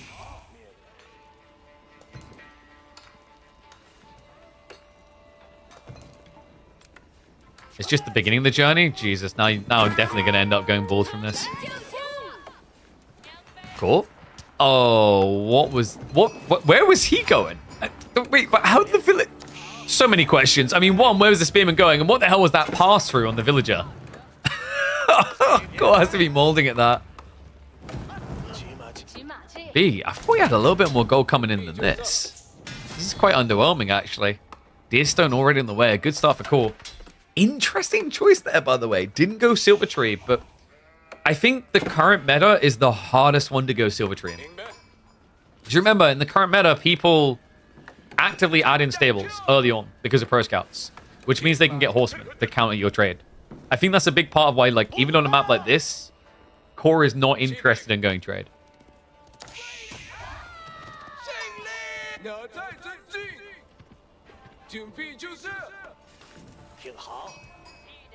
So B, actually countering the spear play with a spear play of his own. Interesting. Trade is dead. Oh, on a map like this, trade has always been a, like, classic part. It's just the current Pro Scouts meta already set someone up to block you. That's the problem. Like, if Pro Scouts gets fixed, gets tweaked, gets rebalanced, so that not every game is someone opening with a stables play, then you will see Pro Scouts, you will see trade rather return. Imperial Academy now coming in. I wish this thing would get nerfed, though. This feels too good still. We were rambling about it a little bit earlier today. I think it's a fair point. Like, Imperial Academy is a top 3 landmark. I wonder if we're ever going to get, like, a rebalancing of that, like Arca and Imperial Academy. Maybe we just go the different way and we buff everything this week. Like, substantially. I'd kind of be up for that. Just flip the table on the meta.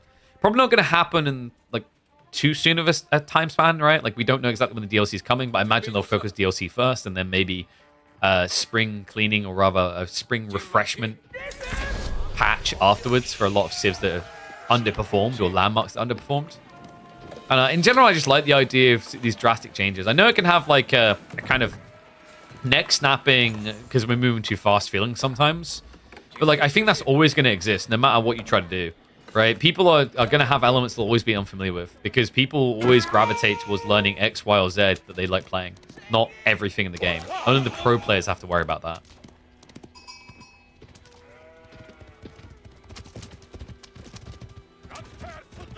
So it looks like P was actually paranoid that it was going to be trade. Really? He didn't check? I mean, going for the Horseman isn't terrible here. He's going to be going Pro Scouts. So, like, realistically, although the Horseman may seem somewhat wasted, it's going to be worth it to secure the deer. On top of that, he's going to need it against the Magadai. Magadai is solid read by Core. Remember, Magadai are actually a counter to Pro Scouts.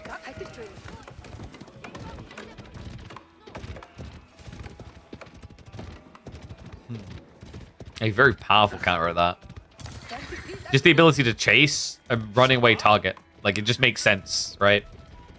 Remember when we interviewed Wham and he talked about this a little bit, like he thought Mongols was maybe being slept on. Like, this opening Magadai play just seems very oppressive in the current meta. It's a little bit more difficult on this map. Reason being is there's way too many deer stacks. Like, in some ways, this may be of the worst map you could have chosen Magadai to block Pro Scouts on. Where do you target? Where do you block? This is the thing that's smart about B's read. Like, usually just trying to spam Horseman and Magadai doesn't feel great. But because you know your opponent, if he wants to block all the Pro Scouts play, can't keep the Magadai together, Horseman can actually win.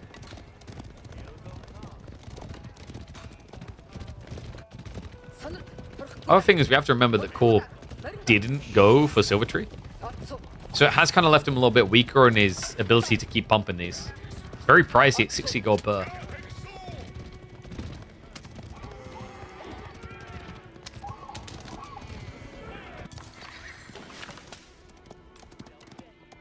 He definitely needs to add in more horsemen. Either that or you go archers. Archers very difficult on this map. Another reason why actually the Magadai is very smart. Anything that's wood-based is going to be harder to leverage on a map with so little wood. Well, I say so little wood and then we look at the center of the map, but most areas of the map.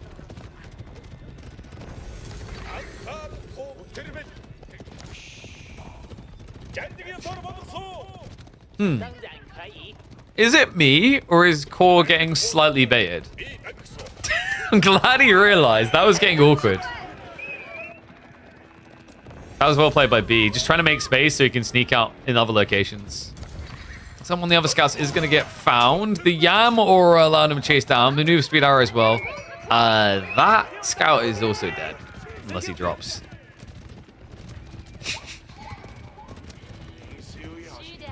B, however, does have other sources coming home. And you can see what the target is. He's priming for Castle Age. Core needs to find some kills. Tries the dive. Doesn't quite get anything. Hankenslit's now also on the way. Horsemen, weirdly enough, were trying to block the Deerstone. Ended up fighting up against Spears. So not a great engagement there by B, but he at least dodged death with the villagers. And that's more important here. On top of that, we do have additional deer on the way home. Starting to feel like Core maybe didn't block enough here. This is tricky, though. We mentioned on this map, there's just so many options. Your opponent has, what is it? I think it's 9 different deer stack locations to aim for. Which is just insane to say out loud.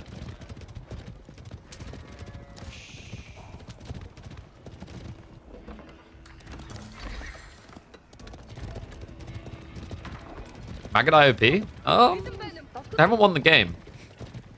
Are you watching a different game? Because 10 Magadai is going to struggle to dive a TC. Especially if B just like ungarrisons half his villages on the north side when the raid comes south and then gets the others inside. Outpost is going to get targeted here. Fortification's on the way, but quite slow actually. Credit to him, Core actually found the perfect timing here. Fortification is going to be way too late. Okay, so B, what production you have is what you will have. Nothing more. However, this is easy peasy. Do you want to know what the counter to Magadai is? Do you want to know what stops a Magadai dive? 1 nest of bees. Now, he will have to trade to get the wood for that. But if it stops an entire army, it's worth it. Core is all in, though. We have siege engineering following this up. Smart move. The full production. If he takes out the racks and the stables, B's dead. That's all he really needs.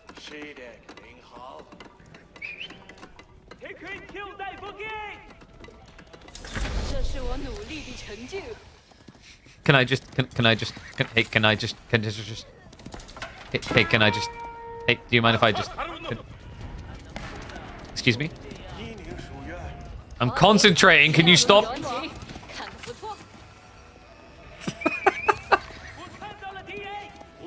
He might be there a while.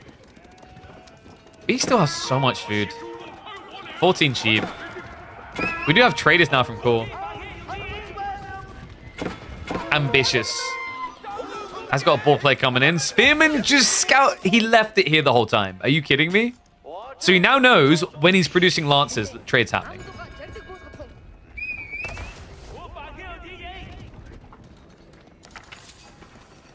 The mass lancers might be problematic against the Ford aura. Is my only worry here. You're going to get kited. What B actually needs is 1 nest of bees. Nest of bees changes everything. The longer he doesn't build one, the worse it kind of gets. Exactly because of this. It's death by 1,000 cuts. Spearmen aren't going to dive in, though. That's an overextension by Core. However, the villagers weren't shuffled around optimally. Lancer's horsemen need to intercept to protect the rest. So Magadai drive-by. It only gets 1 worker kill. Tries to go for the Imperial officials. Finds a second in time. The villagers are now scrambling. But they're going to survive as well. This is all without textiles, by the way. Are you actually kidding me? He only gets 2 worker kills. with a Magadai dive of +10 against no textiles. And I mean, just look at the health bars after the fact, right? Like, we got some injuries there, but not many deaths. I think that was also 2 Imperial officials, if I'm not mistaken. So no real villager kills to speak of. Maybe 1. Core losing a lot of momentum now. B kind of close to the point where he can start raiding with these Lancers in a game where Core is really just living his economy wide, living life with open arms, shall we say, waiting to receive the pain.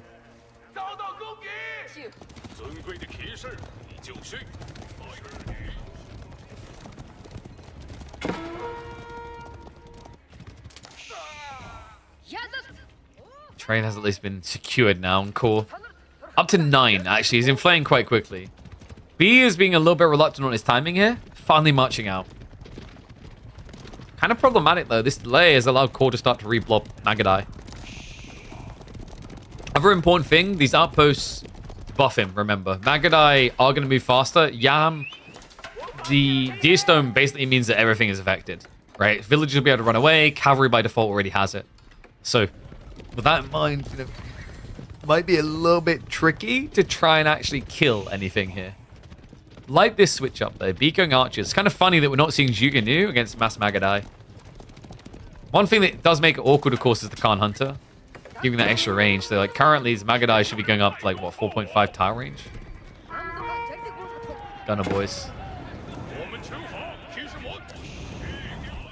Anger reaction is coming, Lancers. We'll reach you soon. Soon-ish, maybe. Soon. Wow, what? Core is going Krotai. That I didn't really expect. Krotai is intriguing here. I mean, Mass Magadai can benefit, but the problem usually is Magadai move too quick. So this only makes sense for a stationary fight. I think the logic for Core is he's trying to contest the Archer comp that's coming next. That he's assuming is coming next. So, like, this will give him an ability to kind of stand his ground. Traders are still getting cut down, though. Remember, like, what, a minute and a half ago? Is it 9 traders? Now it's 7. Oh, come, no, B, that's... that's a brutal misclick. The Magadai, though, wait, what?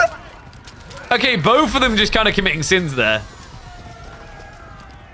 And it balances things out. We do have monks now on the way from China, so B is looking onto those relics. All right, 1s if you think Core's going to win this game. 2s if you think B is. Definitely feels like a little bit of a scrappy game. And Core definitely has to answer for the archers as well. You can't use mangoes to address that either because you have Magadai. So you can't use something that wants to kite when it needs to stand still. Right, like, this is the thing about Mass Magadaing like this. It contradicts the other element you need. Not just that. Is this Yuan? Yuan's kind of sick, actually. You're playing relics or pagodas, but the other logic is the movement speed allows you to gap close Magadai quite easily. I actually rate Yuan pretty highly.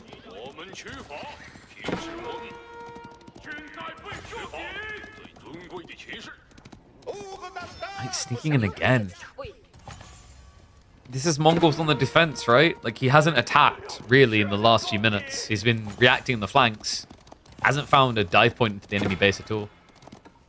We do have Berry sneak out as well. It's very far out of the way, unlikely to be seen. Actually, oh no. Guys, that one deer is eventually going to reveal Core here. Oh my god. Oh, this has turned into a bit of a massacre. Core, only with 4 traders now. March is now starting to arrive. The problem is that Krotai, like, when is it going to be in these fights? Krotai would have made sense for Core if he was heading down the center. But because B has made this about the flanks, the Krotai is kind of worthless. It's never really being in the fights because B is doing a good job of just dodging the death. Right, where Krotai goes, he never does. It's so worth. Especially when you remember these traders are full price, no silver tree.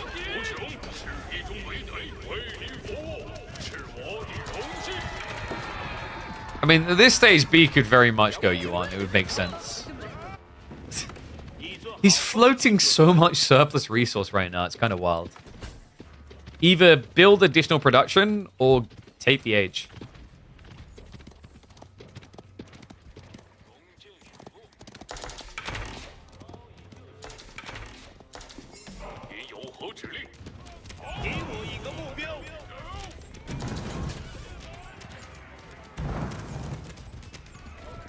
Now we're camping on the Kurotide? That's even wilder. The fact that he's just standing next to this thing, like, this should be where Core is confident about his ability to fight.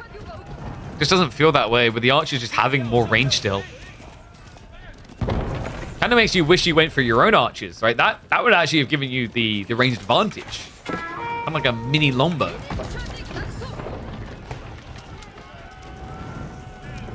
All you can do is just stare, though. Upside, you know, the berries on the flank haven't been exposed. Downsides, you're losing control of your base. Your opponent is going to have 5 relics. He also has Barben coming. God, this is just getting out of control now. Yeah, Mass Magadai back to the meme. It's not so viable in this situation.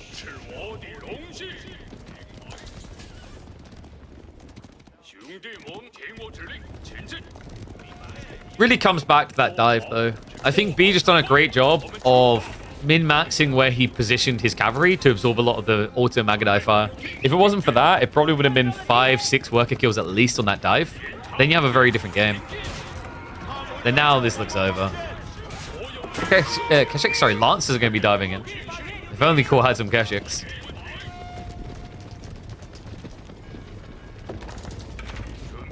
Aren't the Mongols the aggressive Civ? Yes, they're aggressively losing this game. Well, apparently they're looking to posture that aggression. Who's likely to do more damage, though? Oh, no. This is the thing. Like, a map like Prairie, we mentioned how Pro Scouts is hard to block wide, but also it's hard to flank raid. Like, your opponent is all over the place with vision. To get seen, and look at this. B's already in position for the dive.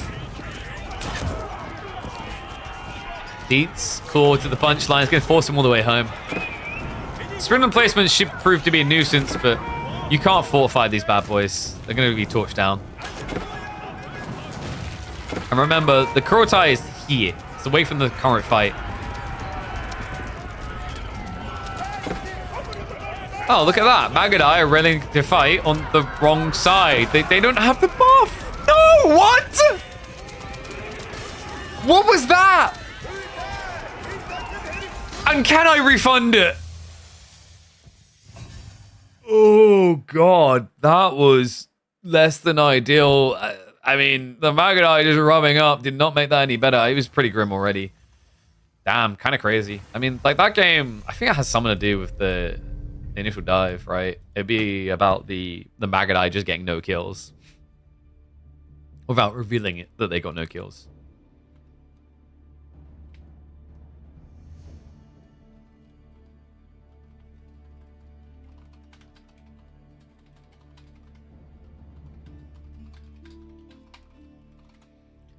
All right, so let's mark that one up. A win for Mr. B.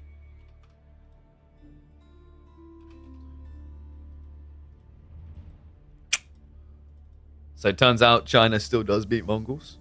Who'd have thought it? Game number 2. Where are they going to be taking us?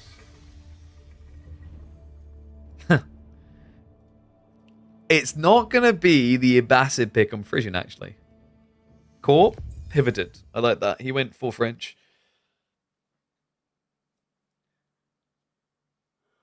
Blimey.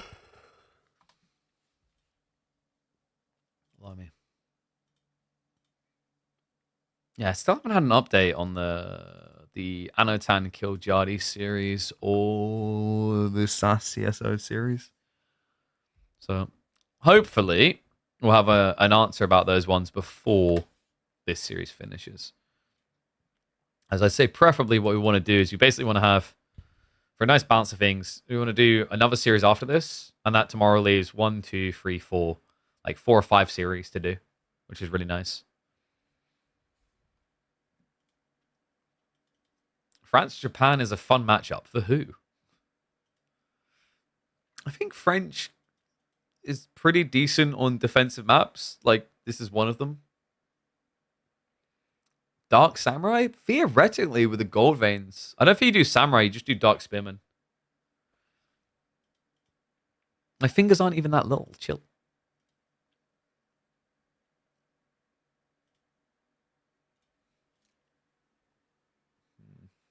Alright, let's get ready to roll.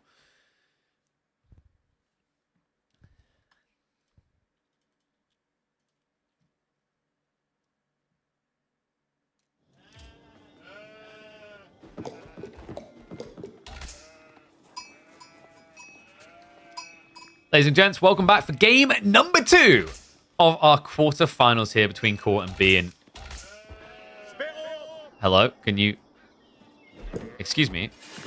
Oh, thank God. Okay, that stage, like, it seems nitpicky, but basically 20% of his economy wasn't working. Yeah, Phrygian Marshes for this game as well. Japanese to be expected from B. I think he wasn't expecting French. With the way Core drafted, a Bassett seemed quite likely here. We've even seen the Canadian utilize it phenomenally well on this particular map. But Core goes for something a little bit more old school. French pick, definitely been seen here historically a lot. And currently, French looking really good in the meta. Expect pro scouts potentially from both sides. Instead, though, what B does is he makes it about the fish. Why do I even act like it's going to be something else? If you're on the Frisian Marshes and B has a sieve that in any way can benefit from fishing, wholly expect him to go fishing. And talk about a good spawn here. Goes second pond out and then finds 6 fish in one little spot. Keep an eye on these tinier ponds, by the way. He will look for the opportunity to try and drop a dock that lets him spawn into both. Yes, that is a thing. Yes, it does work. Meanwhile, for Court, should just be a rush towards Feudal Age here. B didn't go for the Dark Age rush. I don't mind that. If he gambled and been wrong about the spawn, it would have hurt him a lot more than fishing would have helped him. And in theory, with fish behind you as well, you shouldn't worry too much about the castle age timing. It's not like French can rush castle and then immediately go arbitrary without, say, fishing of their own. Right? They're going to need time for that. And that does give a window where Mounted Samurai are very much favored against French Knights.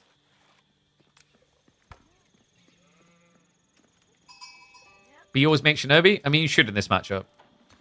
Shinobi are a great support unit to deal with the initial Knights, but the more important thing is traders. Shinobi are really good at stabbing down traders. Oh, did we get predictions up? No, we didn't. You guys were so quiet about the lack of Gamba. All right, 2 minutes. Get them predictions in now.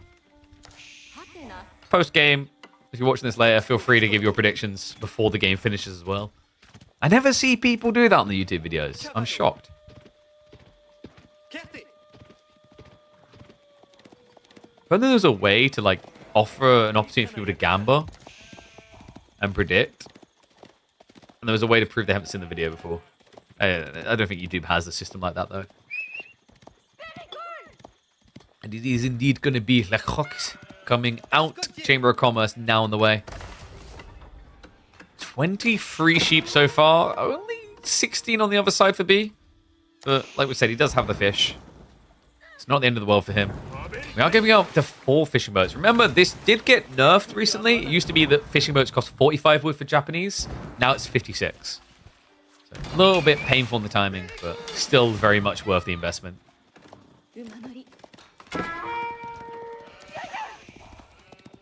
Was Frisian changed? I think it's been getting altered a little bit here or there. I don't think it's received a recent patch change. We need to talk to one of the map creators about updating it, because I think it has some incoherent issues. It's like one we've noticed is like gold sometimes. Like this map is fine, this spawn is fine, but sometimes it'll be triple gold for one player and then like double gold for the other near the base, which makes no sense. This always makes too much sense, so it's gonna be Coca. And I still really, really want to see a variant Civ of Japanese that is just all ninjas. How do you balance it? I think you balance it by making it a bit Order the Dragon-y in that, like, you have these units cost more per unit, right? Damn, that'd be fun. Shinobi archers. Shinobi with throwing stars. Okay, the one that I really want, guys. Definitely a meme, but I still would love to see it. Shinobi petards. You know the guys that, like, drop the big explosives?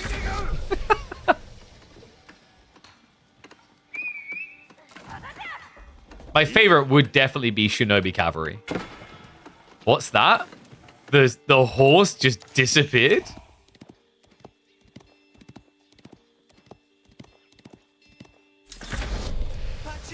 Core overall.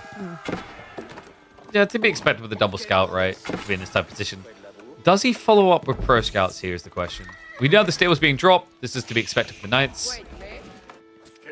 Oh, beautifully done. He blocked B from getting that second dock. Shinobi are on the way. I don't know if he's going to be quick enough, though.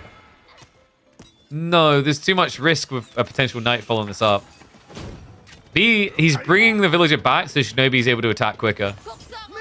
But the problem is, like, he doesn't need to kill you. He just needs to kite you. No, whoa. That sheep just saved his life. He's going to rotate around, but it's going to be too late now. Dock is definitely going up. Well played. Other side.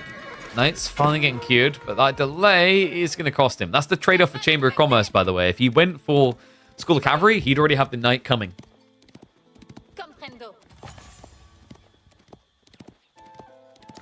I mean, there was a Shunshin from B, but he didn't use it. Villager should be dead, though. Which is really bloody good. Yo, wait, he rushed the blacksmiths! Oh, that is sick. Cool. He rushed a blacksmith at the back to get Bloomery on the scout. He doubled his damage. That is absolutely disgusting. That's such a clutch play and totally worth the investment. You'll eventually want a blacksmith anyway. Rushing it like this can be really bad because you miss out on your night timing, but like it gave him the kill. Totally worth it. I was like watching that scout, I was like, why is he hitting so hard? I don't really expect to see beastsmiths before you have knights to utilize it, but oh my god, are we gonna have knights? B with the correct reaction though has got spears on the way. Remember what we said about Shinobi. Shinobi is a great support unit to deal with knights. Spears, Shinobi is sick here. Core needed archers. He misread the situation here with the triple stables. I mean, he sees more Shinobi now, right? Not really. The other warriors, he doesn't know about the spears yet. By the time he does realize what's happened, he could be a little bit too deep into the cavalry department.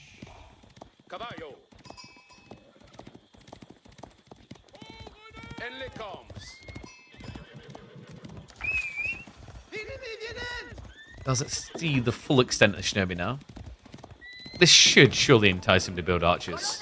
Like I said, though, the problem is he just doesn't know about the spears. He did just see it. There was an opportunity to Shunshin in for the stab. This is one of the unfortunate things when you use Shunshin like this, is you tend to stack them all in one location, so they end up pushing each other away. Ideally, you want to be like Shunshining maybe 3 at a time. It does take away some of the sheep from core. And this is where we should be seeing double archer range. You're going to need it for the timing. Yeah, that's the first one coming through. Oh, not that many people on wood, actually. Might be in trouble here. Shunshin in. Nice little stab. Should just be able to chase onto the trader now. Wait, no, beat. Cut him off.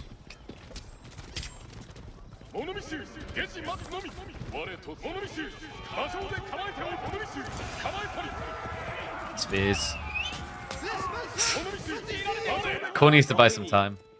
Trade counter is at what? Yeah, 5. So not going to be able to trade with those at all. Dust Knight down on the Shinobi at least. Spearman. I'll do their best to try and bait attention onto them. Remember, the spears are like the tanks here. And oh my god, do those knights melt. Yeah, that's what you get for wearing cardboard armor to a real knife fight. Clears out the Spearman. Shunshin again. I swear, if you don't split up the Shunshins, it just looks so bad. Because they just basically, they occupy the same space and it ruins the timing on the attacks usually. Very weird interaction, actually. So, we're up to 10 Shinobi. This is getting a bit wild. I'm wondering if there's a world in which B switches Horseman expecting it. Yep, he's already waiting with the stables. All of this enabled by the fact that he has got the shoreline fishing in 3 different ponds.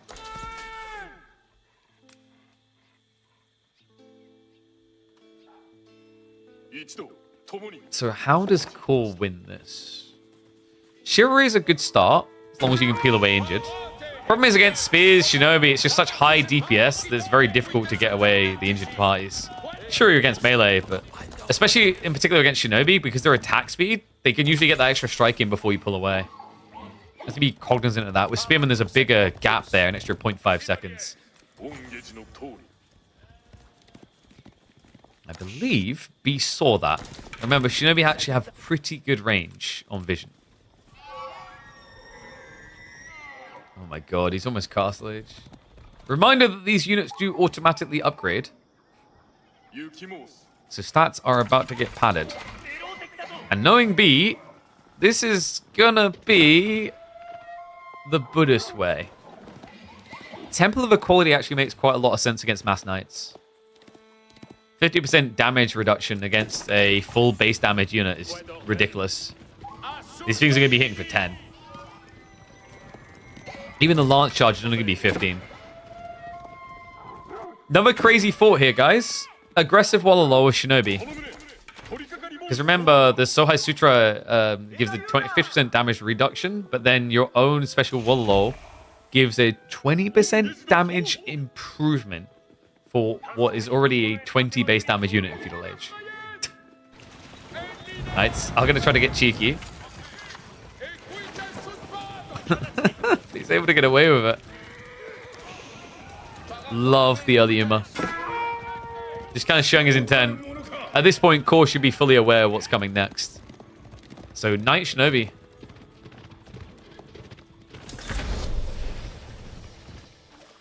More Core will just go for shoreline fishing, courtesy of the cheap mills.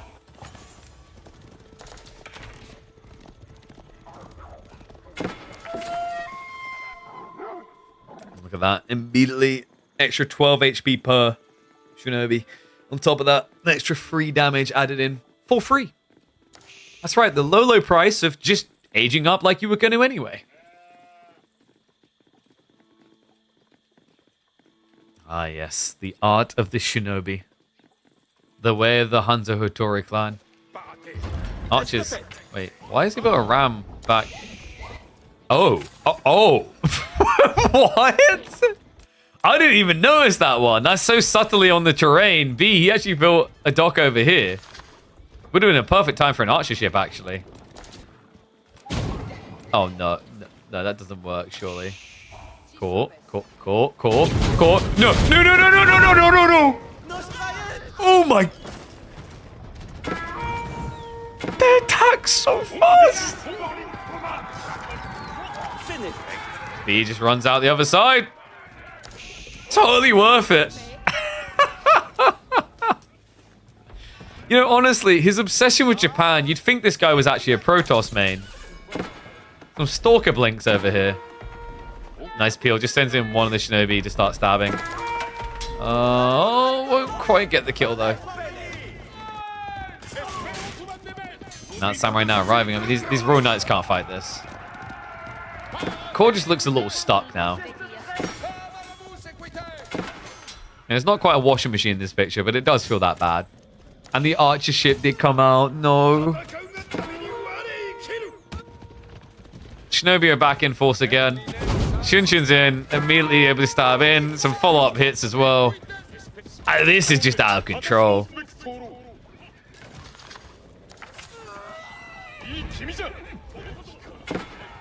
Needs to be careful. Already did use the Shunshin. He just A-clicks in. What? Surely that was not the correct way to take that fight. That was just cocky.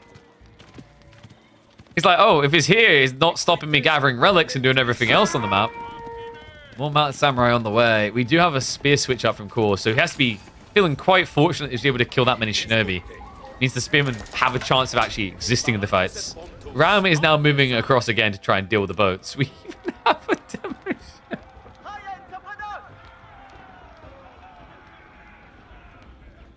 Oh, that's like, honestly, you know, I love just watching good games, right? It's not about the players. What I will say with that is B provides insanely entertaining games.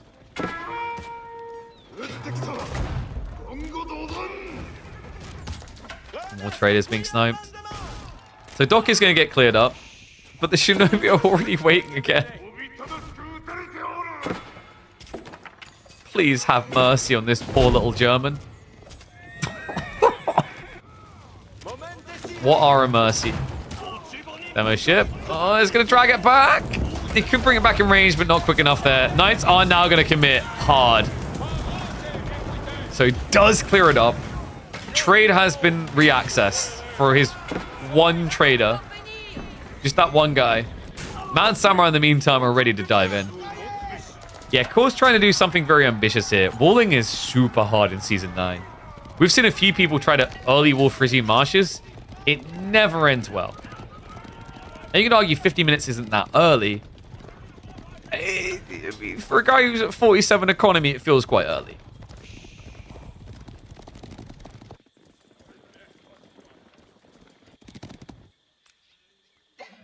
So basically a 4 relic game now for B.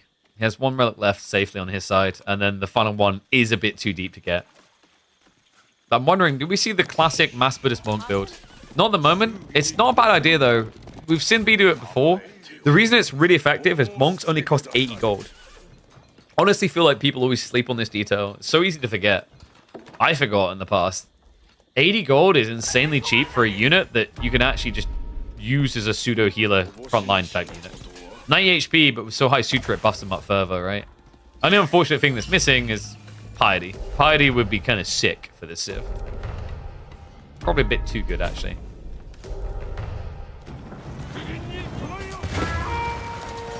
Break on the wall here.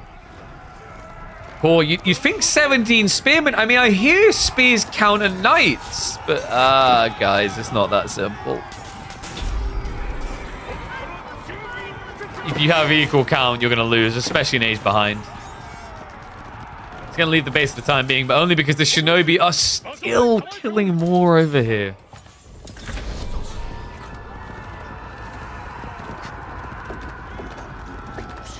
He's just going to quickly shuffle back. So much value on the map right now for him. What could Core have done differently here? I think this is like the nature of Chamber of Commerce, right? It sets you up for this vulnerability. The most obvious thing is switching Archer sooner if you really wanted to try and like contest everything. Going triple stables kind of killed him. But the ram is going to get blocked from clearing out the fish. Yeah, like triple stables didn't really make much sense versus double stable and then just go Archer range. Would have given him a bit more of an aggressive timing to protect his trade. I think that would be the most obvious change in his mind. Charge not come through in time. Outside that, you know, going Chamber of Commerce over School of Cavalry, seeing your opponents doing fishing like this, like you think School of Cavalry makes a bit more sense. It's always tricky because, you know, French Knights aren't that great at burning down docks. Not in the early mid game. They just required way too many. I think that's why Core decided to just commit to Chamber. But we do have now committing to the age up. Guildhall is on the way. He would need quite a lot of time here for this to pay off. And that monk is actually going for the relic. Wall's still open though, so we've got Knights now shuffling north. That B is just everywhere. Do we also have the... No, okay. So, oh wait, yeah, I forgot. I'm so used to saying, oh, we have the fast producing TC. Now remember, we don't have floating gate this game. We do have 10 monks, which remember, with the tech they've got, they pay for themselves in just a mere 3 and a little bit minutes, right? 80 gold cost to them, and they generate 25 gold a minute. Not a bad long-term investment, to be honest. Own a Bagacia follow-up as well. Pretty smart switch. I mean, you'd think it's bad against the Knights, but you have so many Knights already. You just need to be worried about what comes next. Onubigeisha will struggle a little bit against Arbitrier because of Gambesons.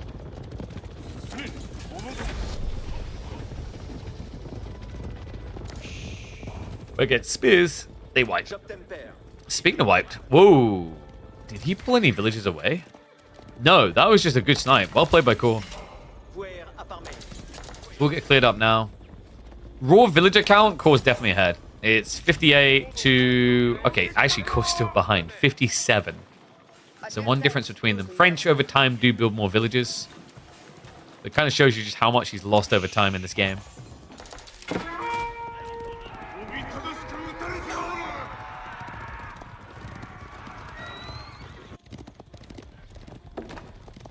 He's still stopping these walls going up. I do love the way that Shinobi dies sometimes. They just fall back after that charge. Ooh. Like they don't go ragdoll flying. They just fall on the spot, like a Street Fighter character. Are we finally ready to go in? Because it feels like this army should just wipe. 34 mounted samurai, 17 Onubigeisha. Villagers, no, they're going to be way too late. Wall's already broken. And so's their face. Geisha with the backstab. Bad situation. Core just realized how bad that is. Spearman cannot fight Bugeisha.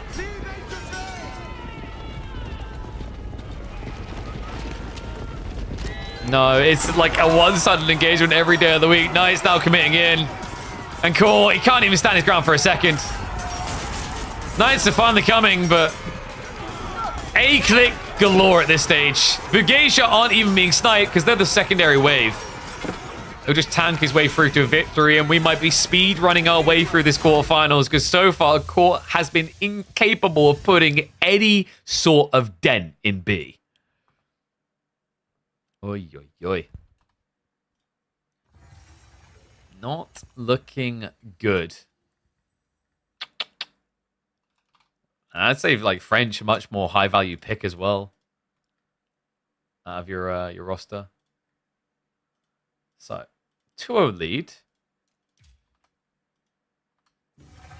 Core's got at least one more game, remember. Quarterfinals are BO5s now.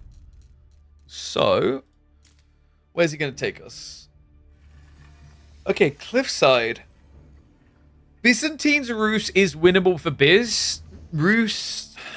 B knows the way that Roos would have to play against an all-in, though. Remember, B got caught off guard by Numan previous week, but then Cat showed an adjusted build that countered the Byzantine all-in. Curious to see how Core wants to try and approach this. I don't think you want to allow us to turn into a fast castle. One thing that is interesting is Silk Road keeps your opponent locked off of a lot of options. Like, you can't really horse archer into javelins, right?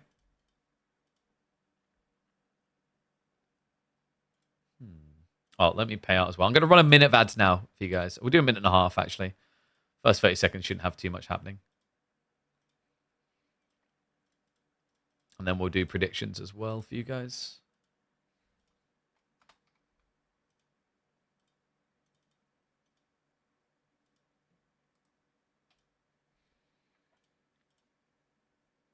Still don't have an answer about the other series. I was really hoping to have an update by now.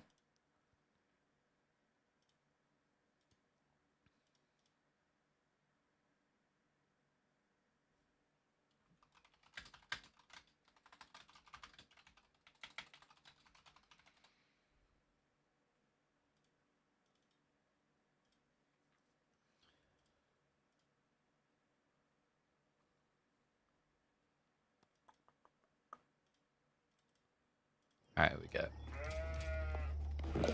Let's get into it. Just double checking on some things in the background, so bear with me a sec.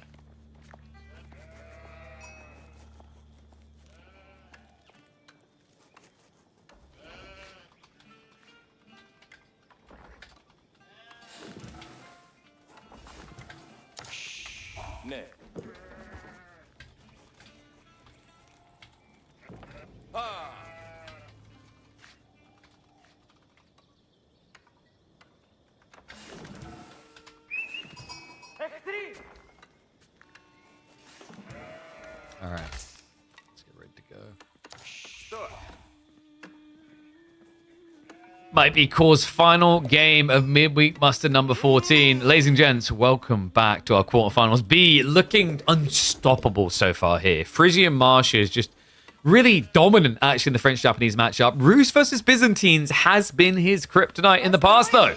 That's right, this man fell victim to Numan's all-in Biz Harry Siphon Rush build. Could it be his downfall again, or has he learned his lesson the hard way from previous experiences? Core, definitely a good map for aggression here for Byzantines. Cliffside, a shorter map means that you have a quicker route of access to your opponent. If he does want to go for this aggression, we're likely going to be seeing Javelin plus Limitane to make it happen. Look at the spawn as well. Tree line being forward is like an exposure point that B could be at risk from, right? Remember, if he wants to go fast castle, he's going to need a lot of wood to generate those horse archers. So if you can just block him out here, it makes things problematic. We should be seeing a Pro Scouts game here. Looking at the deer spawns, this is kind of rough in some ways for Core. It's almost as wide as you could imagine it would get on a spawner cliffside. The only upside is that both of his deer spawned backwards. So technically, his opponent's going to have a bit of a harder time shuffling around to get them home. But we do have B with his good old patented triple scout opener. And look at the way he's rotating. Just trying to cut off any potential here. So Core probably going to not be getting more than the 15 sheep he has. B didn't get much for this, though. No, Core done a good job on his initial rotation through the center. Picked up a lot of the sheep. So I think overall, like, you're very happy with this if you're the German. 15 sheep is really more than you'd ever expect to get against triple scout opener. Now, B likely going to be coming back here for a deer shove-in. The best thing Core could be doing is after he's finished his deer grab, sheep grab rather, head across and just lame the deer. Because B will always look for this shove-in. He does it time and time again. B has way better gold veins, and you may have noticed we didn't talk about it at all. Can you guess why we didn't bother to talk about the gold veins of the Rus at all? Because they never touch it. Like, it just doesn't matter to them. It's like a big shrug.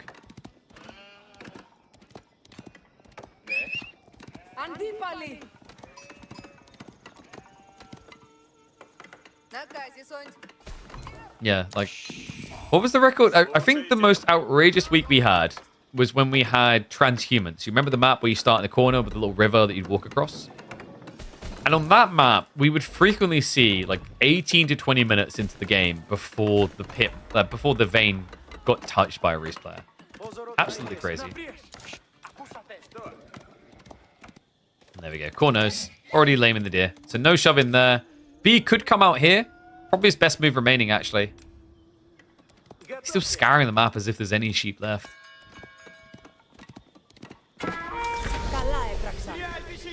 Interestingly enough, B taking an aggressive line would have been pretty sick here.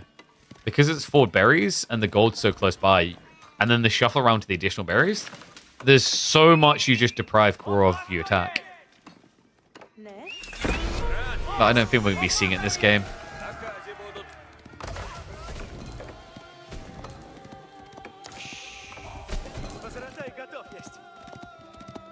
How do you guys vote, by the way? Was there hope for Core? 6% for Core! Alright, no one tell him. Well, that's a little bit harsh. Admittedly, the last 2 games haven't really left much room for inspiration. Especially that game number 2. So Pro Scouts on the way. B is just going to stand in position to take the hard-to-reach deer. Limitane reaction's already coming in to block him, though. And I think he's going to be splitting up between the 2 deer stacks to give himself options, right? You know the Limitane can't block all of them. I mean, is there anything to really stop B from going up to 9 to 12 scouts here? I don't think so.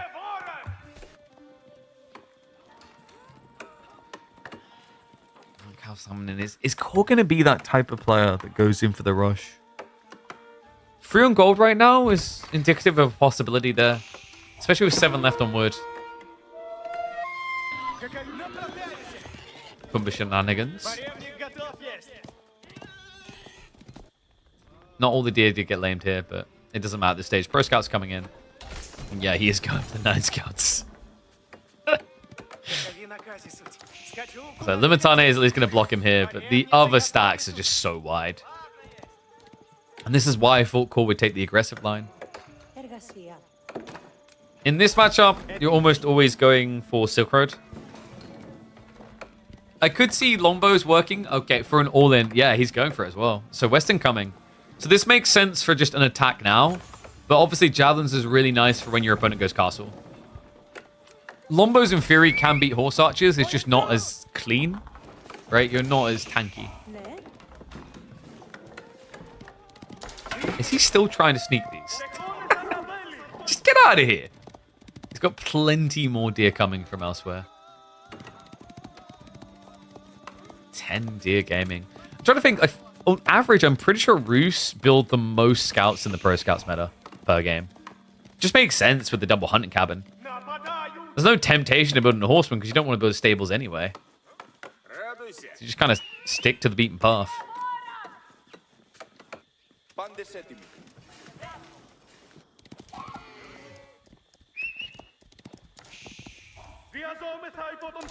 Wow, Core is dedicated to the idea of at least protecting this one deer stack. We did talk about his spawn being awkward, right? That he'd be kind of exposed in this pack, so it does make sense as well. But this is just so expensive in the current meta. It takes double this time to build this type of wall than it used to. And that means you're putting no pressure on a B at all. First Lombo contract has just popped. It's not going to be quick enough though, right? It shouldn't be. You can see B has left enough room between the hunting cabin and the lumberjacks here to just drop it right next to the TC. And Lombos can't do anything about that.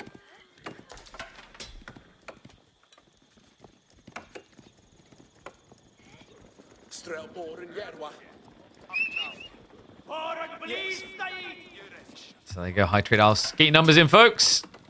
How much bounty are we generating here? Scouts already see the play as well. He's going to be able to block some of the deer from being returned. But there's still the flanks. There's no way Lombo Limitane can guard both west and east. They can minimize what gets through, but stuff will still slip in. On top of that, there's still already plenty of deer here. I think he's got, like, what, 6 deer carcasses at least?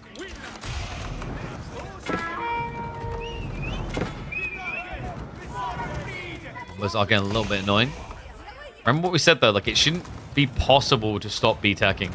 The problem is also you only have 5 Lombos, so you can't insta-snipe. If he had the second group, he'd be able to actually just punt in and kill a villager, kill a villager, kill a villager.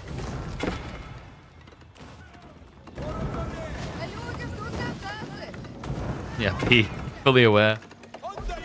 So hunting cabin's going to be going down at least. That's less gold for B to work with in a game where he just doesn't really have much gold anyway. Has been holding on to the tickets, however. Now the dive's coming in. Does get a worker kill. Now he's going to be able to snipe more B. Not reacting. Subpar micro there, the 3D clan member. Not paying attention, so Core does get a full worker kill lead. He's starting to save up for his own tech up. Bit of a misplay there, though. Yeah, the Limitani get all aggroed underneath the TC in the Wooden Fortress. Does lose additional on B immediately into the men-at-arms. That means he's probably going to want to think about moving out to the gold soon. Alternatively, it could still just be the archery range switch after a delay. But for now, it is going to be full MAA flood.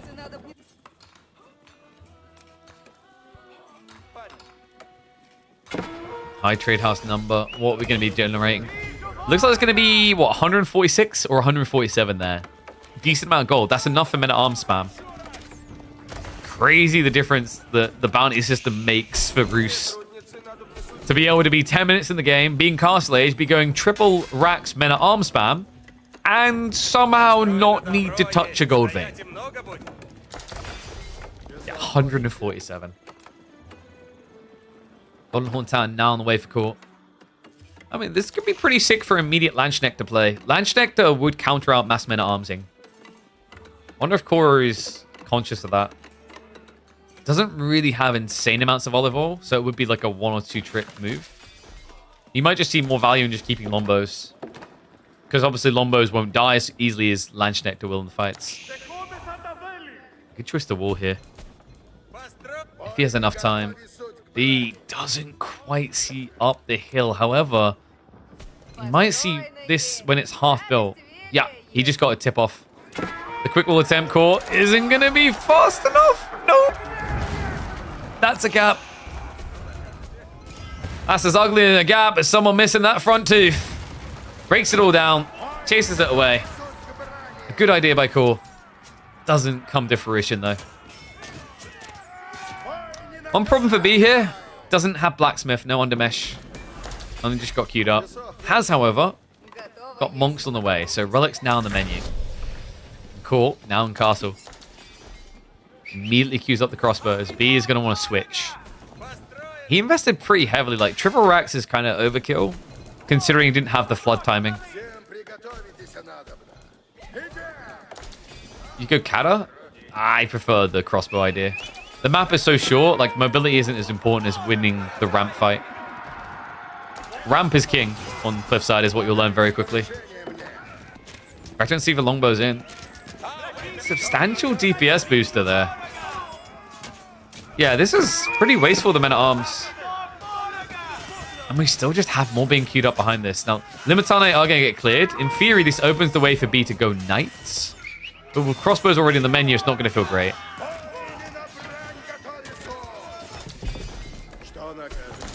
No, it's going to be archer ranges. Lightly horse archers here. Core does have safe economy behind, but that's running thin fast. Even this gold that seems kind of semi-safe, against horse archers, you can get slapped here pretty easily. Especially considering, look at his vision. You can just creep along the cliffside.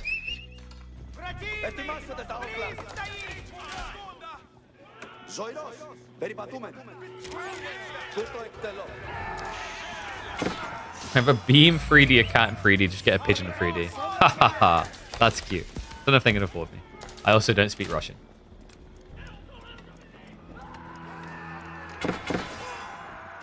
This is a 5 relic game, by the way.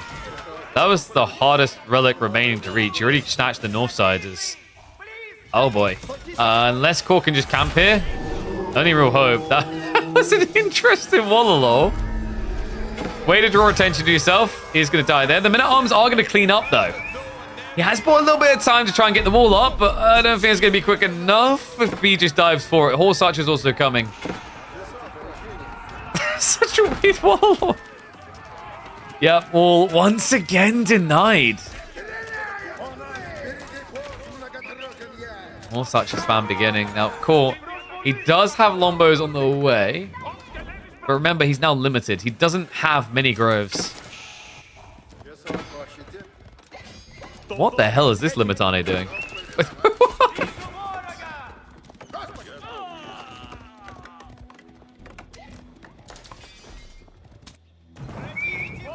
I think it's assume B kite into it. That's an interesting thought, right? It's like the Lombos either have to run back through the men-at-arms or run into that. I can see that making kind of sense. It definitely seems to have paid off. Only 11 longbows gives very little control for Core. And the horse archers are getting ready to be unleashed here. In fact, the scout is going to open the way at this rate. Yeah, good reaction finally from Core. A little bit too close for comfort there. Remaining relics, all easily, safely gatherable.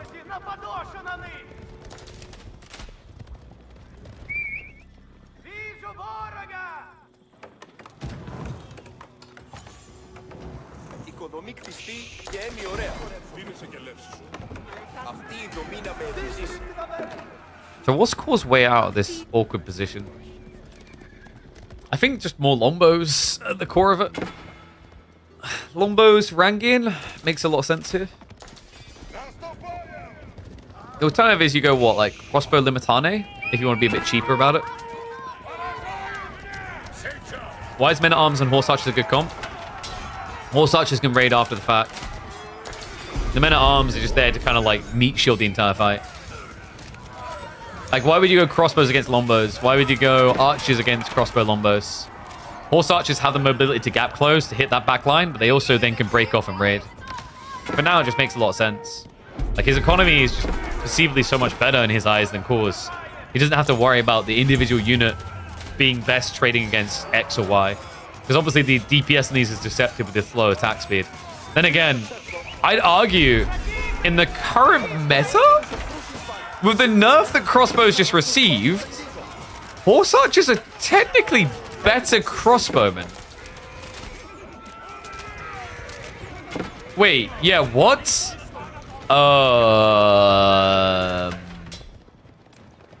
Bad fight there for B, but what we just said technically sticks. Think about the maths, guys. You pay 120 for a horse archer, you pay 120 of a harder to reach resource for crossbowmen. And crossbowmen and horse archers have the same damage. Like, technically, B could have won this fight if he was just flooding horse archers only. The men-at-arms are kind of redundant here. If he wanted any frontline, it would have been horsemen. He's going it now, but the problem is Core is reacting perfectly with Limitane. Uh-oh.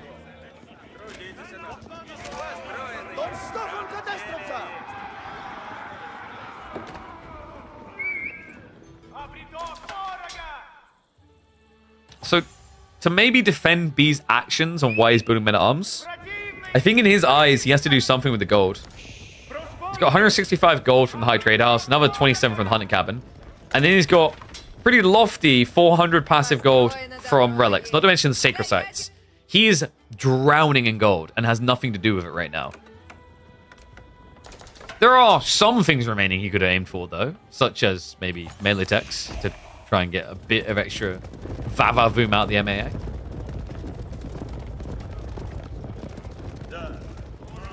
We do have this horse archer now wrapping around. No, surely the timing isn't this good.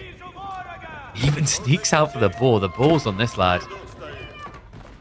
Well, the wall isn't up yet, and the horse archers have arrived. Oh, yeah. Core can't build this quick enough. That's going to be villagers lost.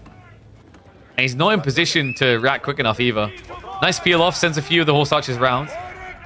So we've got to shuffle on the backside. That means no gold access for the time being for Core. Slows down his ability to get more crossbows, Rangji, or any techs.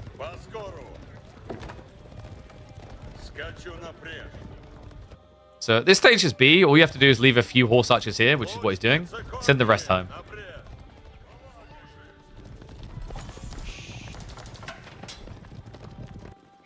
Meanwhile, Core, he's going for the all-in. We've got Karasafe in play. Into Horseman, this is ugly. I'm also a little bit reluctant to say Core has enough Limitane. B with the Pro Scout should just be able to flood quite a lot of Horsemen here. We should have Boys Fortitude, but for some reason B hasn't clicked it. This costs a little bit of food, but once again, it's a good way of using your gold. Like, most of your army is cavalry here, so they all benefit. It's going to be marching towards the monastery. B isn't protecting it. The Kyro Siphons aren't even going to get here in time to deal with the monastery. Plenty of other buildings, though. Horse archers are just going for a little bit of a poke. Flamethrowers have now arrived. The horsemen are going to start diving in. Only 8 Limitane. Horsemen, they just need to bypass here. The men-at-arms should be left behind to deal with this. Instead, it's an A-click galore. B.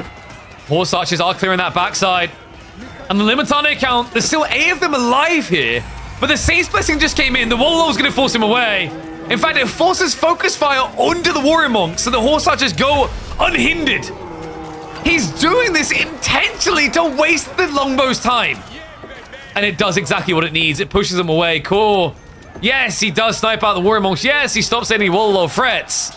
But it ends up costing him the fight.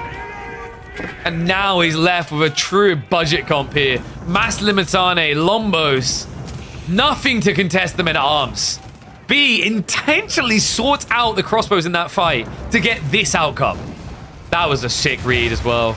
The Wallalow bait earlier into the Wallalows there. It's fair to say that this game has been defined by its Wallalow moments. Not because it went off, but because Core had to overreact to address it.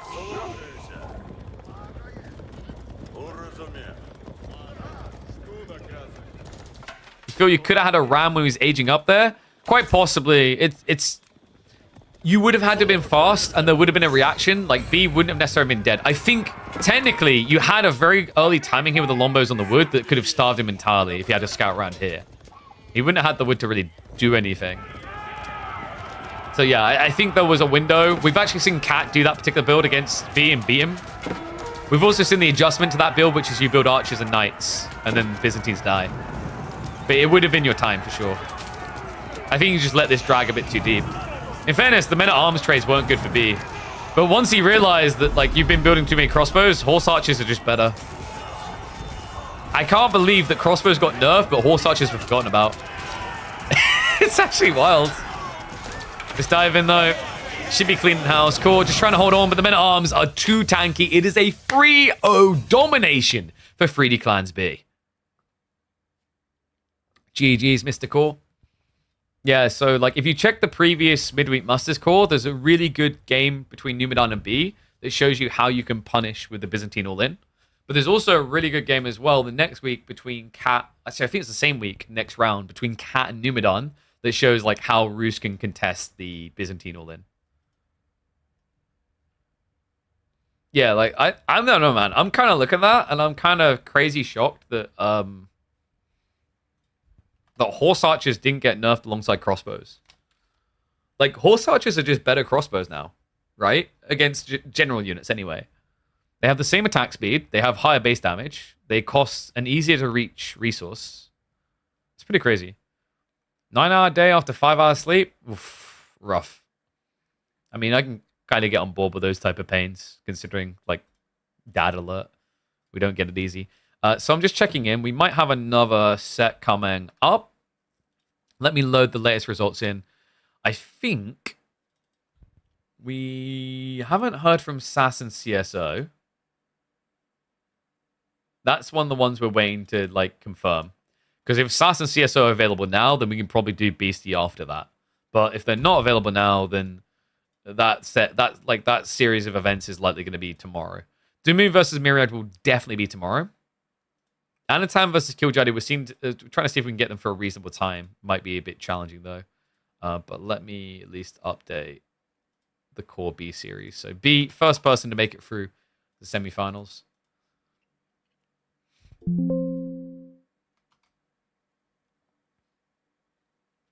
When is Dimo on? Tomorrow. That series will definitely be tomorrow. So Dimu versus Myriad, expect that to be tomorrow. Myriad actually has a decent track record against Dimu in these. Has beaten him before.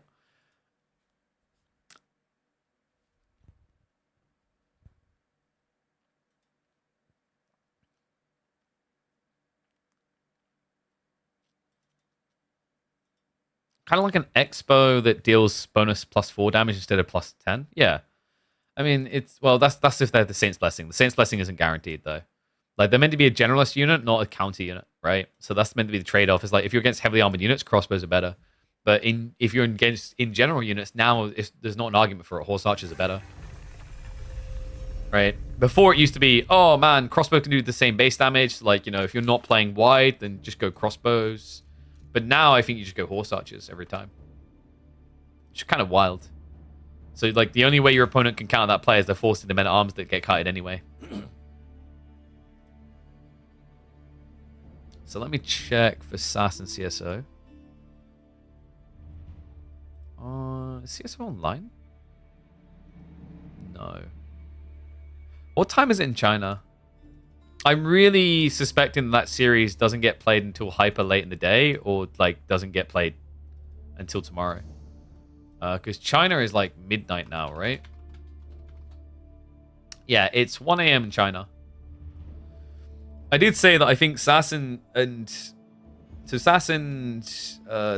would be a tricky one because of like the time zone for CSO, and SAS is generally not available before like 5 or 6 p.m. my time, from what I've been noticing. He's a later in the day player, so that one's going to be a little bit difficult.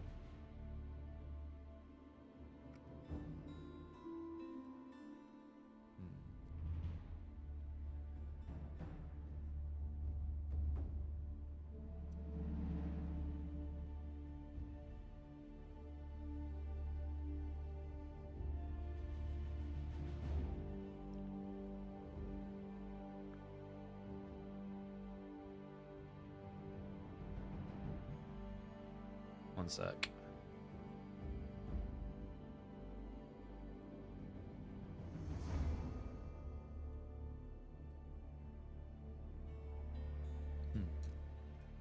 could do some ladder casts, maybe.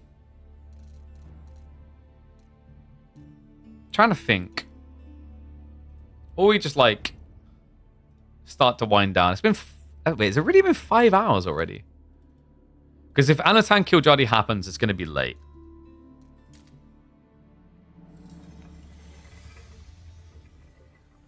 Who's Kiljardi against on the ladder? Who the hell?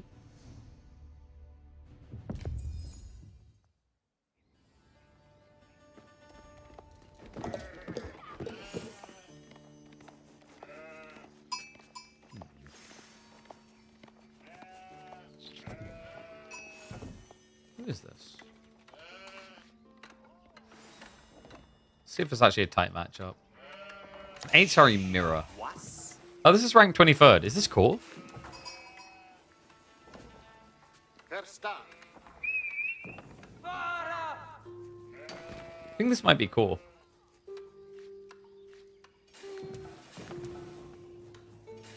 Oh, let me pay out the B points as well. I guess we can catch a ladder game. Just as, like, we'll at least try to do maybe one more to see if we can get confirmation on the availability for the remaining games.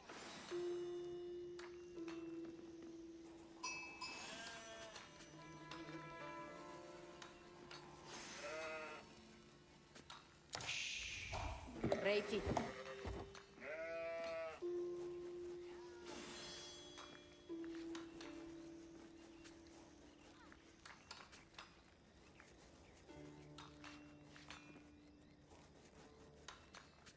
All right. We'll do this and see where we lie after this game. What? And I'll make a call then. If we don't have a new series ready to go, maybe we round out the day. All right, so, ladies and gents, we are going to be checking on some pub games here.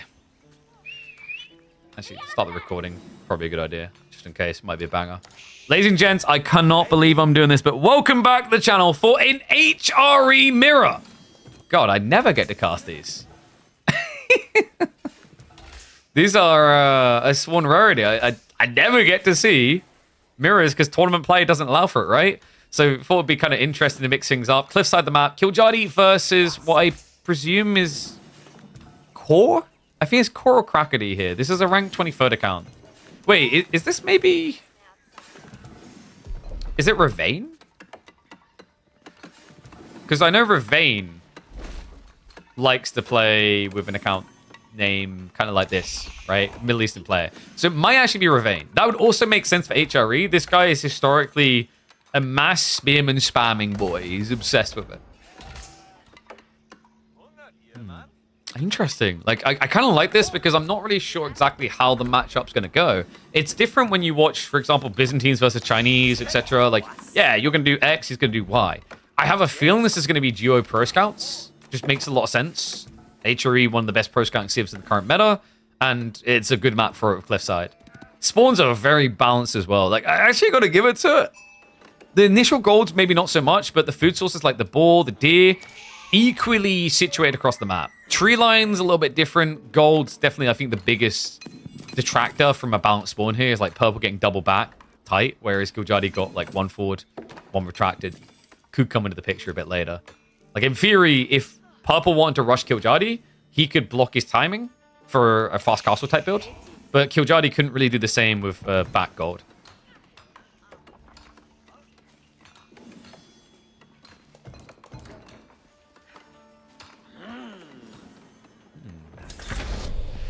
Do we do predictions on this one, maybe?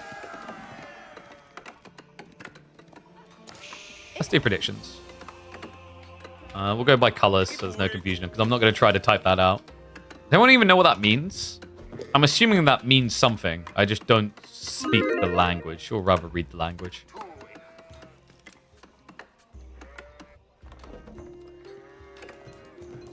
Says he's a German player. Yeah, but like we've seen Ravane's done this before. He just bought a VPN and then like made an account in Germany. So he shows as a German player. So Pro Scout's coming in. A little bit slower on the timing from Purple. Looks like he actually built... Wait, was that an extra house? No, there should be 2 houses. I think he just undercut.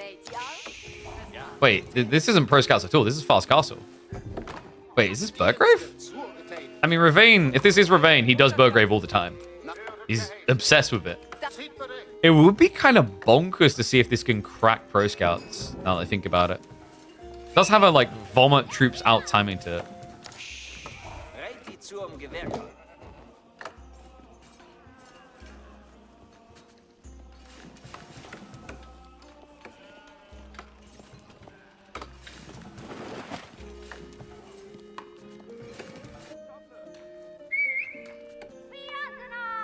Alright, ones if you think this is Burgrave, twos if you think he's just normie Regnitz.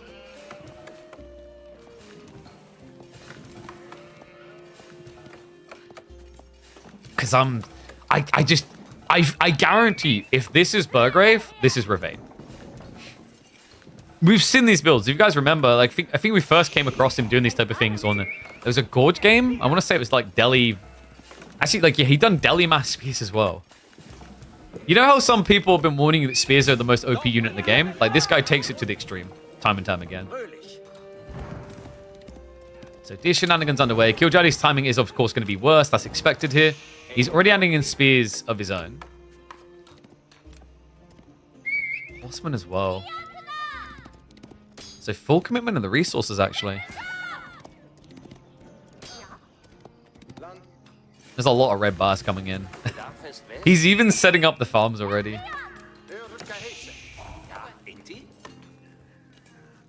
Yeah, we're going to bump Kiljardi after this game, by the way, to see about his availability. See if he's available to play Anatan now. That would actually be perfect. Because then that would line us up for what? Dimi Myriad, winner that against Wham, SAS, CSO, and then BC Series tomorrow. Plus a semis. Perfect. It's a Burgrave. Oh, it's been a while since I've actually watched Ravane. He's never actually... It's kind of interesting, actually. Ravane has been fairly consistent in his ranking on the ladders. Never seen him sign up for any of these, though. Not sure why. Maybe availability or something like that. Yeah, like, reading out his ranks here, guys. Season 5, 125th. Season 6, 113th. Season 7, 9th. Season 8, 51st. And now currently 23rd in the world. Pretty consistent in his postings.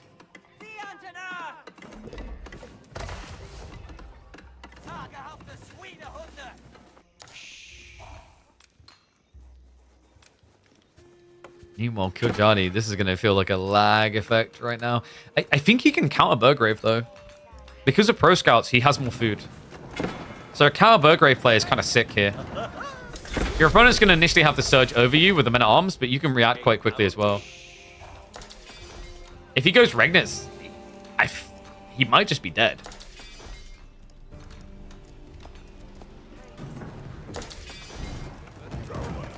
The reason why delayed Burgrave can work is, like, Ravane is going to run out of resources first. He's down to 5 sheep. He only has 6 farms. Yep, sick read by Kiljardi. It is going to be a counter Burgrave. Not often you get to see double Burgrave in games. We're taking the mirror to the extreme here. And great play there. Kiljardi, oh my god, what? That is an overreaction. Purple, he gets dragged all the way away. It buys time for the wall. And that's all the time Kiljardi needs. Awesome Spearman on the backside, still being a little bit of a nuisance as well, drawing more attention. It's all about delay, delay, delay here. That delayed the gold gathering. This is meant to be a Burgrave vomit right now. He's stuck at 9 men-at-arms. In fact, Kiljardi right now could be prepping men-at-arms, remember. He has got the racks here. Well played by the Finn.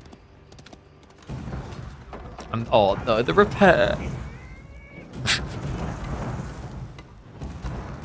He thinks about going around, but it's like such a long run to get around the other side. If he'd done it originally, it would have been fine, but now... I mean, technically from his position with his Burgrave, it doesn't add that much walk distance on to go to the east.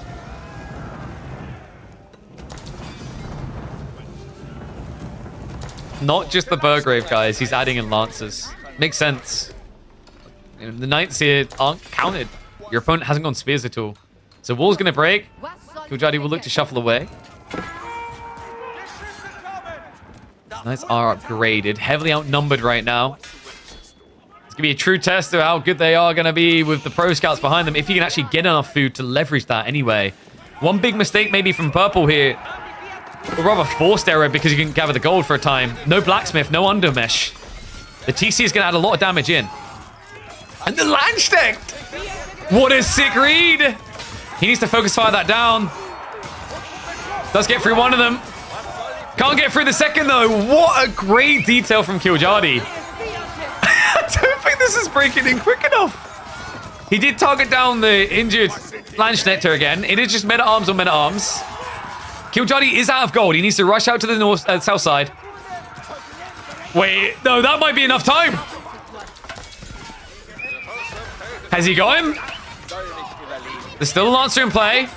He's adding in Spearman because he's out of resources, so you might as well use what you got. But there's not much food gathering happening either. No, I think Ravane may have done it. He's at least going to be able to clear the troops, but he might end up dying to the TC. Yeah, okay, so the Spearmen hold on for him. Some villagers are going to get culled.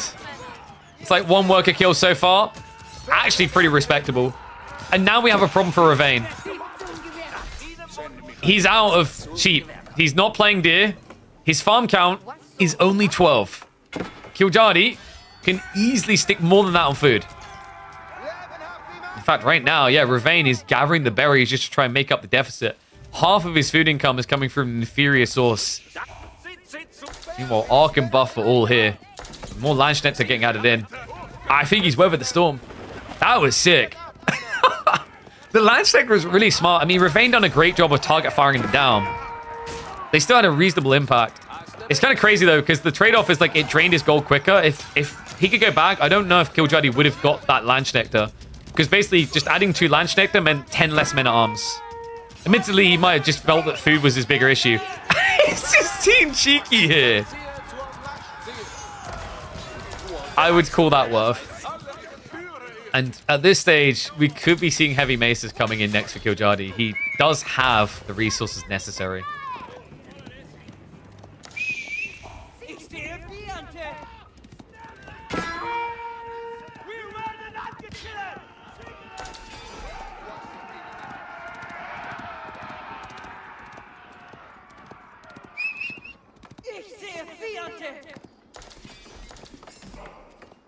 So what's the play on this? I mean, theoretically, you go crossbows, right?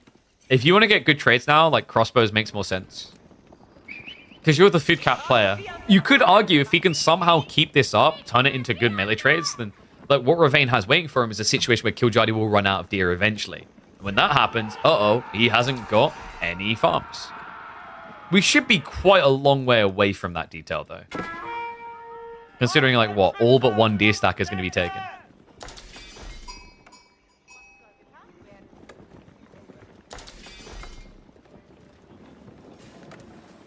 Heavy mace is now on the way for Kiljardi. Kind of surprised, actually, that we still haven't seen that out of purple. I mean, 15 men at arms has to be the good number to go for it. Remember, it's a big difference as well. Plus 6 damage. So he has at least blocked out the gold. So temporary idle out. Kiljardi getting the valuable resource he needs here. But with heavy maces coming in what, 20 seconds? Yeah, Kiljardi, he didn't queue it up out of the Burgrave, did he? Ideally, that would have been the place to do it, but I think he assumed he'd have more gold to just keep vomiting men-at-arms from there. Gonna chase forward. Heavy maces, just 5 seconds out. And there we go, much quicker for purple. He actually used the Burgrave. He thinks he's baiting him, but actually Kiljardi gets the opening salvo. End salvo should be with purple. He has got more troopers here. And the heavy maces did just come through. Yeah, and still has the number advantage. So will force Kiljardi away. Just short of reaching the farms. However, the knights are starting to slip in here. Oh, and that was a massacre in the base. Didn't really get much out of it. So Kiljardi now leading by 2 villages. Relics are insane right now for purple, though. 4th one on the way home. Isn't the full Regnant's power, but makes you very capable of now switching to Landsknecht. A key point where your opponent is still just flooding mass men-at-arms. So kind of just ticking the shoe on the other foot here.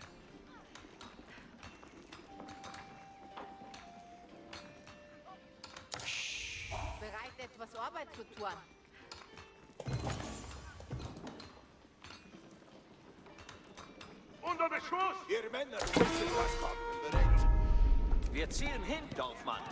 Ein schöner gebauertes Boot. So far, this isn't like irreparable damage for Ravane. Losing a knight hero, losing a villager hero there to a knight is not that bad considering the relic deficit. Kiljardi needs some more permanent damage. Men at Arms count does favor him for the time being.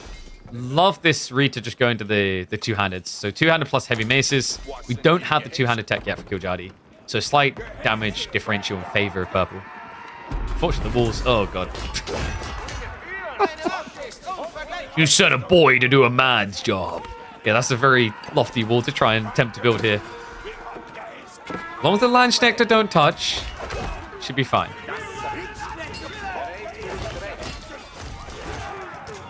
So this was like fascinating in the beginning, but I'm kind of remembering why mirrors get a bit dumb. I have heavy maces, you have heavy maces, we all have heavy maces. Oh my god. It's just unlimited meta arms. I don't know, do you guys like this? I'm curious what the viewers' thoughts are. Do you miss this? Or is it going to be like the, okay, I missed it, I've seen it once now, I'm kind of okay with it.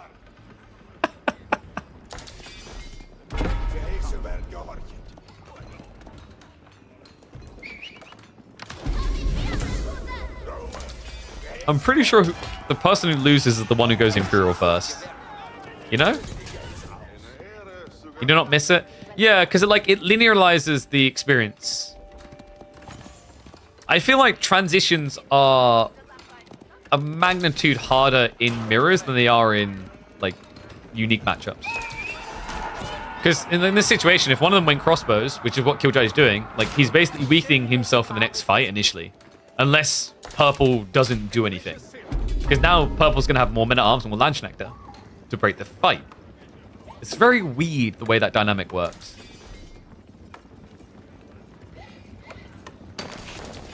And true, like, we did get a big difference with this one early on in that one player went pro scouts and the other did go for the just all-in Hail Mary classic.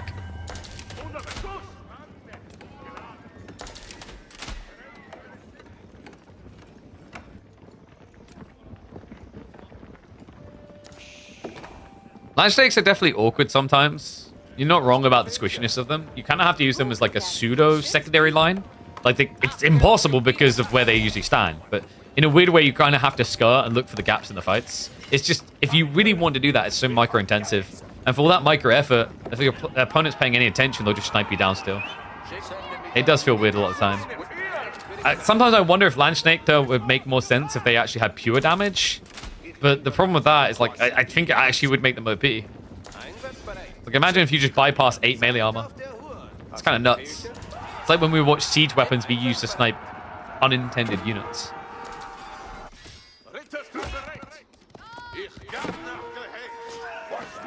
So, purple's buying time. But why? Well, he should have scoured the crossbow play. He has been being hit by it. It's going to be marching in with the main army. So hard to do this, though. The vision you get from outposts of the HRE is nuts. Sees all the way past the sacred site.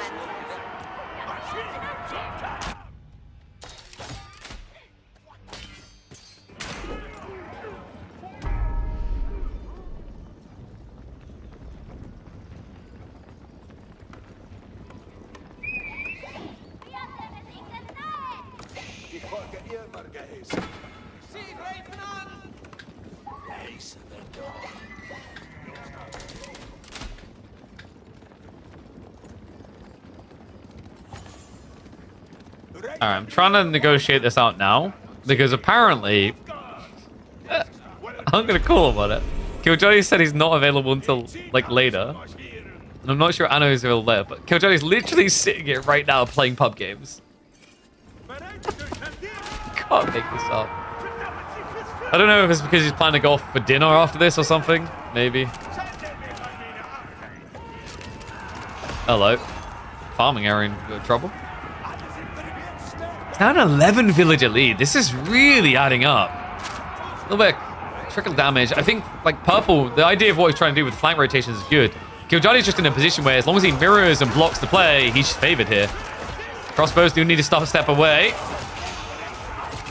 The men-at-arms numbers are fairly even here. Purple's now trying to switch to the crossbows on a delay, though. Land Snakes are getting targeted down.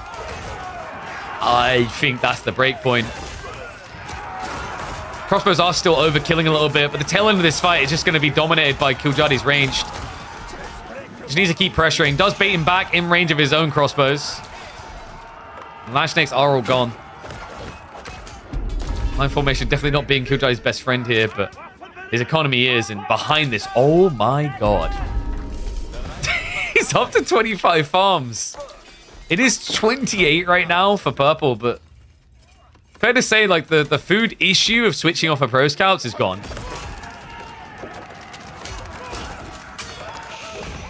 Wait, a little bit of a misfit there on the deer. All right, predict how many minutes this game's going to take.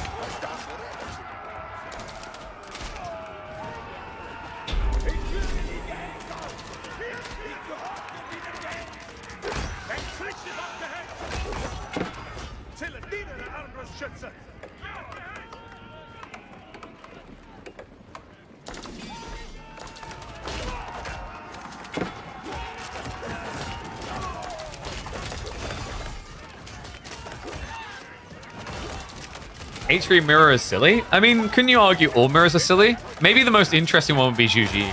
Because, like, you have to get late game, but when you get late game, the interesting tech choices.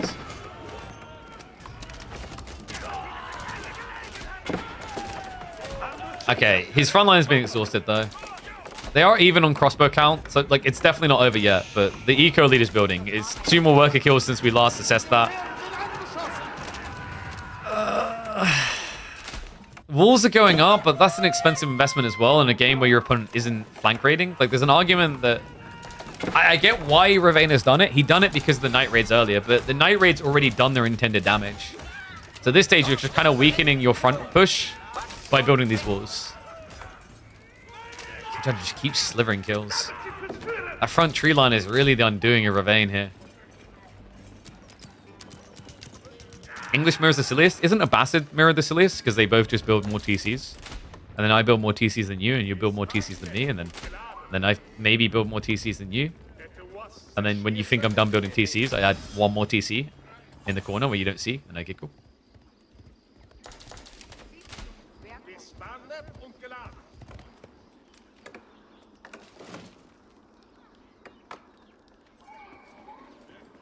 Horseman as well.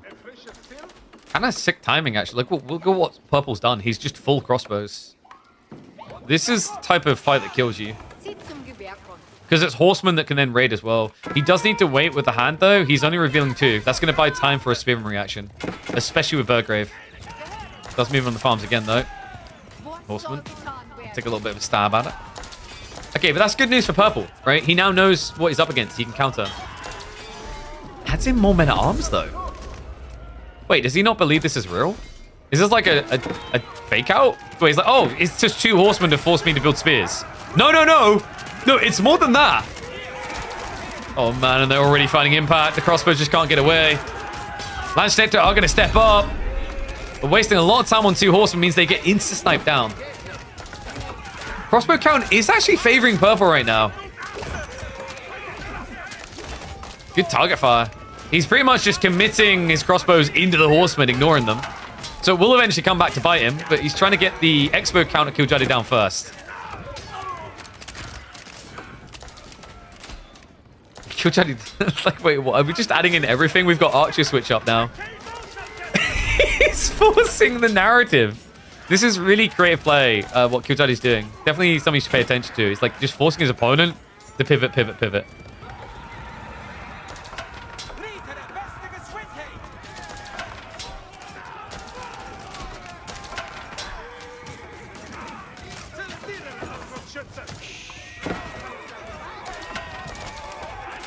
If this was just the matter of the fight, like, you'd just say Ravane's fine.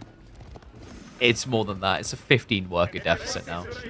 So relics equate for, like, what, about, let's say, 3 villages? It's not enough to overcome the advantage Kiljardi has. It does still come down to the micro. It's not as simple as, oh my god, maths slightly favor him, he wins. That's not how RTSs work in the grand scheme of things. But it is a pretty tough bind that Purple finds himself in now. Roost Mirror is funny? Is it?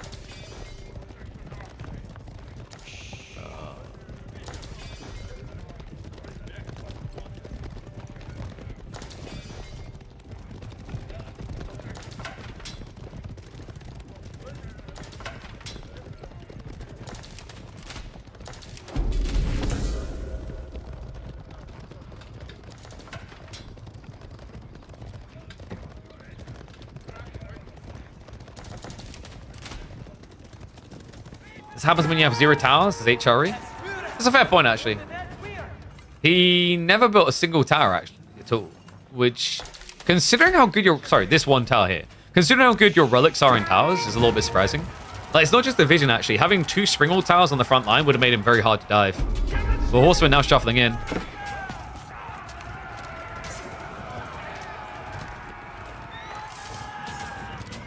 Any damage at this stage is just deeper in the hole. The problem for Purple is he's just basically rotating through his own base. He's not finding any counter damage. We do at least have a few men-at-arms shuffling out, so maybe he finds the berry workers. But these walls all now count for nothing, right? The Horsemen are in and able to just rotate around and around.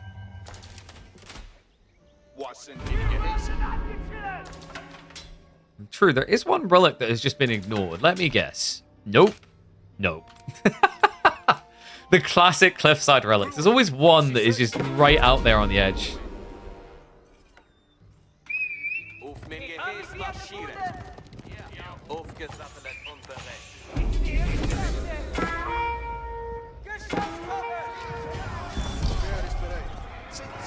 Onto the farms again. He's still playing without textiles. This is wild. I think that's going to be the biggest assessment when Vane looks back. Like, the vision on the front side, but also just the lack of textiles, despite the fact he's been hemorrhaging villages. Probably would have saved him 6 or 7 extra villies, which, considering how he's competing right now while being this far behind in economy, could have been the difference. Horsemen are just everywhere at this stage. This is a massacre. And it's got... So we're about to have 3 different groups of horsemen hitting from 3 different sides. And all the spearmen were reacting to one group. Oh dear. Oh dearie dear.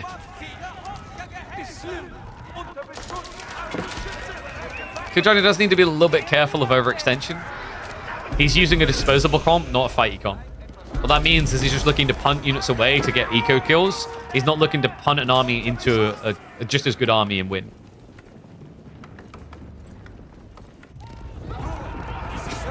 Okay, come on. Sometimes horsemen really do make you look like a clown, you know? Let's follow them around this tree line in a circle. Slower than them. They definitely won't be able to... Oh, they're running faster than us, aren't they? I guess Kiljardi just now goes for a tech up.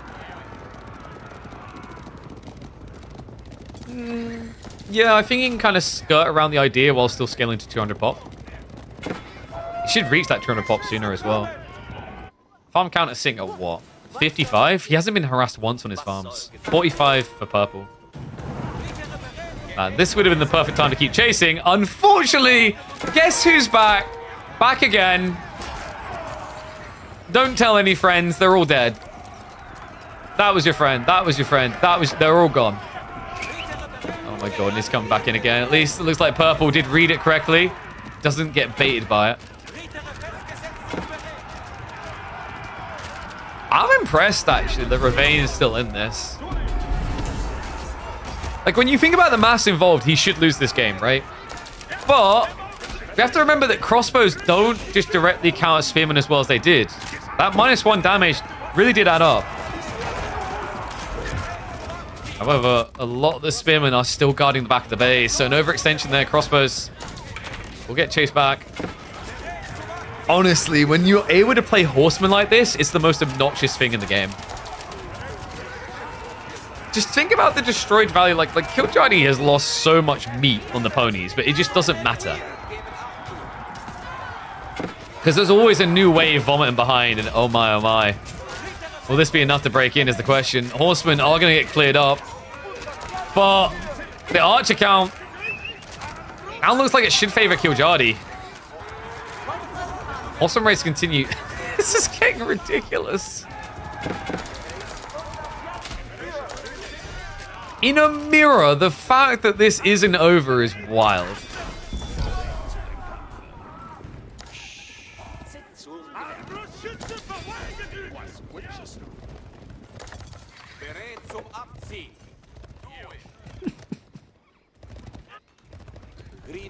There is something kind of ironic about the way that, like, Kiljardi has anti-Zerg to Zerg attempt here, right? The Ravane attempt here was to get mass men arms / spearmen, flood the enemy base, kill them straight away. His bread and butter play. He does this all the time. He loves these Burgrave builds. But Kiljardi's anti-Burgrave into mass horseman Zerg has been pretty damn impressive to watch.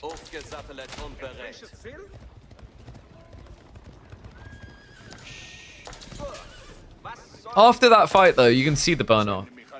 134 to 176 population. Once Kiljardi reaches max pop, he can either commit again, or he can go for the Imperial Age. I think the Imperial Age is the more logical choice here, because then it forces your opponent to commit to your base, where you have production. And he'll have to commit, because he won't be able to contest Elite a minute afterwards.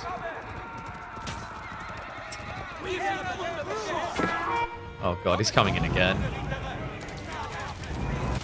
You might think that you'd have to stay home to tech, but this is the funny thing about horsemen. Because they're so fast, you can take the risk of raiding. Because a lot of the time, they just won't die. So villagers are going to have to run for safety here. It's just, it feels like the base is simply too big.